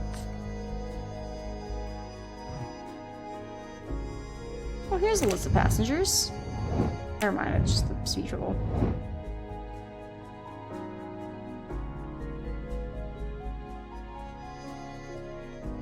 Yeah, it could be some staff. It could quite be. Someone could have also planted that employee jacket, too.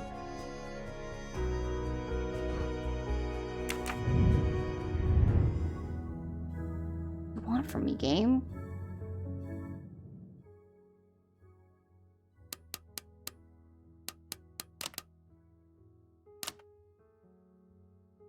Oh.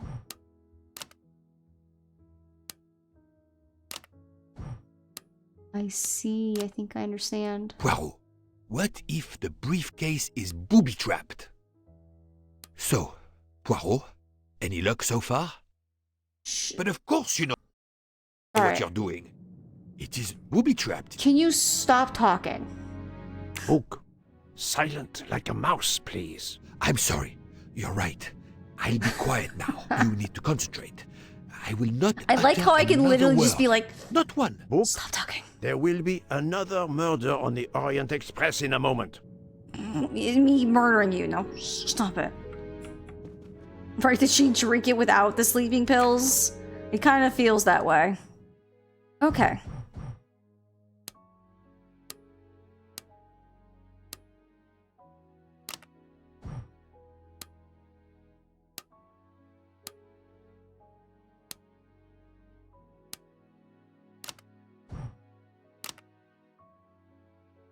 Let's go! She's got a gun!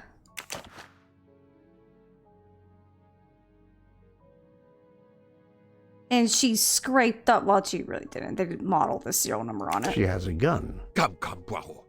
Criminals are often known to carry one. Ratchet was stabbed, not shot. But then why take it on the train? Dun, dun, dun.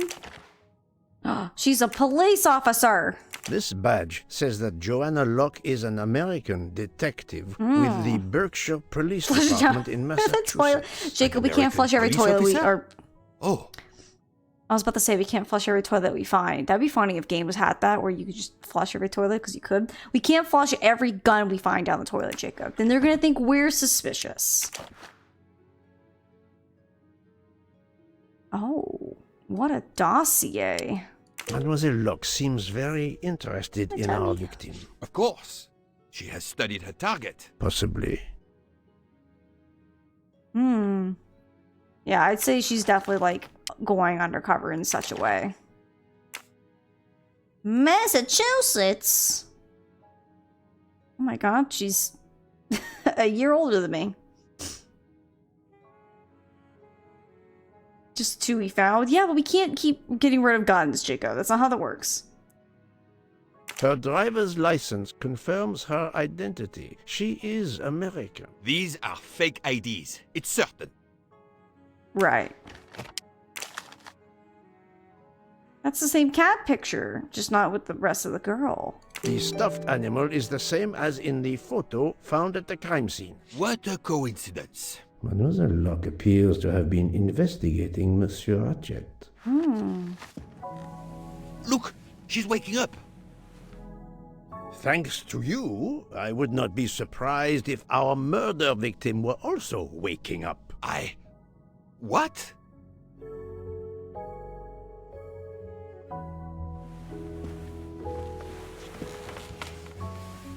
Oh, my head. What's all the yelling about? Who are you?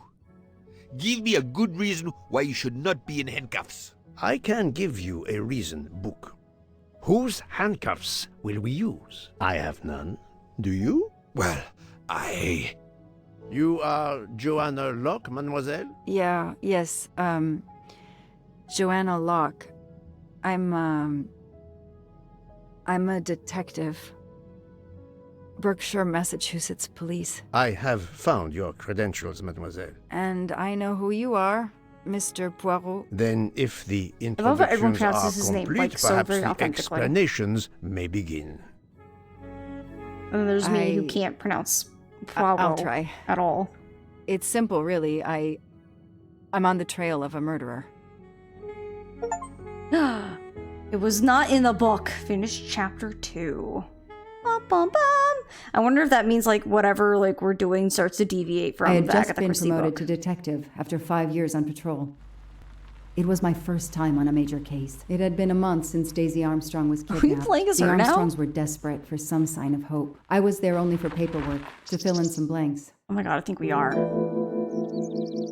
I'm a lady! Oh my gosh. Daisy Armstrong case. The investigation is now part of a pile of investigations, and my captain sent me here just to dot some I's and cross some T's. Daisy Armstrong, a 3-year-old girl, daughter of John and Sonia Armstrong. Victim was taken sometime on the evening of February 24th, 2019. That's near my birthday. The abduction took place at the Armstrong residence where a reception was being held. Miss Moreau, Daisy's nanny, discovered the child's disappearance at approximately 10:45 p.m. The crime was audacious. How could the kidnapper know which was the window of Daisy's room? No, they could use a ladder to reach it, and no, they could enter the room without being seen. A ladder was found outside the children's bedroom window. It was used to remove Daisy from the house. The window, usually locked from the inside, was found open. 4-wheel drive tracks were found in the woods near the house. No party guest drove a 4x4. The misspellings are clearly on purpose, and they didn't return the child when the ransom was paid. Is this supposed to be 1 million? If it is, it's missing a comma. Ready in 2 to 3 days. We will inform you where to deliver the money. We caution you not to go public or talk to the police. The child is in safe hand. After law enforcement protocols were in place, the Armstrong followed the ransom demand instructions and paid the ransom of $1 million on March 1st, 2019. Since then, there has been no further communication from the kidnappers, and Daisy has not been returned. The investigation is ongoing. How could the child be taken with so many people in the house? John Armstrong, age 38, occupation retired colonel, British Armed Forces. Doesn't he look like Mr. like what's his face? We were making fun of his last name. Something not or whatever. But not, something like that, which would make sense because we found that that badge in his office, or not the badge, but like the like army kind of like little badge thing that would have been higher than a captain, which would make sense if he's a retired colonel. We were hosting a social event to raise money for a local museum. There were many people, some of them total strangers to us, and we were all very busy. Then we heard Suzanne, Daisy's nanny, screaming. Must have been 10:45 p.m. or 10:50. My wife and I went upstairs to Daisy's room. Suzanne was crying hysterically. Daisy was no longer in her bed. On her pillow was a ransom note. I can't imagine the pain her parents felt when they realized Daisy was gone. How are they going to feel when they realize I have no answers for them? Only more questions. I wonder if that's the other lady?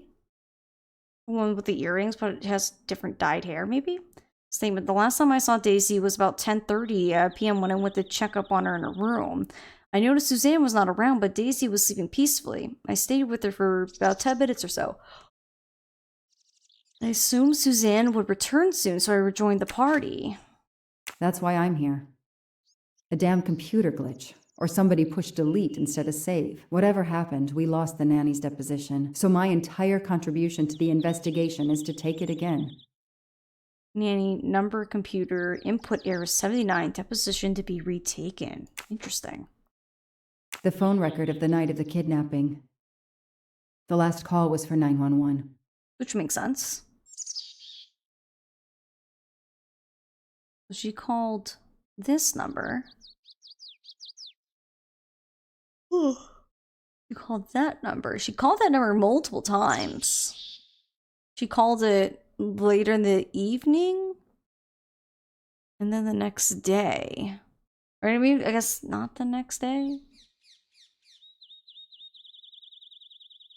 No, because these are not dates. These are times. So she called one earlier that one day. And called it late one day, early the next day. Looks like John called it. So John and Suzanne both called this number.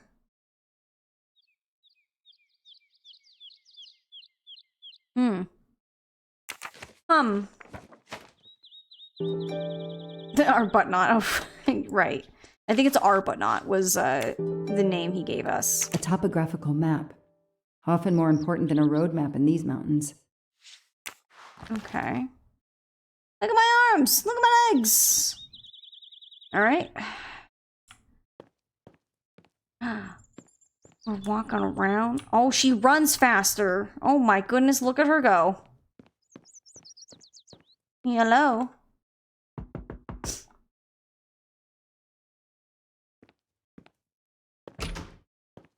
Good evening. Colonel Armstrong? Yes.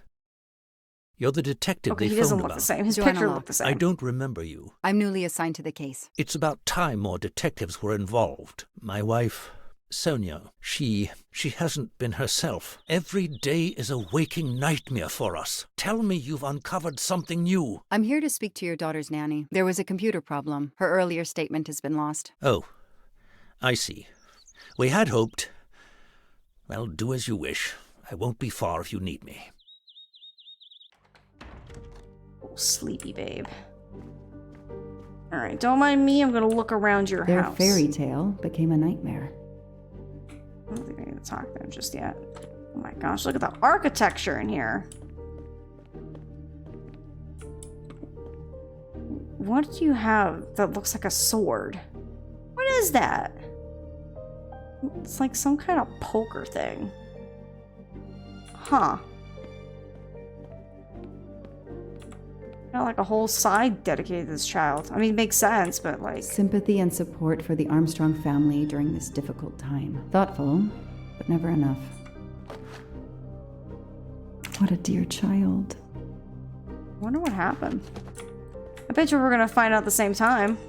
Upstairs we go. Hello. Anything over here?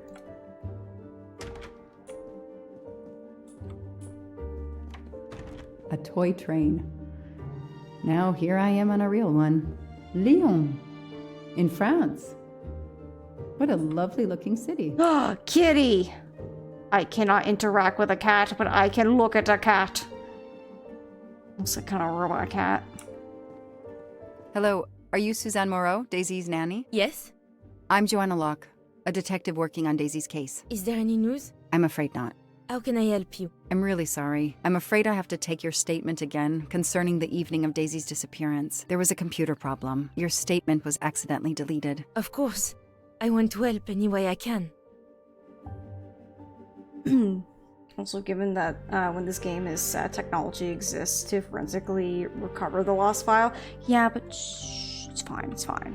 Tell me about that night in your own words. The Armstrongs had a party to raise money for a museum, I think. Mrs. Armstrong is on their board. I was in charge of Daisy. I stayed with the little one all evening, playing with her and reading books to her. She couldn't sleep with all the noise and the comings and What's she doing with her hand?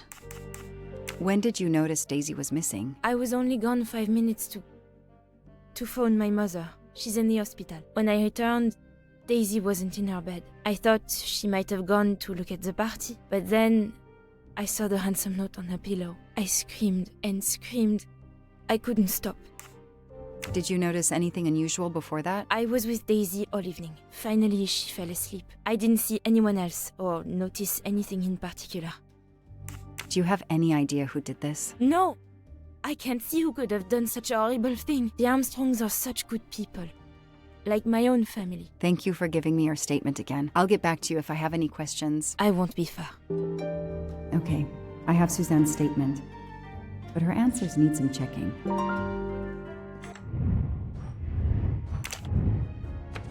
Okay. We select one statement which does not match Miss Moreau's testimony about her phone call. Okay, so it looks like we're just stuck on this page. So we have the Armstrong hosted a party to raise money for a museum. So Armstrong was on their board.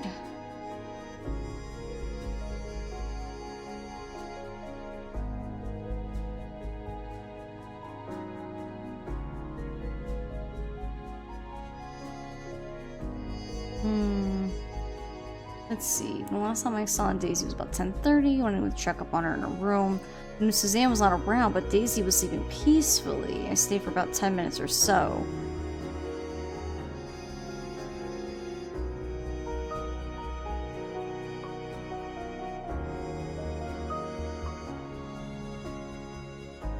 This information does not correspond to what Suzanne told me. Suzanne said she left Daisy alone for 5 minutes, but Mrs. Armstrong says she stayed with Daisy for a while and Suzanne did not return.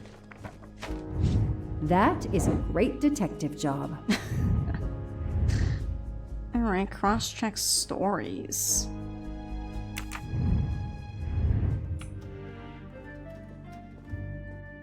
Okay, so it's not actually with you. I do like how...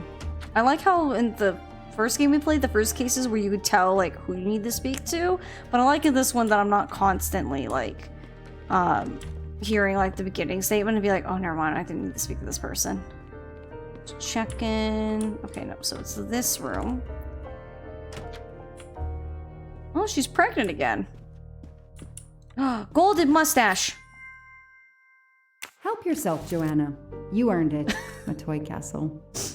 When I was a kid, I had a police station and a tiny squad car with a siren that really worked.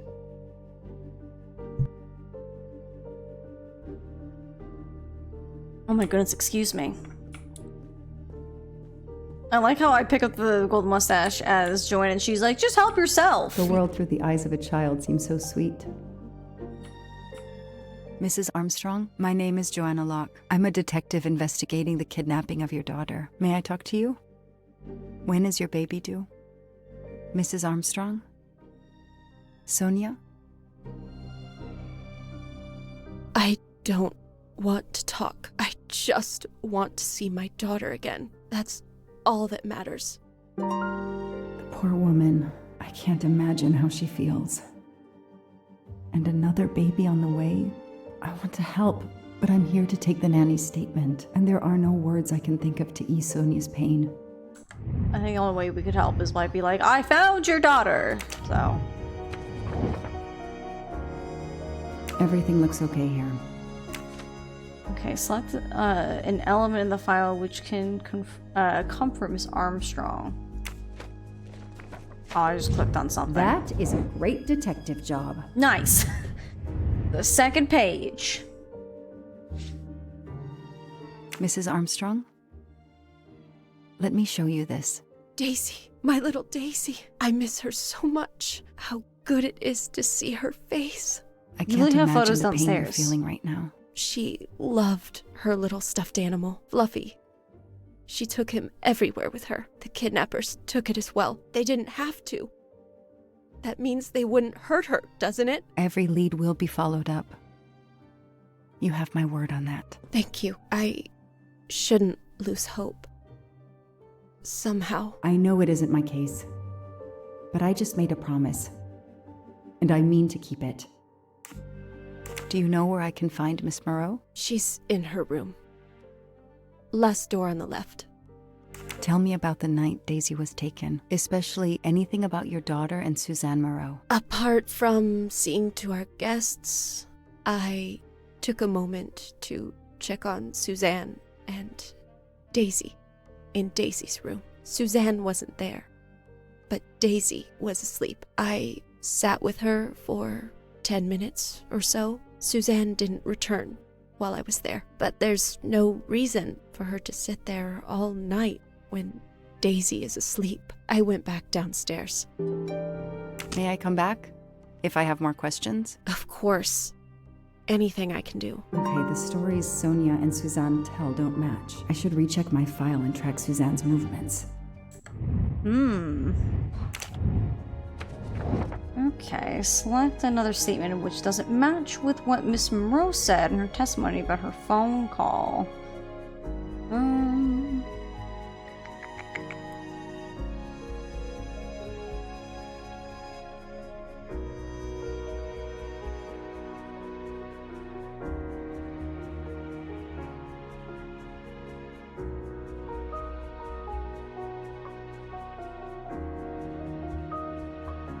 That is not exactly what Suzanne told me earlier. Suzanne was on the phone more than 5 minutes. Mm-hmm. The detective gets it right. Booyah! Time to confront her about her phone call. Gonna hustle my way over. Ooh-pa, ooh-pa. Hello. I have some questions for you. If I understand you correctly, you left Daisy when she was not asleep? The party was very loud. Daisy was too wound up to sleep. I read her a Motley Mule detective story to try and put her to sleep. Daisy finally fell asleep. Right before Motley Mule solved his case in the book I was reading her. I had to make a quick phone call. No more than 5 minutes. But when I came back, Daisy was gone. Confrontation.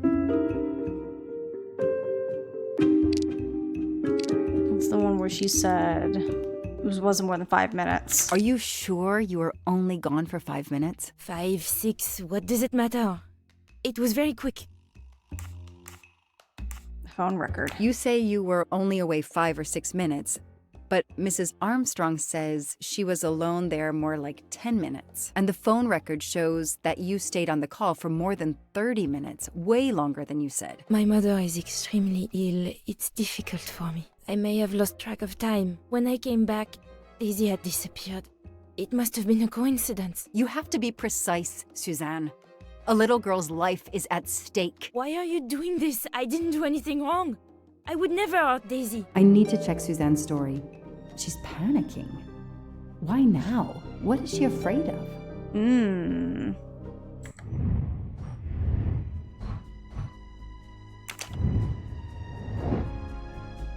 Okay.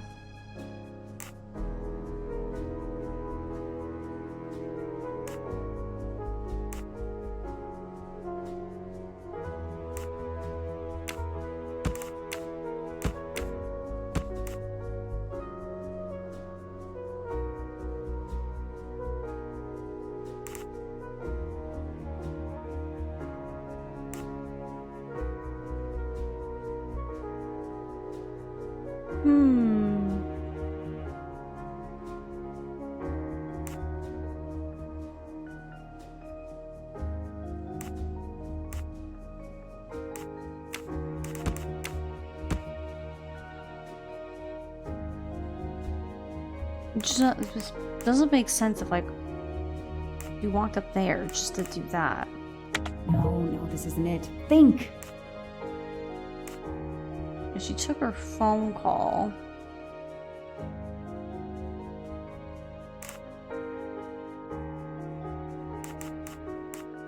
Wait, hang on. I have a better idea. What if it's that? What I don't understand is when the kidnapper climbs the stairs and enters through the party.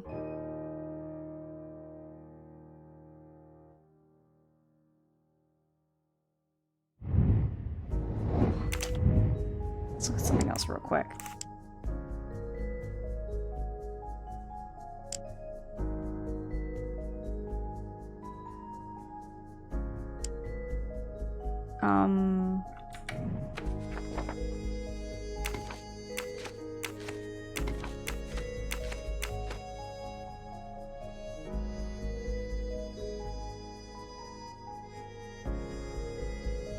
Two 140.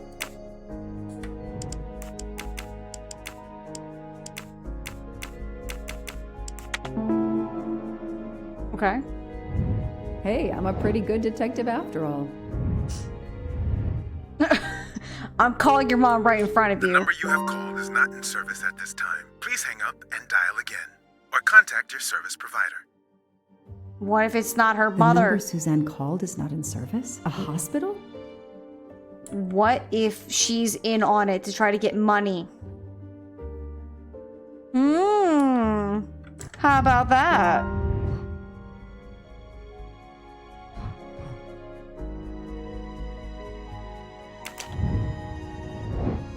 To verify if Miss Monroe's mother is very ill and in the hospital. 0 out of 2 consulted.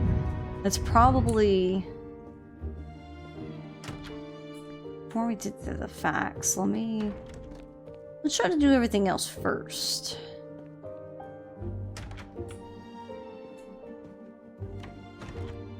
I spoke with Suzanne. She was phoning her mother. That's why you didn't see her when you went to check on Daisy. Yes, her mother.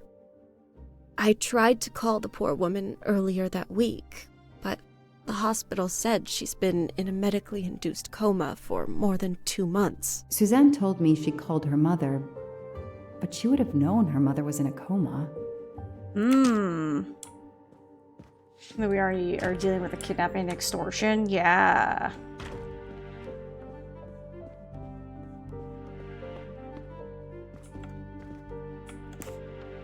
How are you doing? Are you holding up? You know, yeah, we're in a the flashback. military, you're supposed to have the stiffest of upper lips. The Desert War taught me that soon enough. But this, it's difficult. Damned difficult. Harder on my good lady, of course. Do you know where I can find Miss Moreau? Her room is upstairs across the hall from... Rich people also have Daisy's. stupid cases because they have enough money that they just buy whatever looks rich enough or something. I don't know. Did you see Miss Moreau during the party? I remember seeing her at some point, but otherwise no. I was too busy with my guests. Wear the smile, shake the proffered hand. Ms. Moreau told me she called her mother. Well, why not? I believe they are very close, and the poor woman is not well. She needs some experimental treatment that isn't available yet in France. I won't be long. Take whatever time you need. Okay, so we verified. The only thing we have really left is to reconstruct this.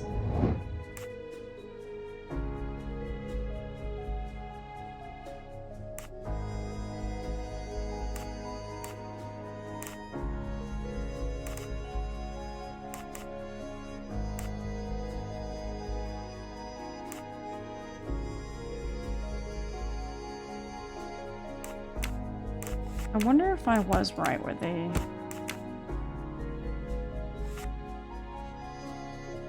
I just don't understand, like, the kidnapper enters through the front door, climbs the stairs, and then there's one that takes Daisy.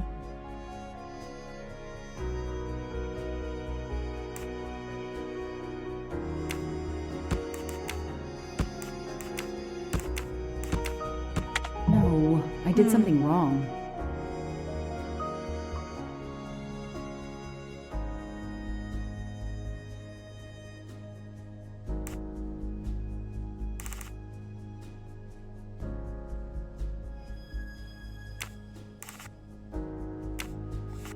Following events in the correct order to track them chronologically.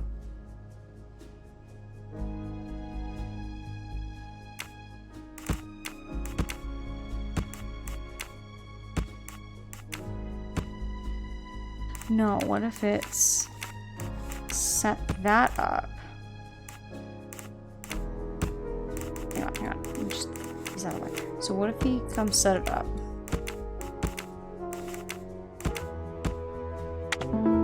Ah!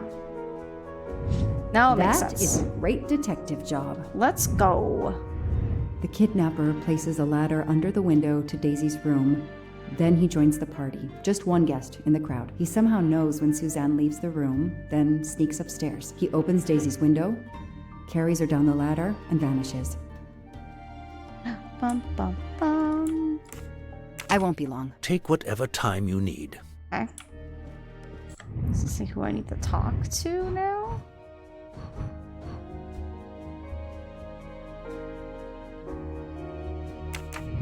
Okay, maybe we just talk to Miss Moreau, maybe.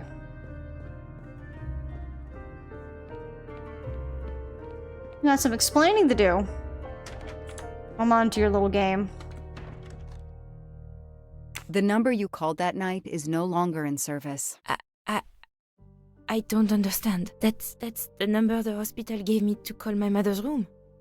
You told me you were on the phone with your mother when Daisy was abducted. As we said earlier, I didn't pay attention and was on the phone longer than I said. But since my mother is very ill, she had to leave her hometown, Lyon, because the treatment is not approved yet in France. She is in an hospital in Boston for a special treatment. I call her every night to check on her. When I came back, Daisy was gone. I'll never forgive myself. Confrontation. Okay, which contains a lie.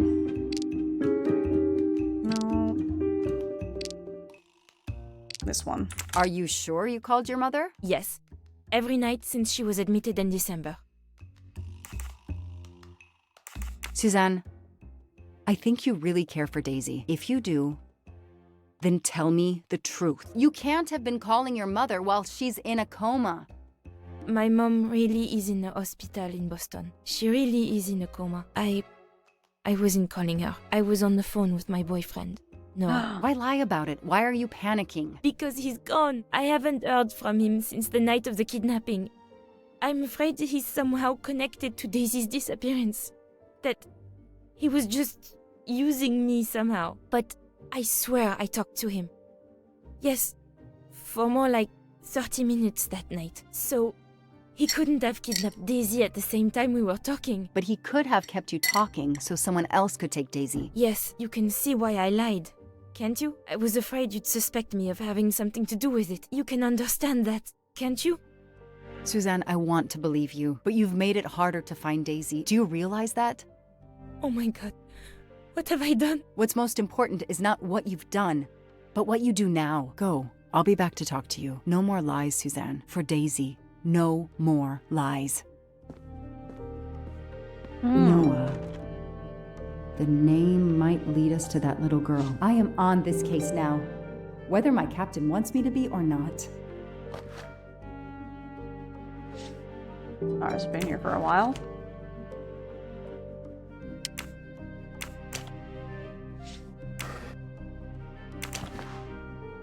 An Eiffel Tower keychain, but no key. Small jewelry box. By the size, I'm guessing earrings. A key! Why put a key in a jewelry box? I don't know. I'll take it with me. I expect Suzanne must have gone through a lot of tissues these past weeks.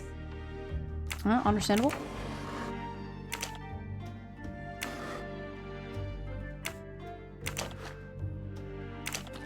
Glasses? What's in the glass case? Oh, big surprise. Glasses.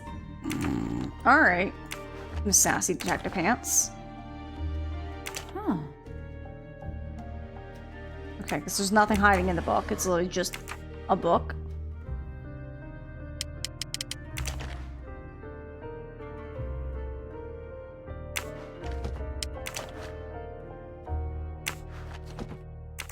No, I already looked at that one.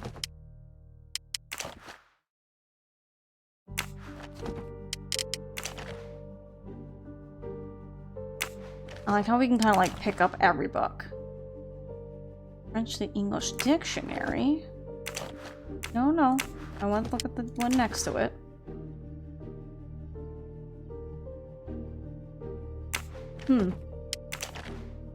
Romeo and Juliet. Motley Mule Detective. Oh, how cute. Oh.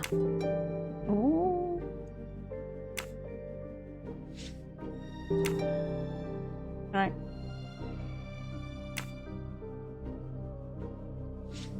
Oh, I have to... Oh my gosh, I had to light it up. That doesn't work. Oh. Ooh. Ooh. Oh, reverse key! Okay, Suzanne.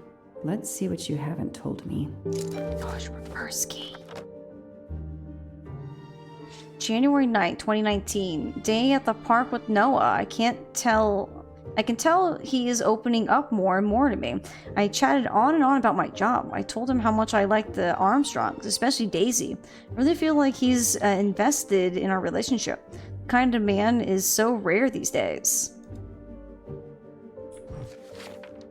January 14th, or February 14th, Valentine's Day. Noah and I went to the Blue Lagoon, our favorite restaurant, for lunch. It was wonderful at first, but then something happened. Noah received a text message. I don't know what it was, but he said we had to leave. He wouldn't say anything else. Instead, we went away somewhere in the mountains. Finally, we arrived at a cabin in the middle of nowhere. He told me to stay in the car. Not very romantic for Valentine's Day. February 23rd, 2019. Noah gave me flowers. He's usually very attentive, but despite everything, I felt he was more distant today. I hope he is well. I would like to be more present for him, but I don't want to interfere in his private life. March 15th. It's been a while since I wrote in this diary. I didn't have the strength, and I think this is the last time I will write in it. My dear Daisy was kidnapped, and I haven't heard from Noah since that day. It was the night Daisy was taken. He talked and talked. I left Daisy too long, and now he's gone. No, she's gone, excuse me. I thought he loved me, but he just never called again or anything. He hasn't replied to my messages since the night Daisy... I'm lost. It's my fault Daisy's gone. I didn't watch over her. I can see why Suzanne didn't tell me everything about this, Noah. It's clear when he disappeared that she realized something was very wrong. She should have told the police. Oh,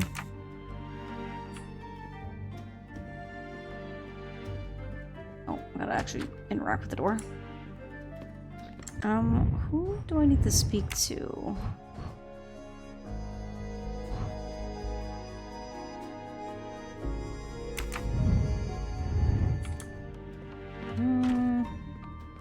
Not sure I need to speak to these two, but I will see.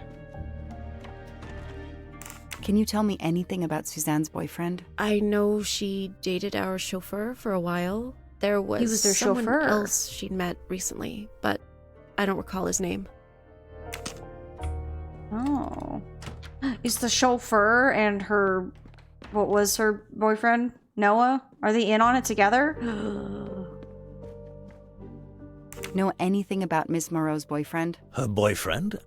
I know she went out with someone for a while there. More recently, I saw a man in a 4x4 who would pick her up on her nights off. He never got out of his car, just waited for her. She did seem to spend more time than usual on the phone these past few weeks, but she worked hard. We weren't going to begrudge her what free time she had. Since the abduction, she keeps pretty much to herself. A 4x4? Take whatever time you need. That's the same car that left tracks.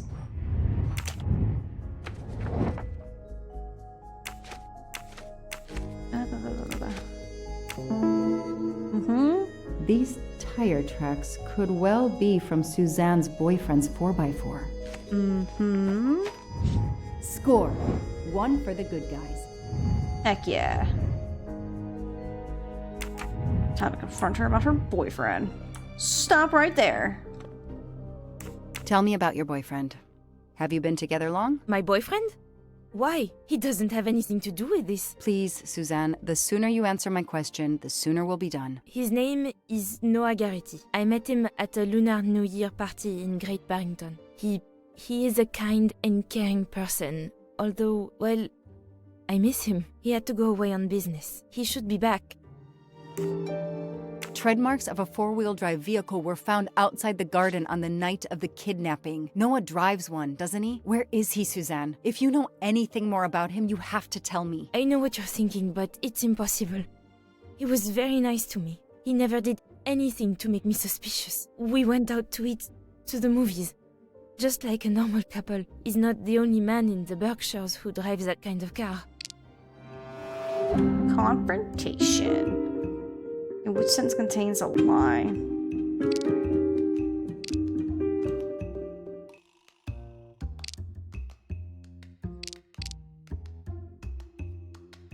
Yeah, I'm thinking 2 just because of her book. You really didn't notice anything strange about Noah until he vanished? He could get moody at times, as if he had a lot on his mind.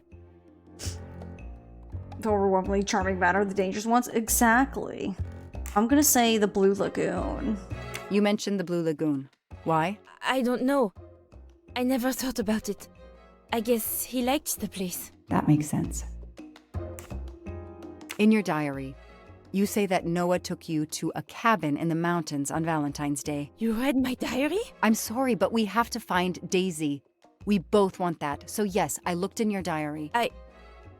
You're right. He took me to a cabin in the woods. I waited for him in the car. He came out after a few minutes. He was very sweet and apologetic, but he never explained. We went back to the restaurant for dessert. Did you ever go back to the cabin with him? No, never. So what made Noah drive all the way to a cabin in the middle of nowhere? He left her in the car. Why was he there? This is important. I know it is. I can use Suzanne's directions to the cabin and compare them to the map of the area I have in my car. That's right, we have a map. To the car!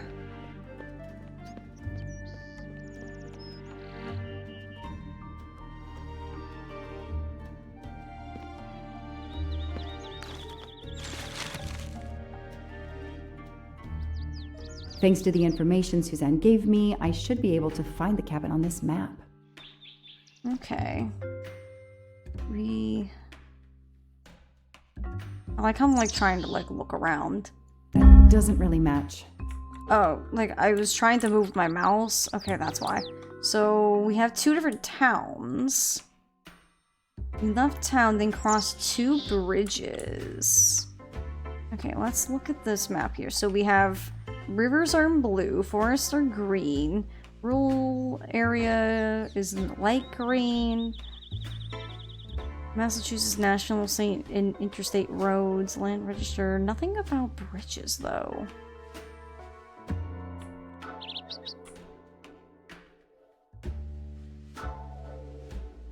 I guess there's just water bridges. I guess we'll just count whatever goes over water as a bridge. And some thick woods. So forest. So it's gotta at one point go over two bridges, so cross the water twice and then into some woods, then past a cornfield on the left, which is rural. Okay,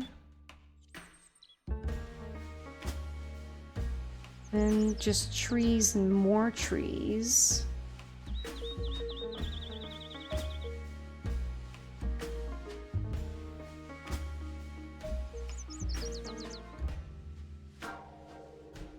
Outside the cabin. So we left town, then crossed two bridges. Where is there a place where you can leave town and cross two bridges? So far, like right here, cross a bridge and you cross a bridge. And some thick woods.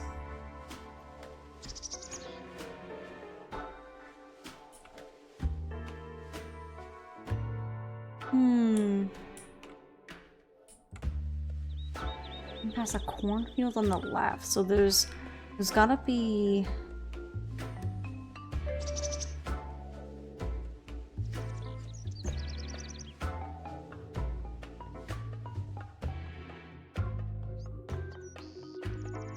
So it says it's some thick woods.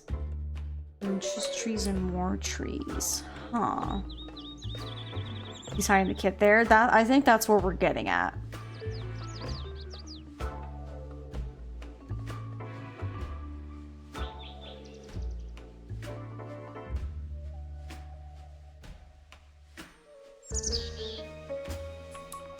That can't be there. Probably not here. Oh my god, I'm so sorry. My fingers got off the WASD. I was like, what is happening? You work backwards? Maybe. But I feel like the problem is there's a lot of too much green.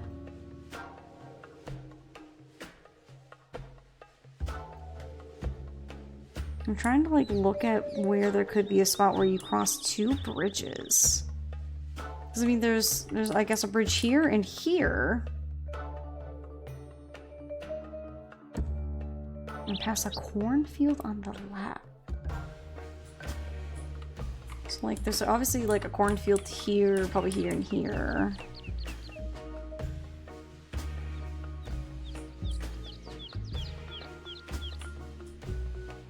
What if it's up here? doesn't really match. I just saw like all the green because it said then just trees and more trees. Yeah, it doesn't help that like there's 2 towns. And we left town and then crossed 2 bridges.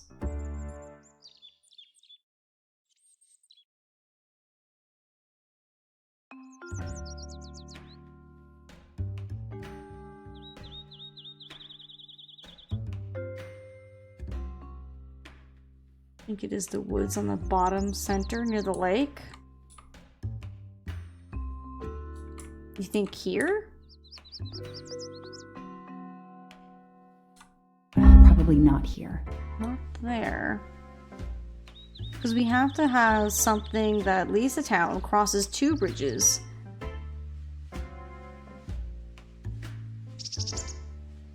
I think what's confusing me is also when it does, and then some thick woods. And then past the cornfield on the left. Then some trees and more trees. So that last one makes it believe it's gotta be somewhere in the green area. Or left near the lake bottom. Oh, you mean right here? That can't be the right place. Unless it's like... That doesn't really match. What confused me is whether they are on the left of the cornfield or the cornfield was on their left. Well, I'd assume that if you're passing a cornfield on the left, that means it's to your left, right? So you would be heading essentially north if the cornfield was west.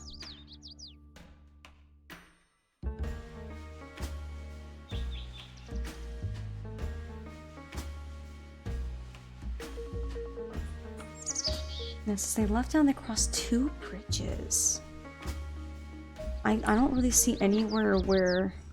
Because, I mean, there's 2 bridges right here. In some thick woods. And then if we go this way, there's a cornfield on the left. And then just trees. Could it... That can't be the right place. Could it be that one? Probably not here. It's gotta be somewhere in the green.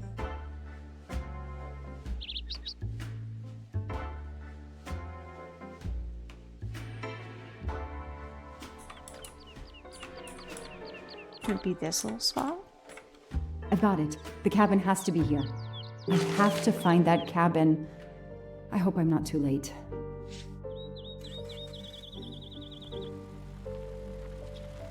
I wish I could look at the map and kind of explain how I kind of parse that together. Where did you click? I clicked like right in the middle. I wish I could look at it again and I could explain how I figured it out at the end.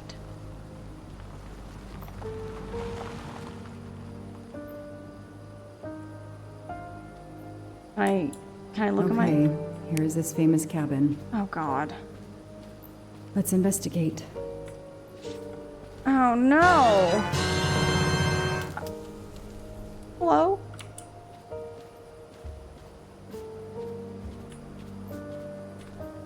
Did we not squad the rest of our team? Absolutely not! Hello? Is anyone there? Where's our service weapon? Yeah, we're going it solo! Nobody. I can't just waltz in without a warrant. Hello? Is anyone there? No. Nobody. I can't just We're waltz in just without a knocking? warrant. Yeah, you know. Noah brought Suzanne to this dump on Valentine's Day? What a romantic. Yeah, very, very romantic. Yeah, mm-hmm. I don't like it. I don't want to be out here. I don't got no backup. Absolutely not. Oh yeah, let me just leave the axe here. What? What do you want me to do? Search for traces of Noah. Okay, so it looks like we're just looking around. Absolutely. No. Mustache! Shiny facial hair. The good news is that it's gold.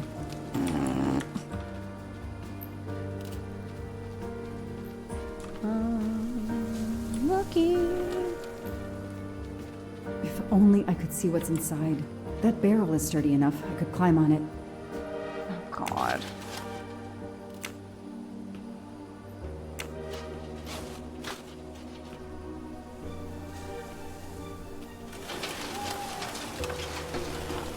Going alone is a very bad idea. Yeah, it's how you get killed and then... Oh, I don't want to look in. Oh. Oh. Stop. It's Daisy's plush toy. If Fluffy is here, the kidnapper has been here. I have to get inside this cabin. Absolutely not. Ugh, an old hunting trophy starting to molt. Absolutely not. Absolutely not.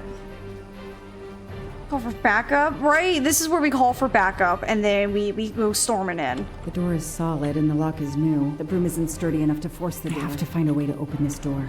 The axe. I'll arm myself.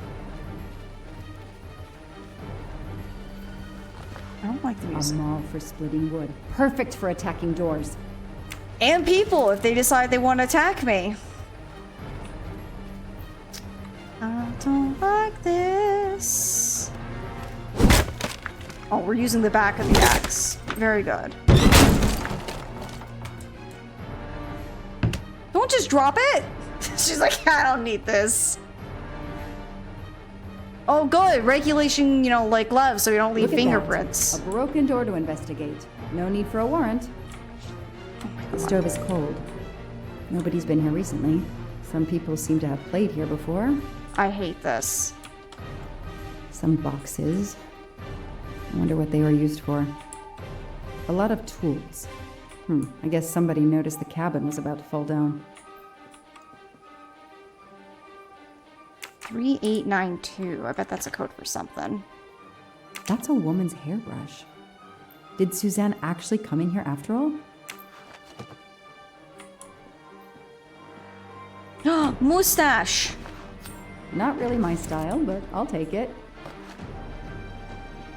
Blue Lagoon! This bottle comes from the Blue Lagoon.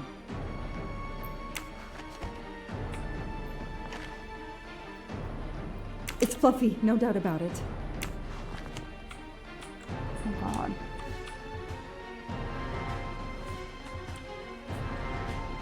I don't like this. I don't like this. I'm going near my car. What do you want me to do? I have to unlock the secrets I know the cabin holds? No, I don't want to go in. The music's scary. I hate this. Why do we gotta do this game?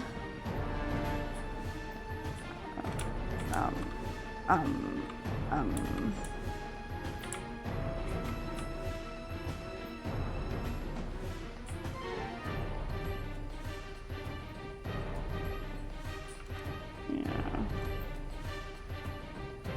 3892.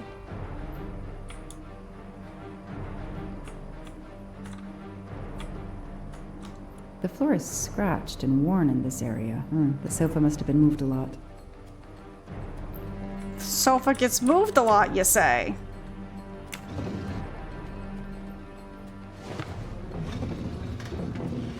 Well, yeah, I mean, that is true. That is one good way to think about it. Damn, it's booby-trapped. If I move, it could go off, and that countdown tells me it wants to go off anyway. Oh, do I gotta... Oh, God. Okay.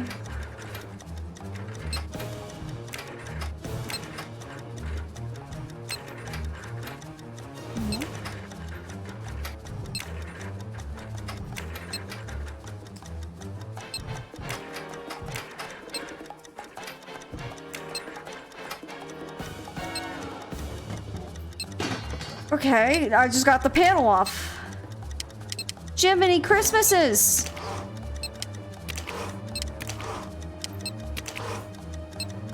What am I trying to do? Oh.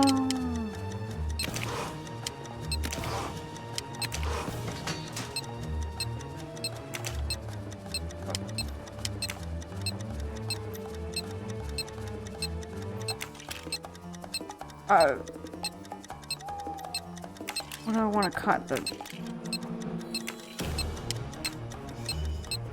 Okay, that was not the right answer.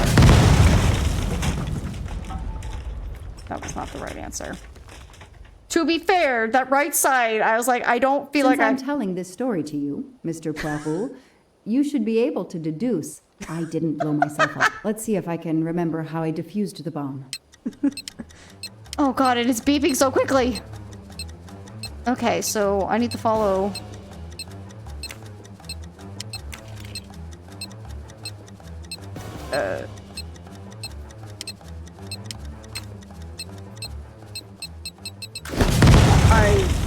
I feel like I'm not getting enough information.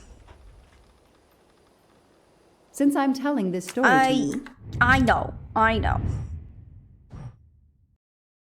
I mean, I almost did it first try. You're right. Can I? Game?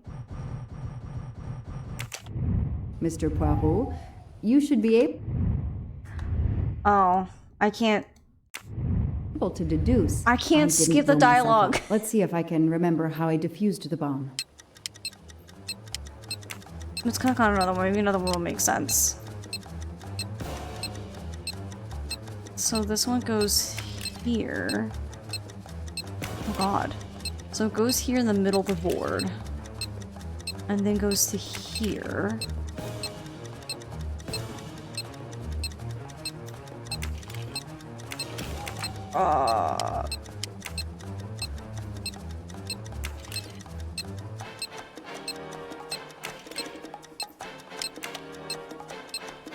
Okay. So this one goes here on the...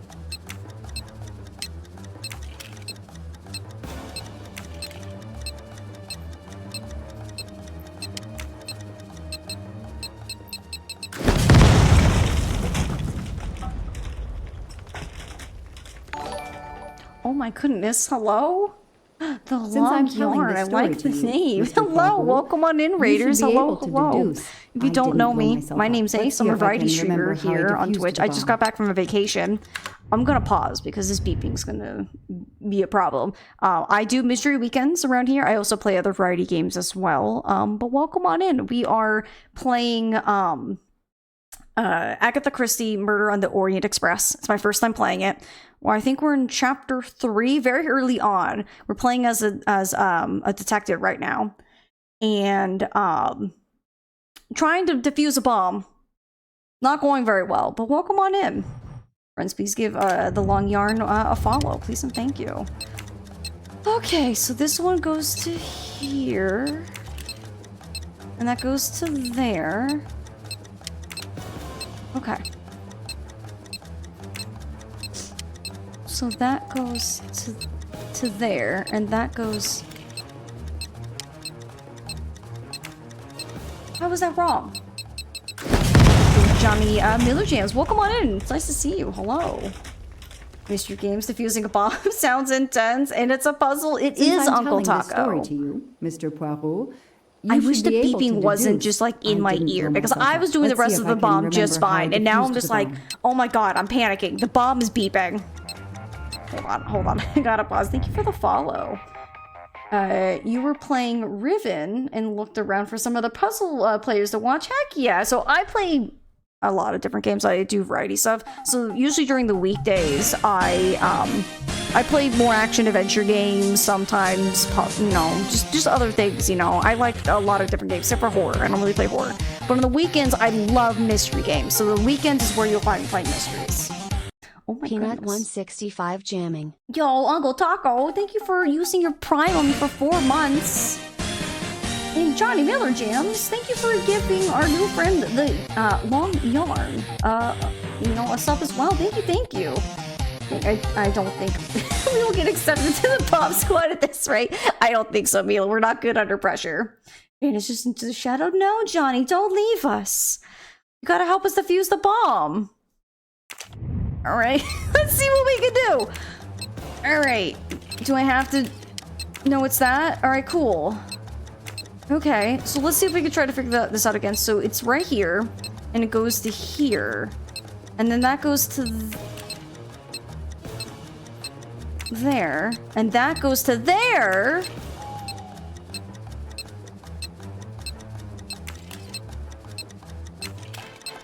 Maybe here. Oh, I'm a genius! Okay, all right, no one panic. So this goes to here, and this then maybe goes to here. And then that goes to there. And that goes to there, and that goes... No. So that goes to... Yeah, to there, and then that goes to here, and then here...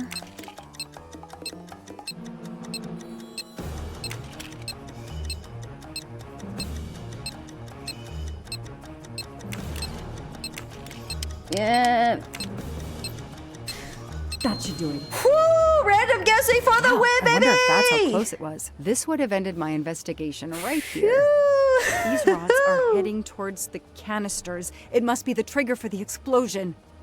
I smell a strong, sweet smell. Damn. We still might be a Jill sandwich. I think these are Hang filled to on. the brim with diethyl ether. Incredibly flammable. It looks like the kidnappers wanted to utterly destroy this place and whoever opened this hatch. A wooden crate? I have to open it. Do we?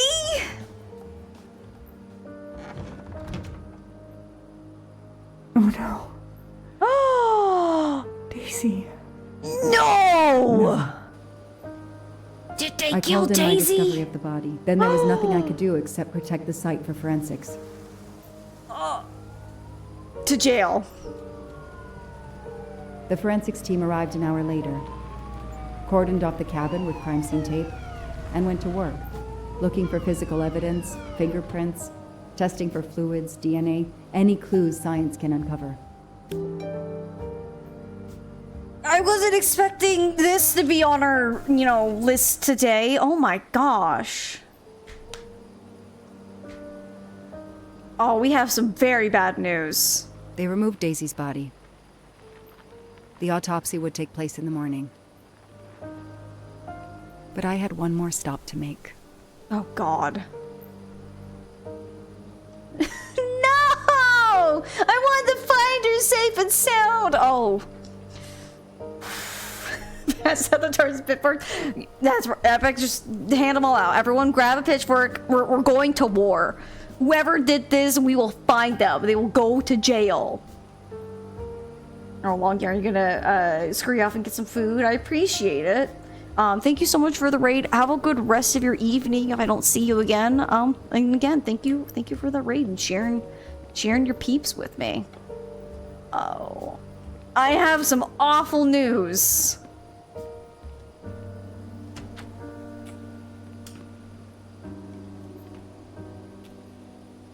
This isn't gonna go well.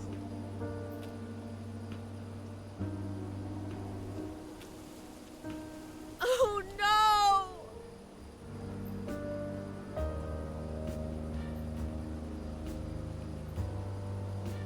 Oh, look at the kitty up there.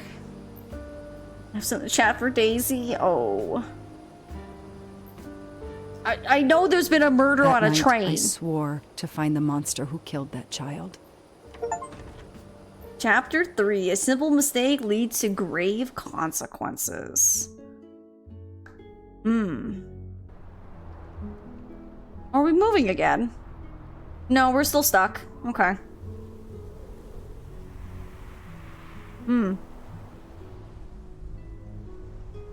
Ratchet on train saw me? How? Daisy. Back to sleep. She was awake? Then she collapsed again. I take the responsibility. She was weaker than I realized. Oh. Lie still while I examine you. Pupils dilated? I'm all right.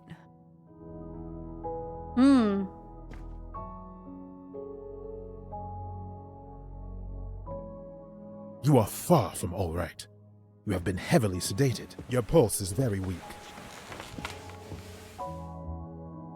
I have to finish my story. Ratchet can't escape again. Well, Can't he's dead, escape. so... Have no fear of that, mademoiselle. Ratchet will not escape. We must hear her story. This woman needs rest. I will let you know when she is recovered enough to continue. But I warn you, it will be some time. I understand, Doctor. Thank you.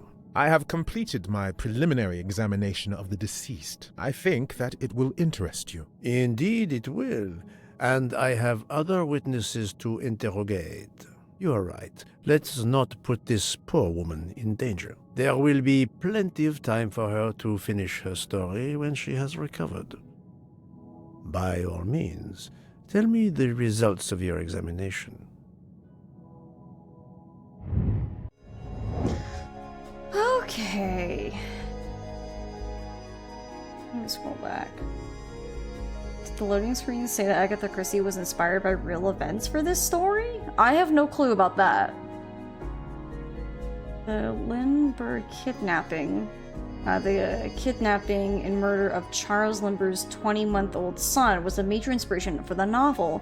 The kidnapping involved many of the same elements as the novel, including a famous family, a ransom, and the child's body being found after the ransom was paid. Christie rewrote the case for her novel by creating the subplot of the Armstrong kidnapping, where the victim was a young girl. Interesting. Also says the Orient Express in a blizzard in 1929. The Orient Express was stuck in a blizzard in Turkey for 6 days. Christie's first trip on the Orient Express was in 1928, and she experienced a similar situation in 1931, when flooding caused the train to be delayed for 24 hours. Interesting. Very interesting.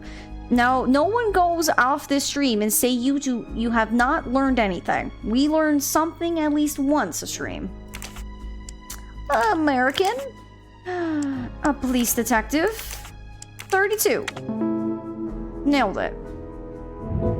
That was easy. Alright. Can you estimate the time? Give me the autopsy report. Rigor mortis was advanced, but not complete. I estimate the death occurred between midnight and 2 in the morning. Okay, that's what you said before. That tallies with the witness statements I've collected so far.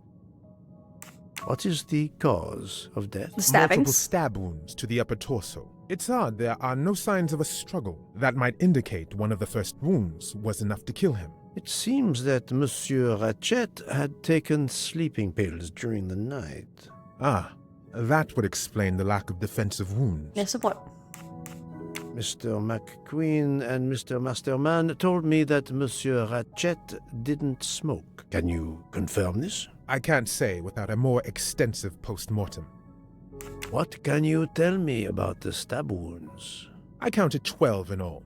1 or 2 are so slight as to be practically scratches. On the other hand, at least 3 would be capable of causing death.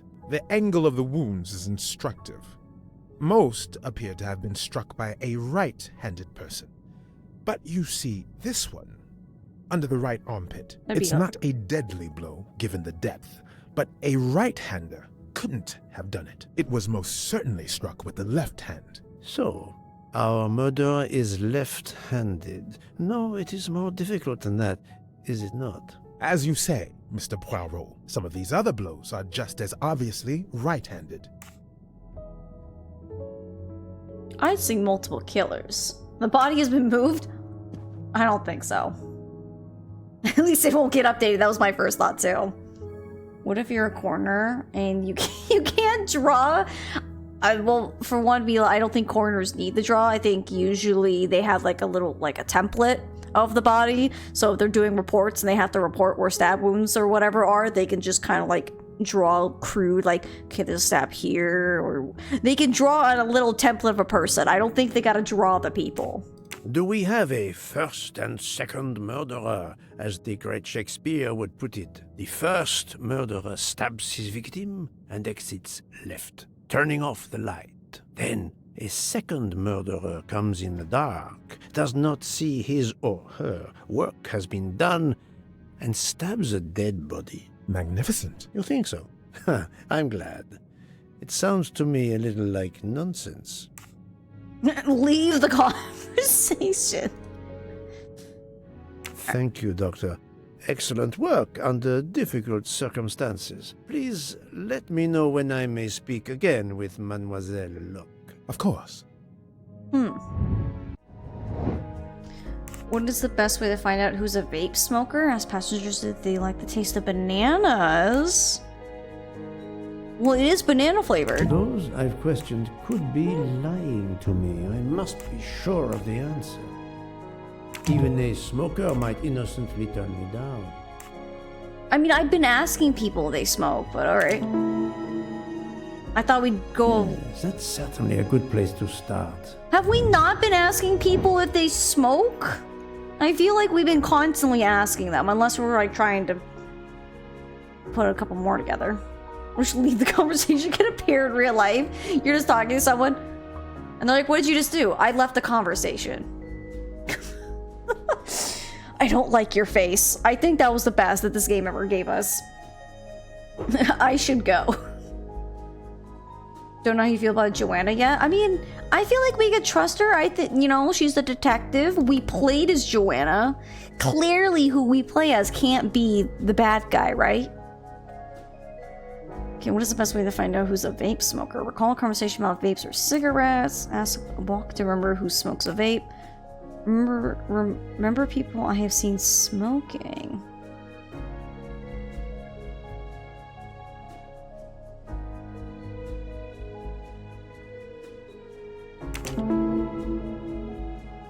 Yes, I have personally seen some passengers smoking. I just have to remember who they were. Oh god.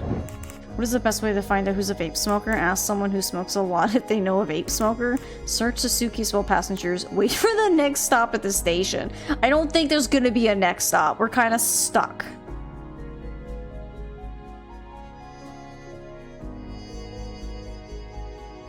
Search the suitcases of all the passengers. Just straight up search everyone. That'd be my go-tos. Like, everyone, you're subject to a search. It's not what you're doing. We have to play Hercule Poirot and right. It's quite interesting. I do like the change in dynamic, though I did think that cabin scene was a bit too spooky for my liking.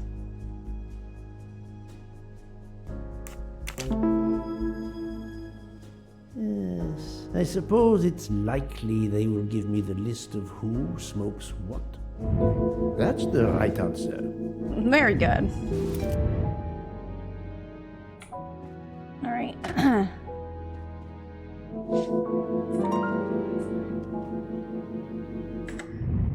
Mind map. What do we got?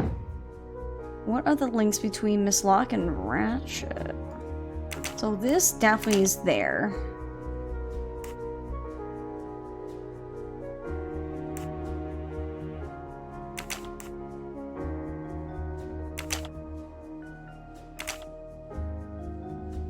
Think, Poirot. That is not a good answer.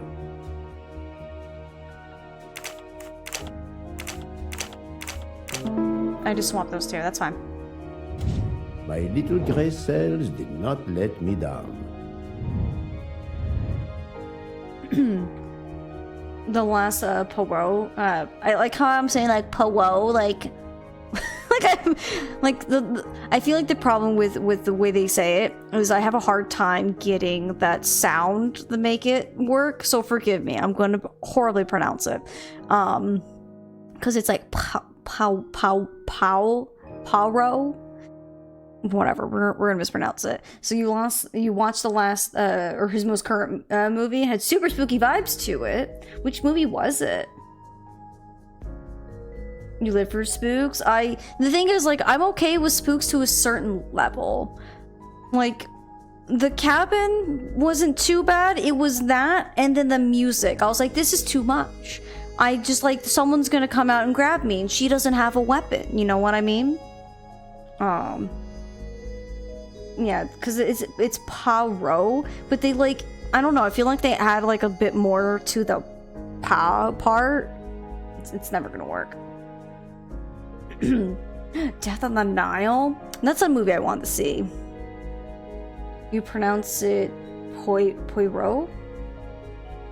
For too long. It is definitely a very interesting pronunciation. Continue investigation. I have to continue questioning the people on this train. Okay. Hello, I have questions. Arbuthnot, I beg your pardon, but could you answer a few questions for me? I'm grateful you found my ticket, Poirot, but now is not convenient. I certainly didn't expect such a resistance. Resistance. Poir rhymes with moi, kind of. We in French makes a wa sound, like. I didn't expect to get a French lesson today. Oh, this room was just in. Just kidding. No? No? Okay. Well, I guess we will go on this side of the train.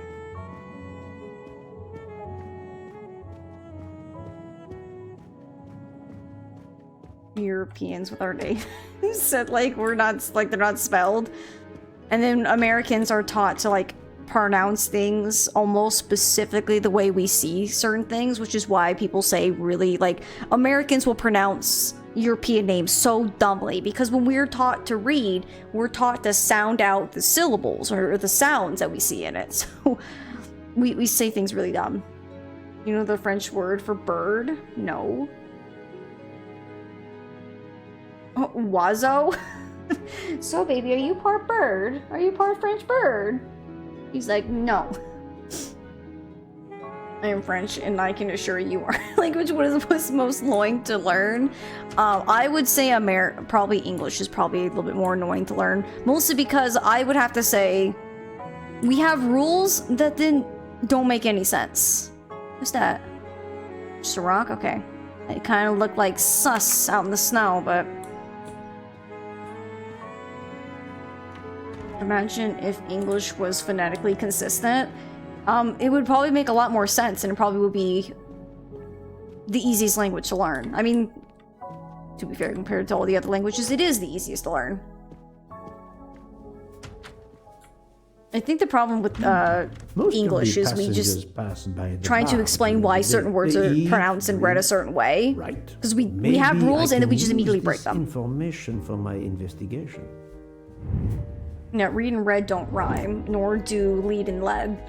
But read and lead do, but also don't. What is the best way to know someone is right-handed or left-handed? Ask the Mr. Fletcher? Oh my goodness, to observe the hands of the passengers. Ask passengers directly. Good job. Yeah, that's the most, like, yes, sneaky way. Work. He appears to be an observant young man and serves the passengers regularly.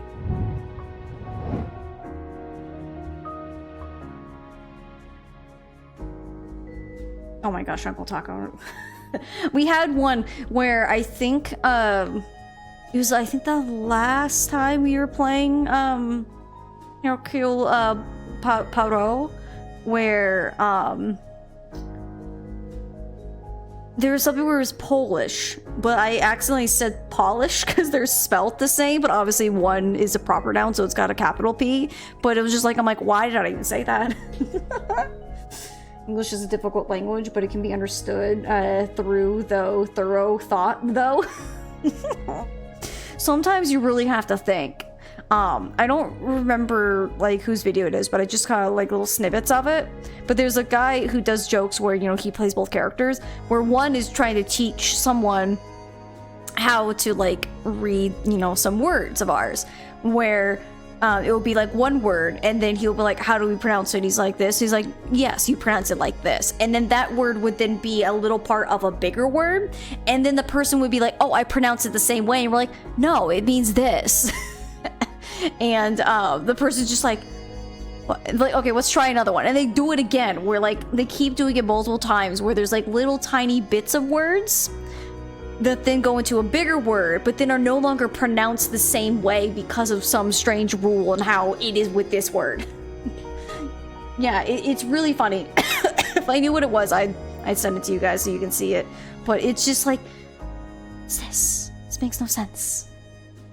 Written, spoken, changed to the great vowel shift in the printing press. The words were put down as spoken at the time, but the pronunciation changed over time. Very interesting. We're learning today.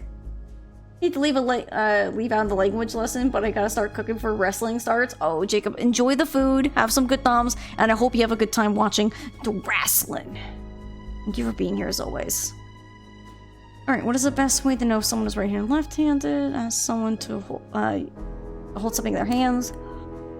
That's what the rest of their... Ask anyone to reveal which they write with. Right. Yes. If I ask them to write something trivial, they may do it instinctively with their dominant hand. Okay. Ask Mr. Michel to keep track of who's left-handed. Remember conversation with Mr. Boku, whatever. About the hands of passengers. For people I had tested before, remember if they use their right or left hand. Nice. Because someone might be ambidextrous. Yes, I will remember which people use their right or left hand. I'm right again. That happens to me a lot. I love how smug he is. Alright, my first Mademoiselle victim. Debenham, I have a few questions for you. Of course. Let's start with your movements last night. There's little to tell. I went to bed and slept. Did you know the man who was killed? I saw him for the first time during didn't hear my lunch tummy. yesterday. Did you notice anything about him? Well, if I believed in auras, I might say he seemed dark. Would you mind writing your address on this paper for me? Not at all. Okay, she's right-handed. That's it. Mademoiselle Debenham is right-handed. Okay, okay. All character menu updated. We might actually need the character menu in this one instead of just kind of keep tabs on people.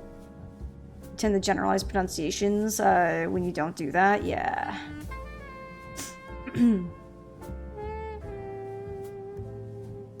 Do you recall what time Mademoiselle Olsen went to get some aspirin from Madame Hubbard? I remember glancing at the clock. She left our room just after 10:30 p.m. Was she away for a long time? About 5 minutes. That confirms what Madame Hubbard told me. Okay. Do you smoke by any chance? No, I never have. Do you own a scarlet nightgown? No, it isn't mine. Whose then? I don't know. What do you mean? You do not say, I have no such thing. You say, it isn't mine, meaning that you know who it belongs to, am I correct? Oh, I see. No. I woke up this morning about 5 a.m. with the feeling that the train had been standing still for a long time. I opened the door, and I saw someone in a scarlet kimono some way down the corridor. Her back was turned. It was impossible to see who it was. I understand. Thank you for your assistance, mademoiselle. Okay. Mademoiselle, I am sorry to disturb you, but I need to ask you a few questions. Are you the investigator? I am. We are lucky you are on the train. What do you want to know? Why is she speaking so slowly?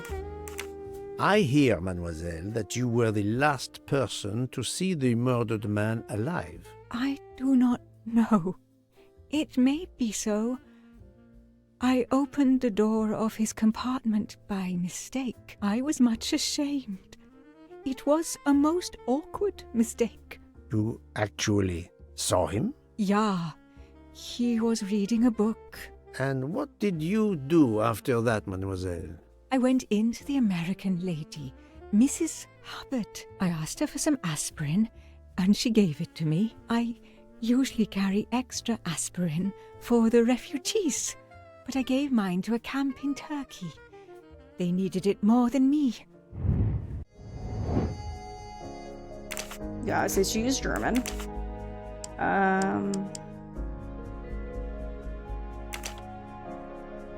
don't think she's a nurse, though. I must admit I'm not right this time. She a nurse? Think, Poirot. That is not a good answer. Is she only 27? I do not think that's the right answer. No, not good. I don't... Because I know... We're... So she said yeah. So I would assume German. Because that wouldn't be Italian. I don't think it'd be Swedish. I don't think she's a police detective. Older? Well, the thing is, I think I've tried both nurse and housewife at 46. Is it Swedish? Maybe she's Swedish then. Maybe that's my problem. I must admit I'm not right this time. Okay. I didn't know, like, if anything that she was said had anything to easy. do with being a nurse. Got it. Okay. I didn't know the Swedish also uses you know, it's fine. It's whatever. Did This is why Mrs. I have Hubbard European ask you whether the viewers. communicating door They can between help her me. compartment and that of Monsieur Ratchet was bolted? Yes, And was it? yes. And after that, what did you do? After that, I went back to my compartment, took the aspirin, and lay down. I probably should have That guessed she was more around Swedish than German, the way she 10:50 sounds. PM.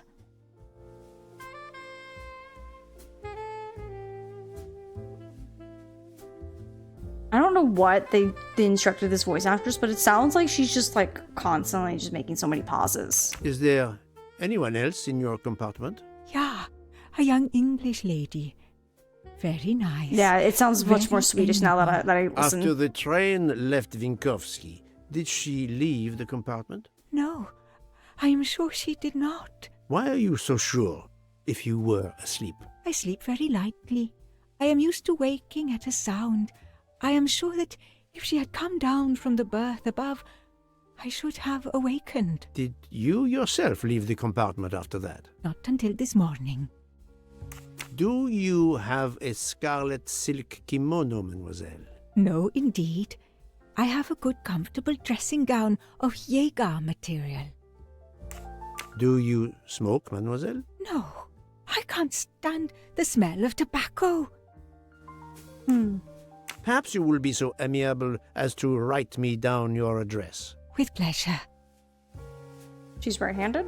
Mademoiselle Olsen is indeed right-handed. To be fair, I would say probably 99% of the passengers will be right-handed. It is what it is. This was a very interesting conversation, mademoiselle. I thank you. If you have any other questions, I'll be in my compartment. Good luck, Mr. Poirot.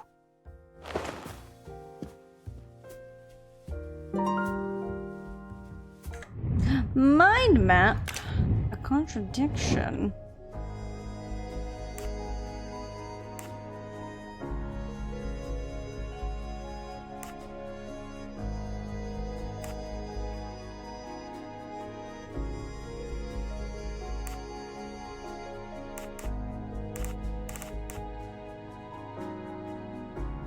Select two elements which reveal the contradiction in testimony of Miss Debenham and Miss Wilson.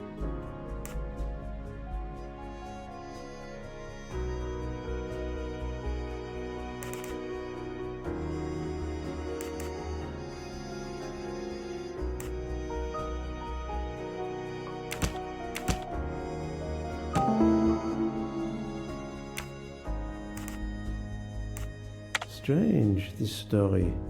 If Mademoiselle Olsen is such a light sleeper, why didn't she tell me about Mademoiselle Debenham getting out of bed? She even made a point to tell me the opposite. That's the right answer. Very good. Okay. Oh, no, we gotta... Wait, there's more. Hang on, go back.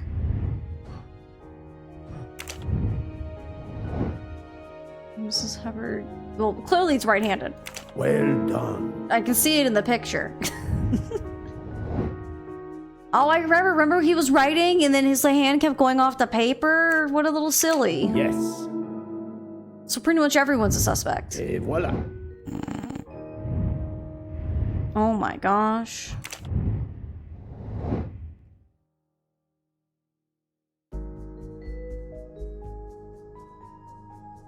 I don't remember, does she smoke? No, because she said she hates smoking. Good job. Okay. Right. Yeah, he said he smokes tobacco.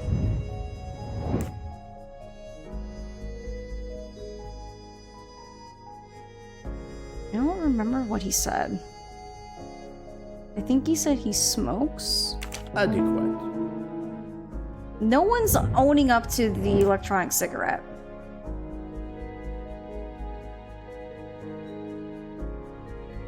I'm trying to like recall, because a lot of these conversations we had, some of these people were like a while ago, because we're like approaching 5. You think he also smokes? Yes. That's the right answer.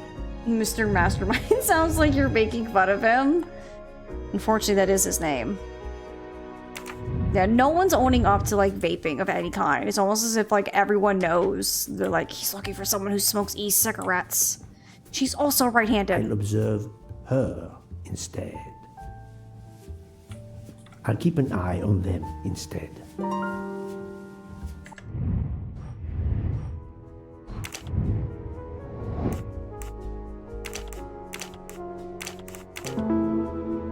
Easy.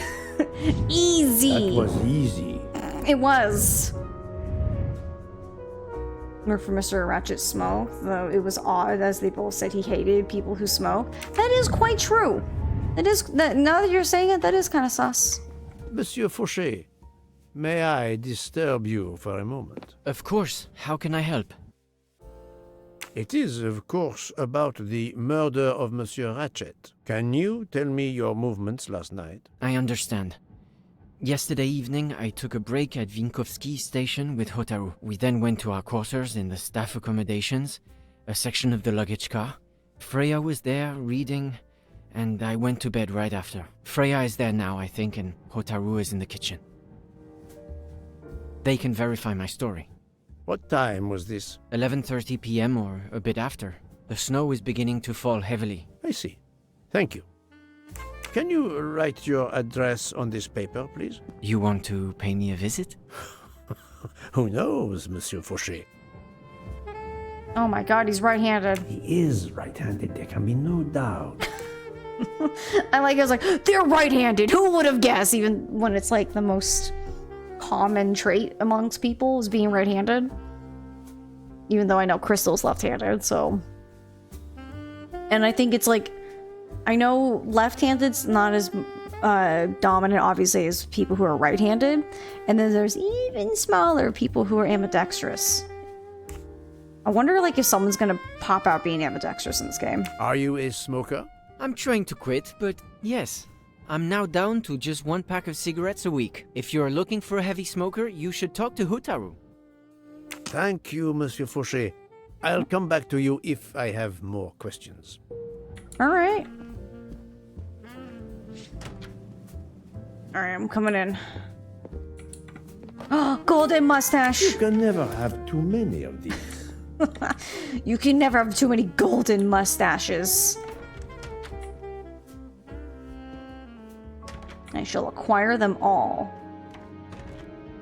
So, Poirot, I hope you are progressing in your investigation. I have not finished yet, but it is progressing, yes. I still have many questions that must be answered. I will report to you as soon as I can. Oh, okay. Okay. She's snoring. He doesn't look very good. I want to read this note. You good, my dude? Ah, Monsieur Maury. Would you have a few minutes to give me? I have some questions to ask you. Do I look like I can answer questions? The room is spinning. My head is about to explode. You were celebrating last night? Celebrating? When Freya always wins. Ah, what am I saying? If you want my answers to your questions to make sense, help me recover. You see there, the magnet on the fridge.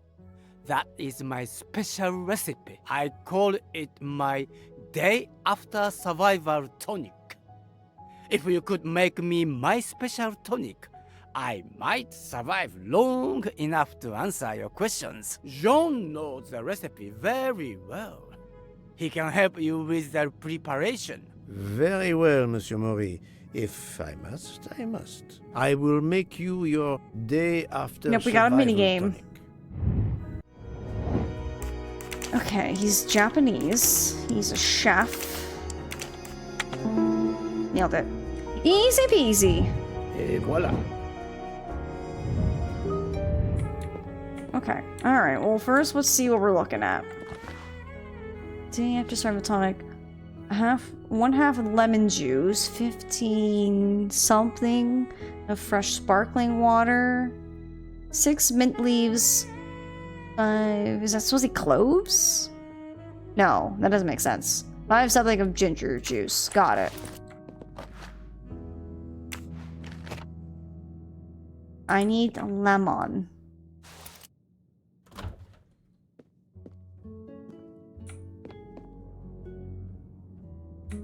Is this is this how I packed it for them? With that little puzzle? Lemon? Yes. Oh, it's kind of a bruised lemon. Just... I don't... How does one juice a lemon? Can I... Juice it, dang it! Oh, I gotta put... No. Just... How do lemon?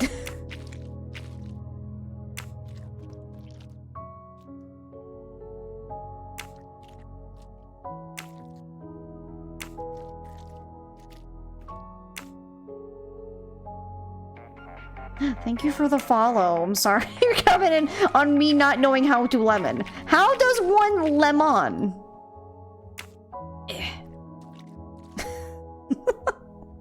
All graphics went to this one lemon. It did.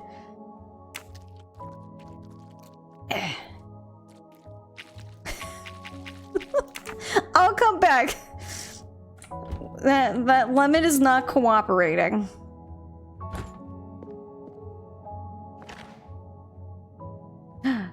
Soda water. I'm missing half of the tonic ingredients.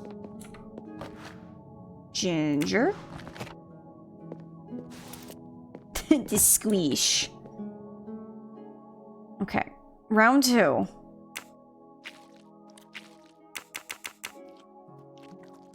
I mean, I know how to squeeze lemon in real life, but like, this is getting...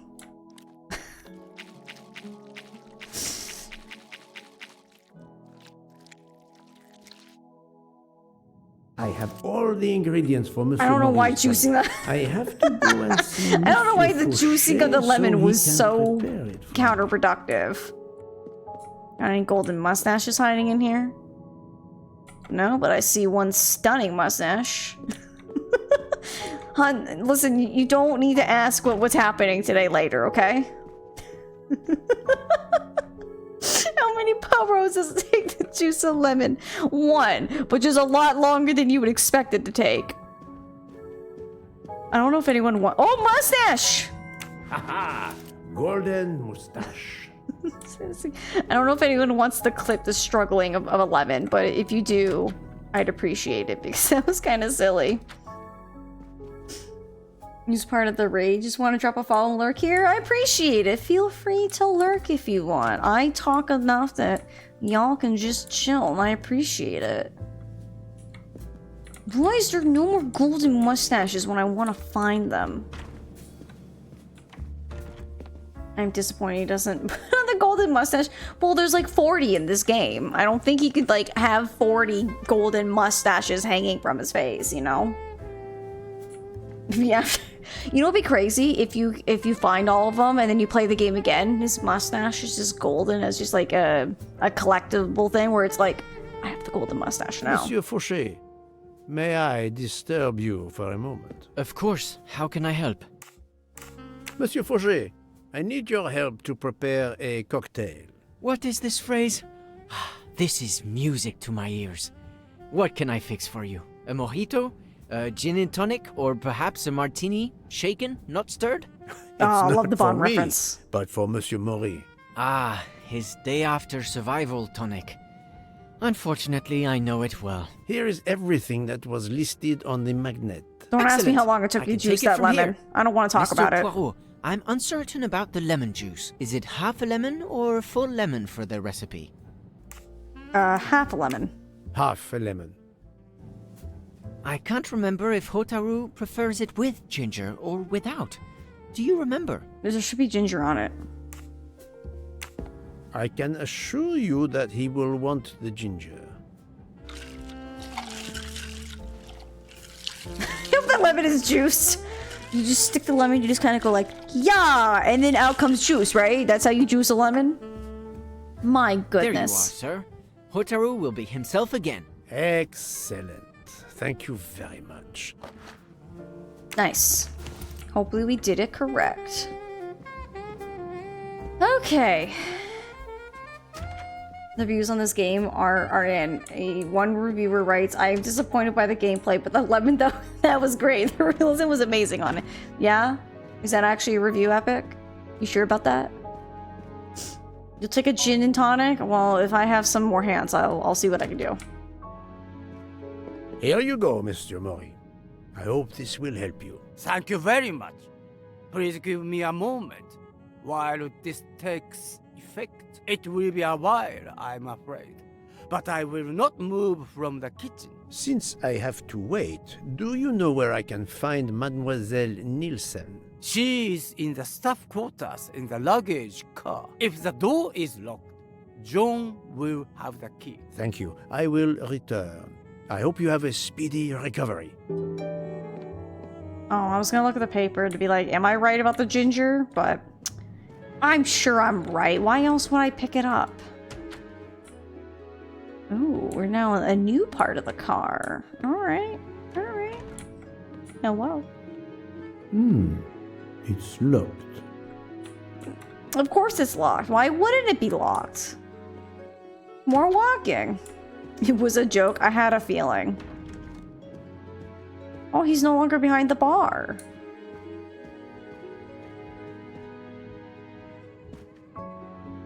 Monsieur Maury told me that you are the one who has the key to open the luggage car door. I will need Squeeze 11. Yes, Thank you, that's Ryua. right. Here it is. Please I'll have to don't look at forget it to give later. it back to me. I will not forget, Monsieur Fauché. I got a key. It's got a little choo-choo train on it. I have a favor to ask.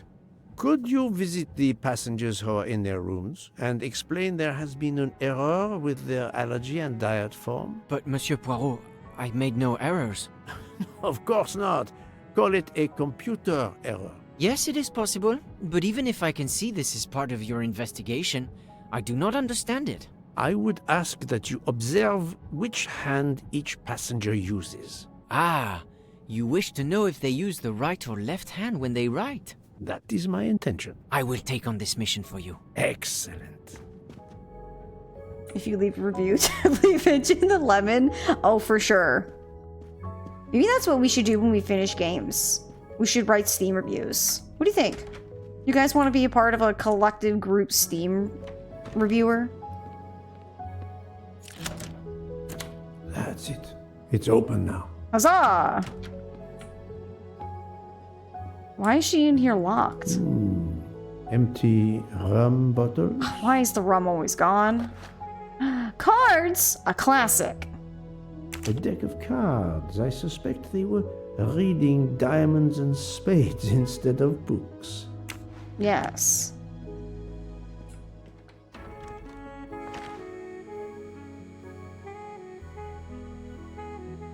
Captain set. Premium quality. Dang. Golden mustache. I sensed it. I was like, surely there's a golden mustache in this bucket. Come to Poirot, my exquisitely sculpted friend. Don't worry, ma'am. I have eradicated the golden mustache problem that was in here. You're welcome. Hello, Mademoiselle Nielsen. May I ask you a few questions? I don't have a minute. My career is ruined, and it's not my fault. But how did this terrible thing come to pass? My supplies, passenger luggage, our living space. There is so little room. I gave the cargo handlers in Istanbul strict instructions how to stack my crates containing the ingredients I need for my desserts, so as one box is used up, it can be discarded. And these fools of cargo handlers did not follow your instructions? Ignored completely. I have 4 crates that must be moved from there to here to correct the order they are stacked. But placing the wrong crate on top of a smaller crate will crush it. Oh, it's one of these puzzles. And my career. Calm yourself, mademoiselle. I understand. So, the problem is these 4 crates must be moved there, but carefully. Yes. I have to move these 4 boxes from this location. Don't worry. I've done this before with Nancy. Here. But there is not much space to move the boxes, and I have to be careful never to put a bigger box on top of a smaller one, or the smaller crate will be destroyed. The problem is clear. I shall assist you. Okay, how's this gonna work? Alright, we're gonna grab a box, put it here. Grab this one, put it there. Grab this one, put it there. And there, and there, and there. And there. Not there.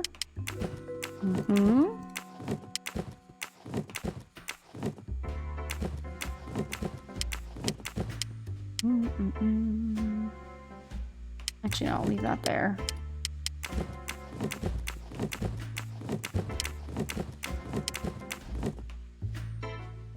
Et voilà! It's just that quick. A lifesaver. Or at least solving puzzles. A dessert saver. Thank you, thank you. I will gladly answer your questions. Easiest puzzle. Ba-da-ba-da. Can you tell me your movements of last night? Last night after dinner, I stayed in the kitchen until 12:15 a.m. Then I joined Jean and Hotaru in our quarters. Then all of us read quietly in our beds until we fell asleep. That's a lie. Very studious staff. However, Monsieur Maury doesn't seem to They have left followed out the same evidence. literary pursuit as the others. And these rum bottles, do they have something to do with his hangover? Or just pick up all 4 boxes at once. Very true. They probably weren't that happy. It was very easy. Thank you for the GGs.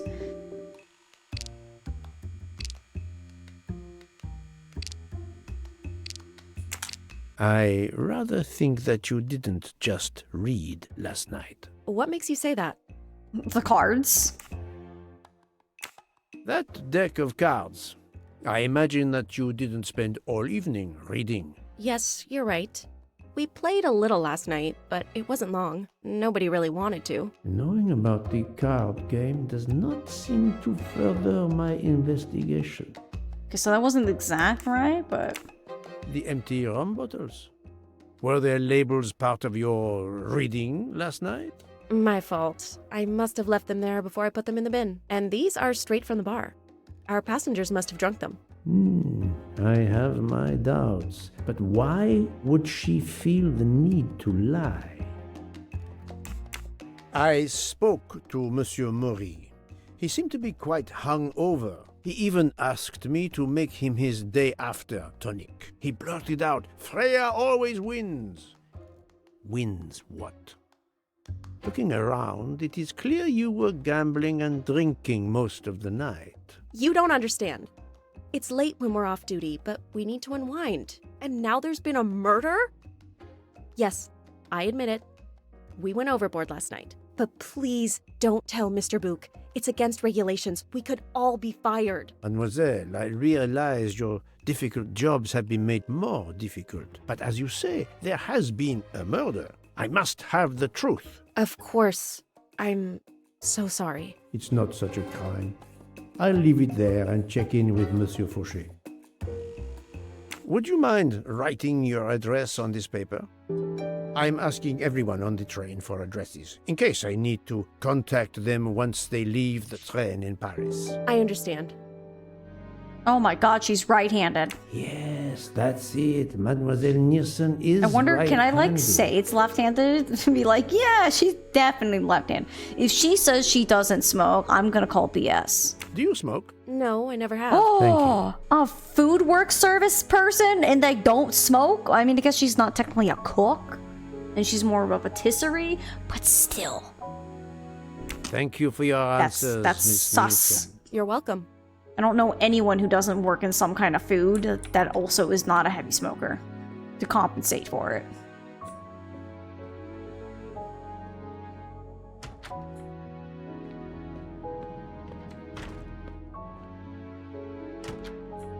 Alright, well, that was eventful. Are you better? Can I talk to you now? You look like you're better. How are you? It's better. Thank you. Then may I ask you some questions? It will not take long. Quickly, please. I have hungry passengers to feed. Très bien. Can you tell me your movements last night? Oh, nothing special. When Why I is the went juice off thing duty, sparkling at me? Do you I see that? joined John and Freya in a compartment. I read for a short while, then went to bed early. Reading? I'm not sure you have recovered enough to tell me the truth. Don't waste what little energy you have recovered to lie, Monsieur Mori. Yes, sorry, Mr. Poirot. You're right. It obviously wasn't reading that made my head hard like that. But if you told Monsieur Book, it could mean my job. I will keep your secret, but I am investigating a murder. You must tell me the truth. Thank you. I know someone who used to be a short order cook that never smoked, and so it does happen. I mean, sure, but I think it's more of that's an outlier than it is the norm. Considering that you would get a legally mandated smoke break because people can't control their addictions. Yeah. I think I heard someone like didn't smoke, but they would just go out with the people smoking, so they could also have a smoke break. Please write your address on this paper. My address? I don't see why. I think I hear Monsieur Book approaching. My address? Yes, of course. Oh my god, he's right-handed. Another right-handed person. Not surprising, most people are. Mm-hmm. You are a heavy smoker. My job. It is very stressful. Would you happen to know who vapes on the train? A banana flavor? Oh, yes.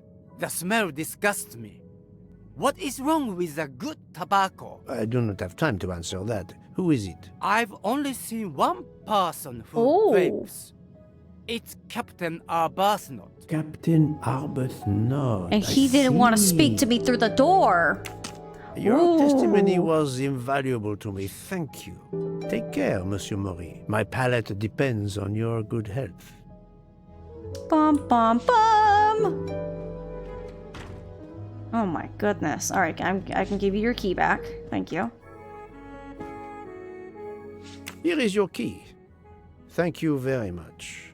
My pleasure. About the little favor I asked of you. Aha, but of course. I was able to get new allergy forms from guests who were in their compartments. Monsieur McQueen, Monsieur Masterman, Count and Countess Andreni, they are all right-handed. I also asked Princess Dragomirov, but she had her assistant, Madame Schmidt, sign for her. She is right-handed as well. You have exceeded my expectations. But you didn't say anything about what's his face. Thank you, Monsieur Fauché. I'll come back to you if I have more questions. I understood why it's legally required, but the same logic, you could be addicted to anything and get a break for it. Yeah.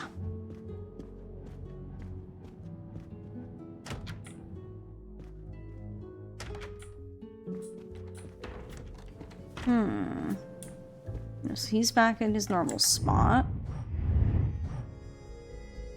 Yeah, we gotta talk to Arbuthnot.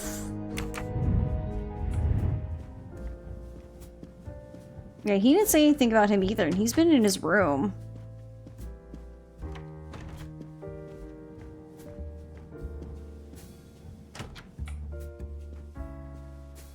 So many doors. He's in what? 105, I think he's in? Gosh, I really wish there was a way to actually, like, open up, like, our pieces of information and just, like, be like, which room is this person in? He should be in 105. No. She's in 105. Is he in 106? Captain Arbuthnot, I know that you are the only person on this train to smoke e-cigarettes. We found a vial of e-liquid at the crime scene. Will you talk to me about this, or should I pass on what I've learned to the police? All right. Come in if you must. Got him. All right.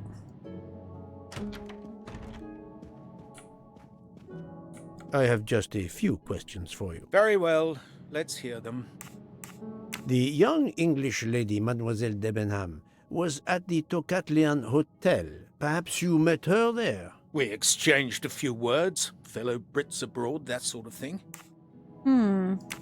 What can you tell me about Mademoiselle Debenham?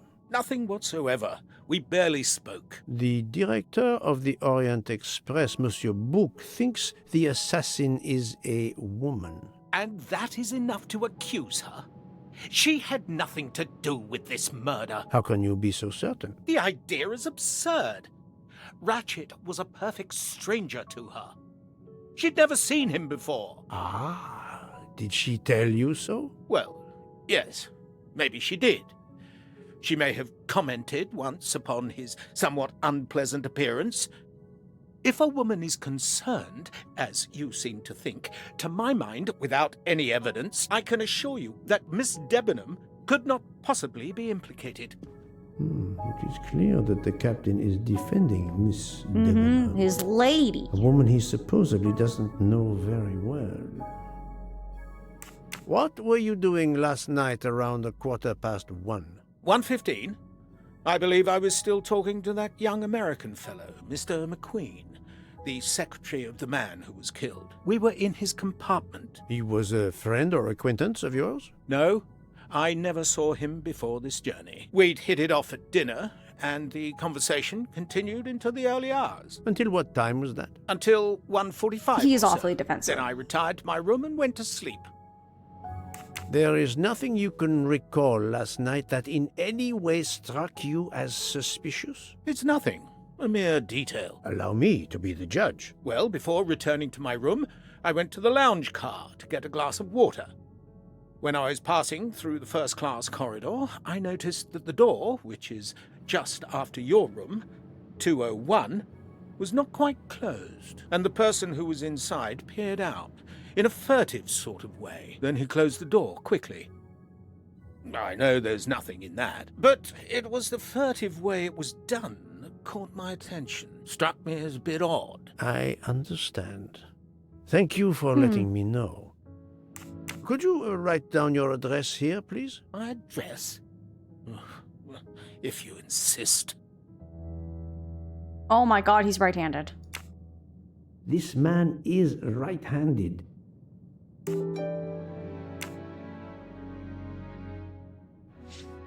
Is this e-cigarette liquid yours? What flavor is it? Banana. Well, that is awkward. That's my flavor of choice.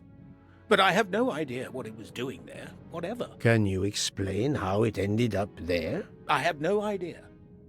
I never entered the man's room, Poirot. That's the truth. Thank you, Captain. You're welcome. Very suspicious indeed.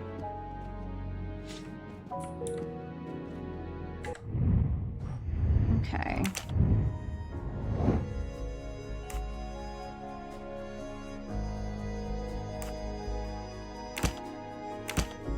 Yeah, they go together because he's the one who smokes. The bottle of vape juice belongs to Captain Arbuthnot.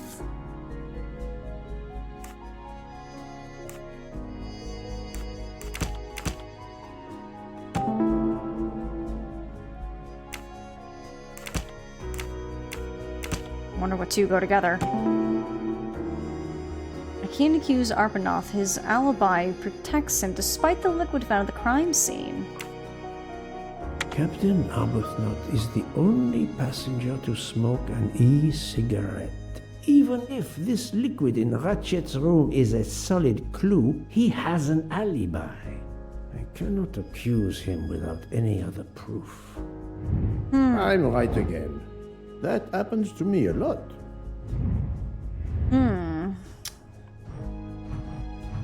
Oh, we still...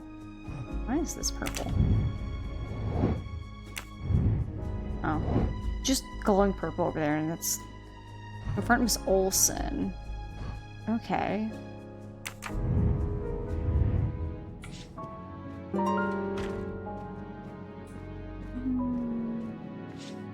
don't know where her room would be, because obviously we're in the...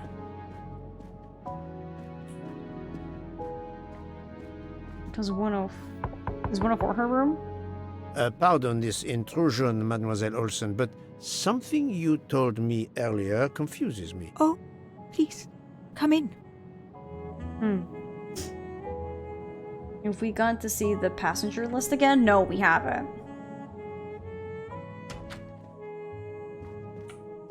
How can you be sure Mademoiselle Debenham was in bed all night? As I told you, I am a very light sleeper. The slightest noise wakes me up. If Fraulein Debenham had gotten out of her bed, I would have heard her. I got up this morning around 8 a.m. She was sleeping soundly. Confrontation.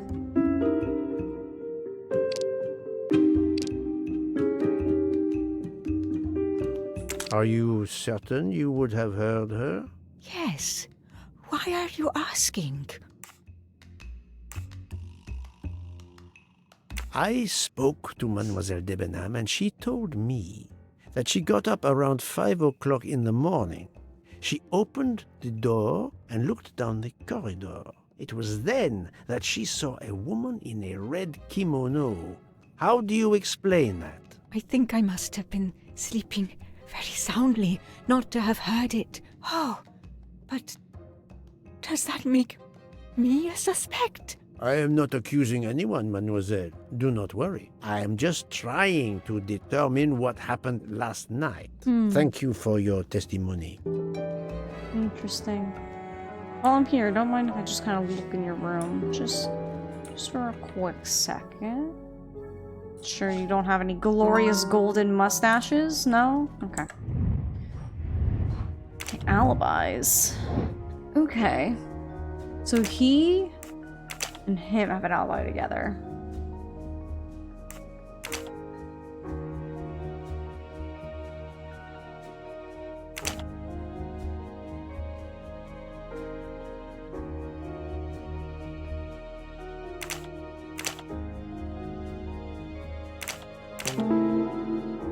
Okay. My little gray cells did not let me down. Alright, well looks like it's time to report our findings. Whatever little findings we have. Chapter 4 in the small storage room behind the blue chair. On the right in the restaurant lounge. I think we got them all here.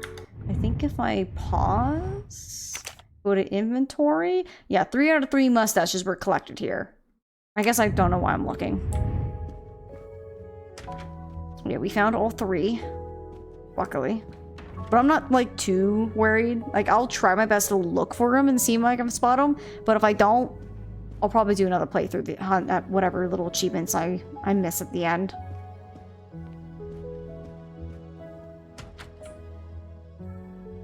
And then given the time, once we hit chapter 5, 5 in the next chapter, dang.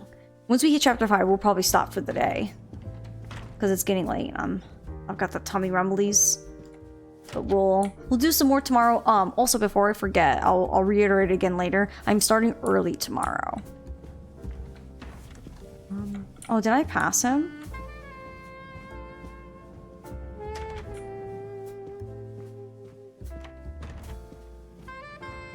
No, he was past here, wasn't he? I'm pretty sure. Just why I was having this way in the first place. Yeah, he's in the restaurant. There he is. Second guessed myself where I was going. So, Poirot, I hope you are progressing in your investigation. Alright, the murder weapon. There is no trace of the murder weapon on the train, as yet. The killer could have hidden it anywhere. It must be somewhere. Indeed, as you say, it must be somewhere. According to Dr. Constantine's report, the stab wounds were made by at least one right-handed and one left-handed person, and with different strength. For the moment, everyone I have checked is right-handed. It is impossible to draw any conclusions as yet. However, I still have a few people to interrogate, notably the Russian princess. You still have many avenues to explore? Indeed, the case is far from over, mon ami.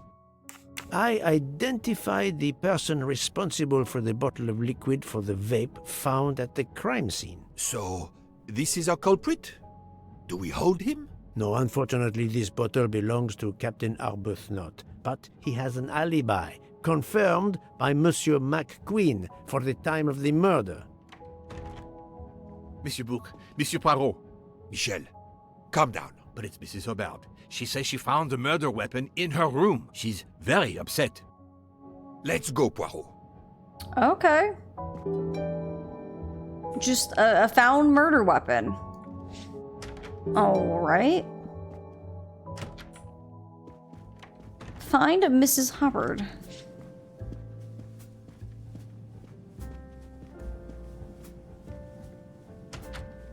She's in what, 205?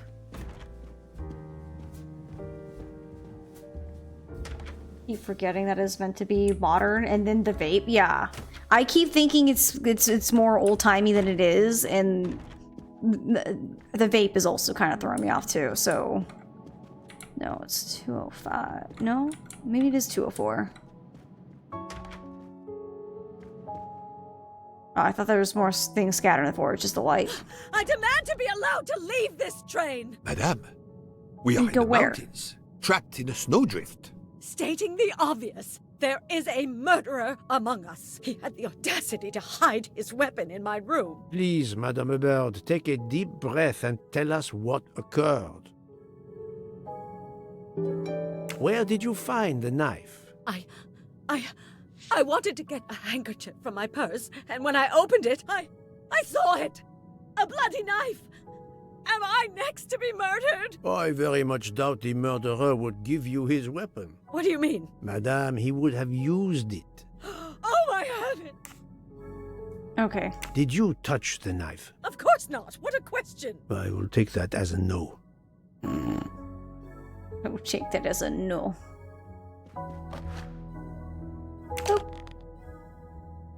Oh yeah, would you look at that? Bloody murder knife. Is this knife the real murder weapon, or is it a red herring?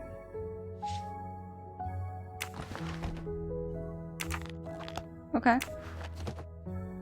Kind of convenient that we were just talking about the murder weapon, and would you look at that? It just shows up.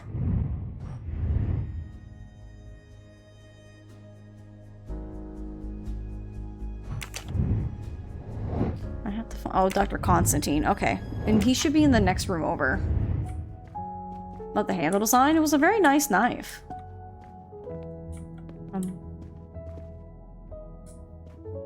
Mrs. Hubbard is distraught, Poirot. I should stay with her. Please go on without me. I have every every right to be distraught. Thank you, Mr. Book.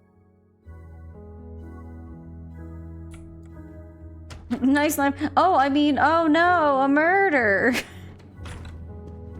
Hope you're having a good day, Cam. Oh right, it's not right there. It's all the way on the other side.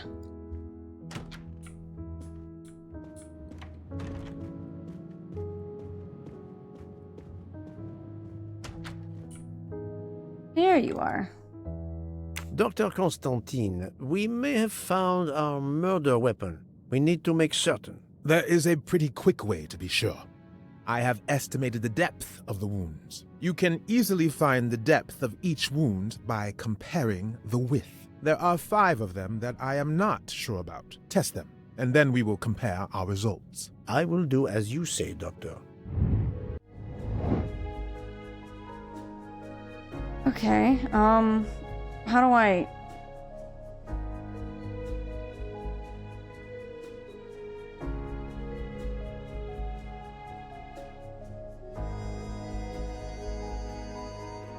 This is wrong, but I'm never far from the truth.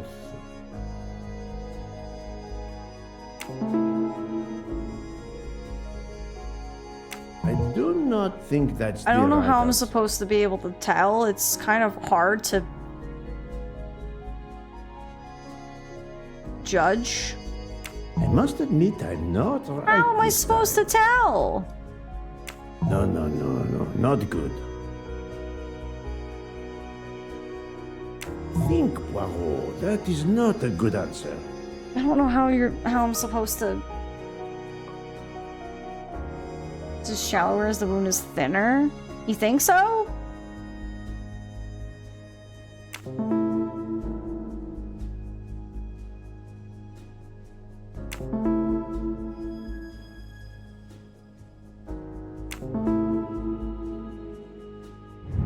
That's Alright. the right answer. What do you think, Doctor? Is this knife really the murder weapon? There can be no doubt. You found the same depths as the estimates I made during the preliminary autopsy. I can assure you that you hold in your hands the weapon that took Ratchet's life.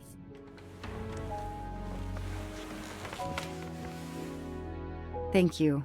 I feel way better now. The rest gave you time to sleep off most of the effects of the drug. I'm still a bit groggy. That's understandable. Are you able to continue your story now? Yes. Yes, I think so. Where was I? You were explaining how you returned to the Armstrong house to tell them their poor little child was dead. Yes, that's it. I felt helpless. My part in the case was officially over, but I knew I couldn't let it go. Daisy deserved justice. Justice. Alright, that's chapter 4. So we'll pick up at the beginning of chapter 5 tomorrow. 2 days later, I returned to the Armstrong house to tell them Daisy would be released soon for burial. I was angry with myself that I couldn't bring them better news. I wasn't prepared for more tragedy. Okay, we will save here. There's 5! My goodness. Okay, yep, we went from 2 to 5. Not bad. Alright, friends, I think from here, though, I'll probably call it. Just because it's getting late. I'm getting a little hungry. Probably a good time to end. Ooh, but that was so good.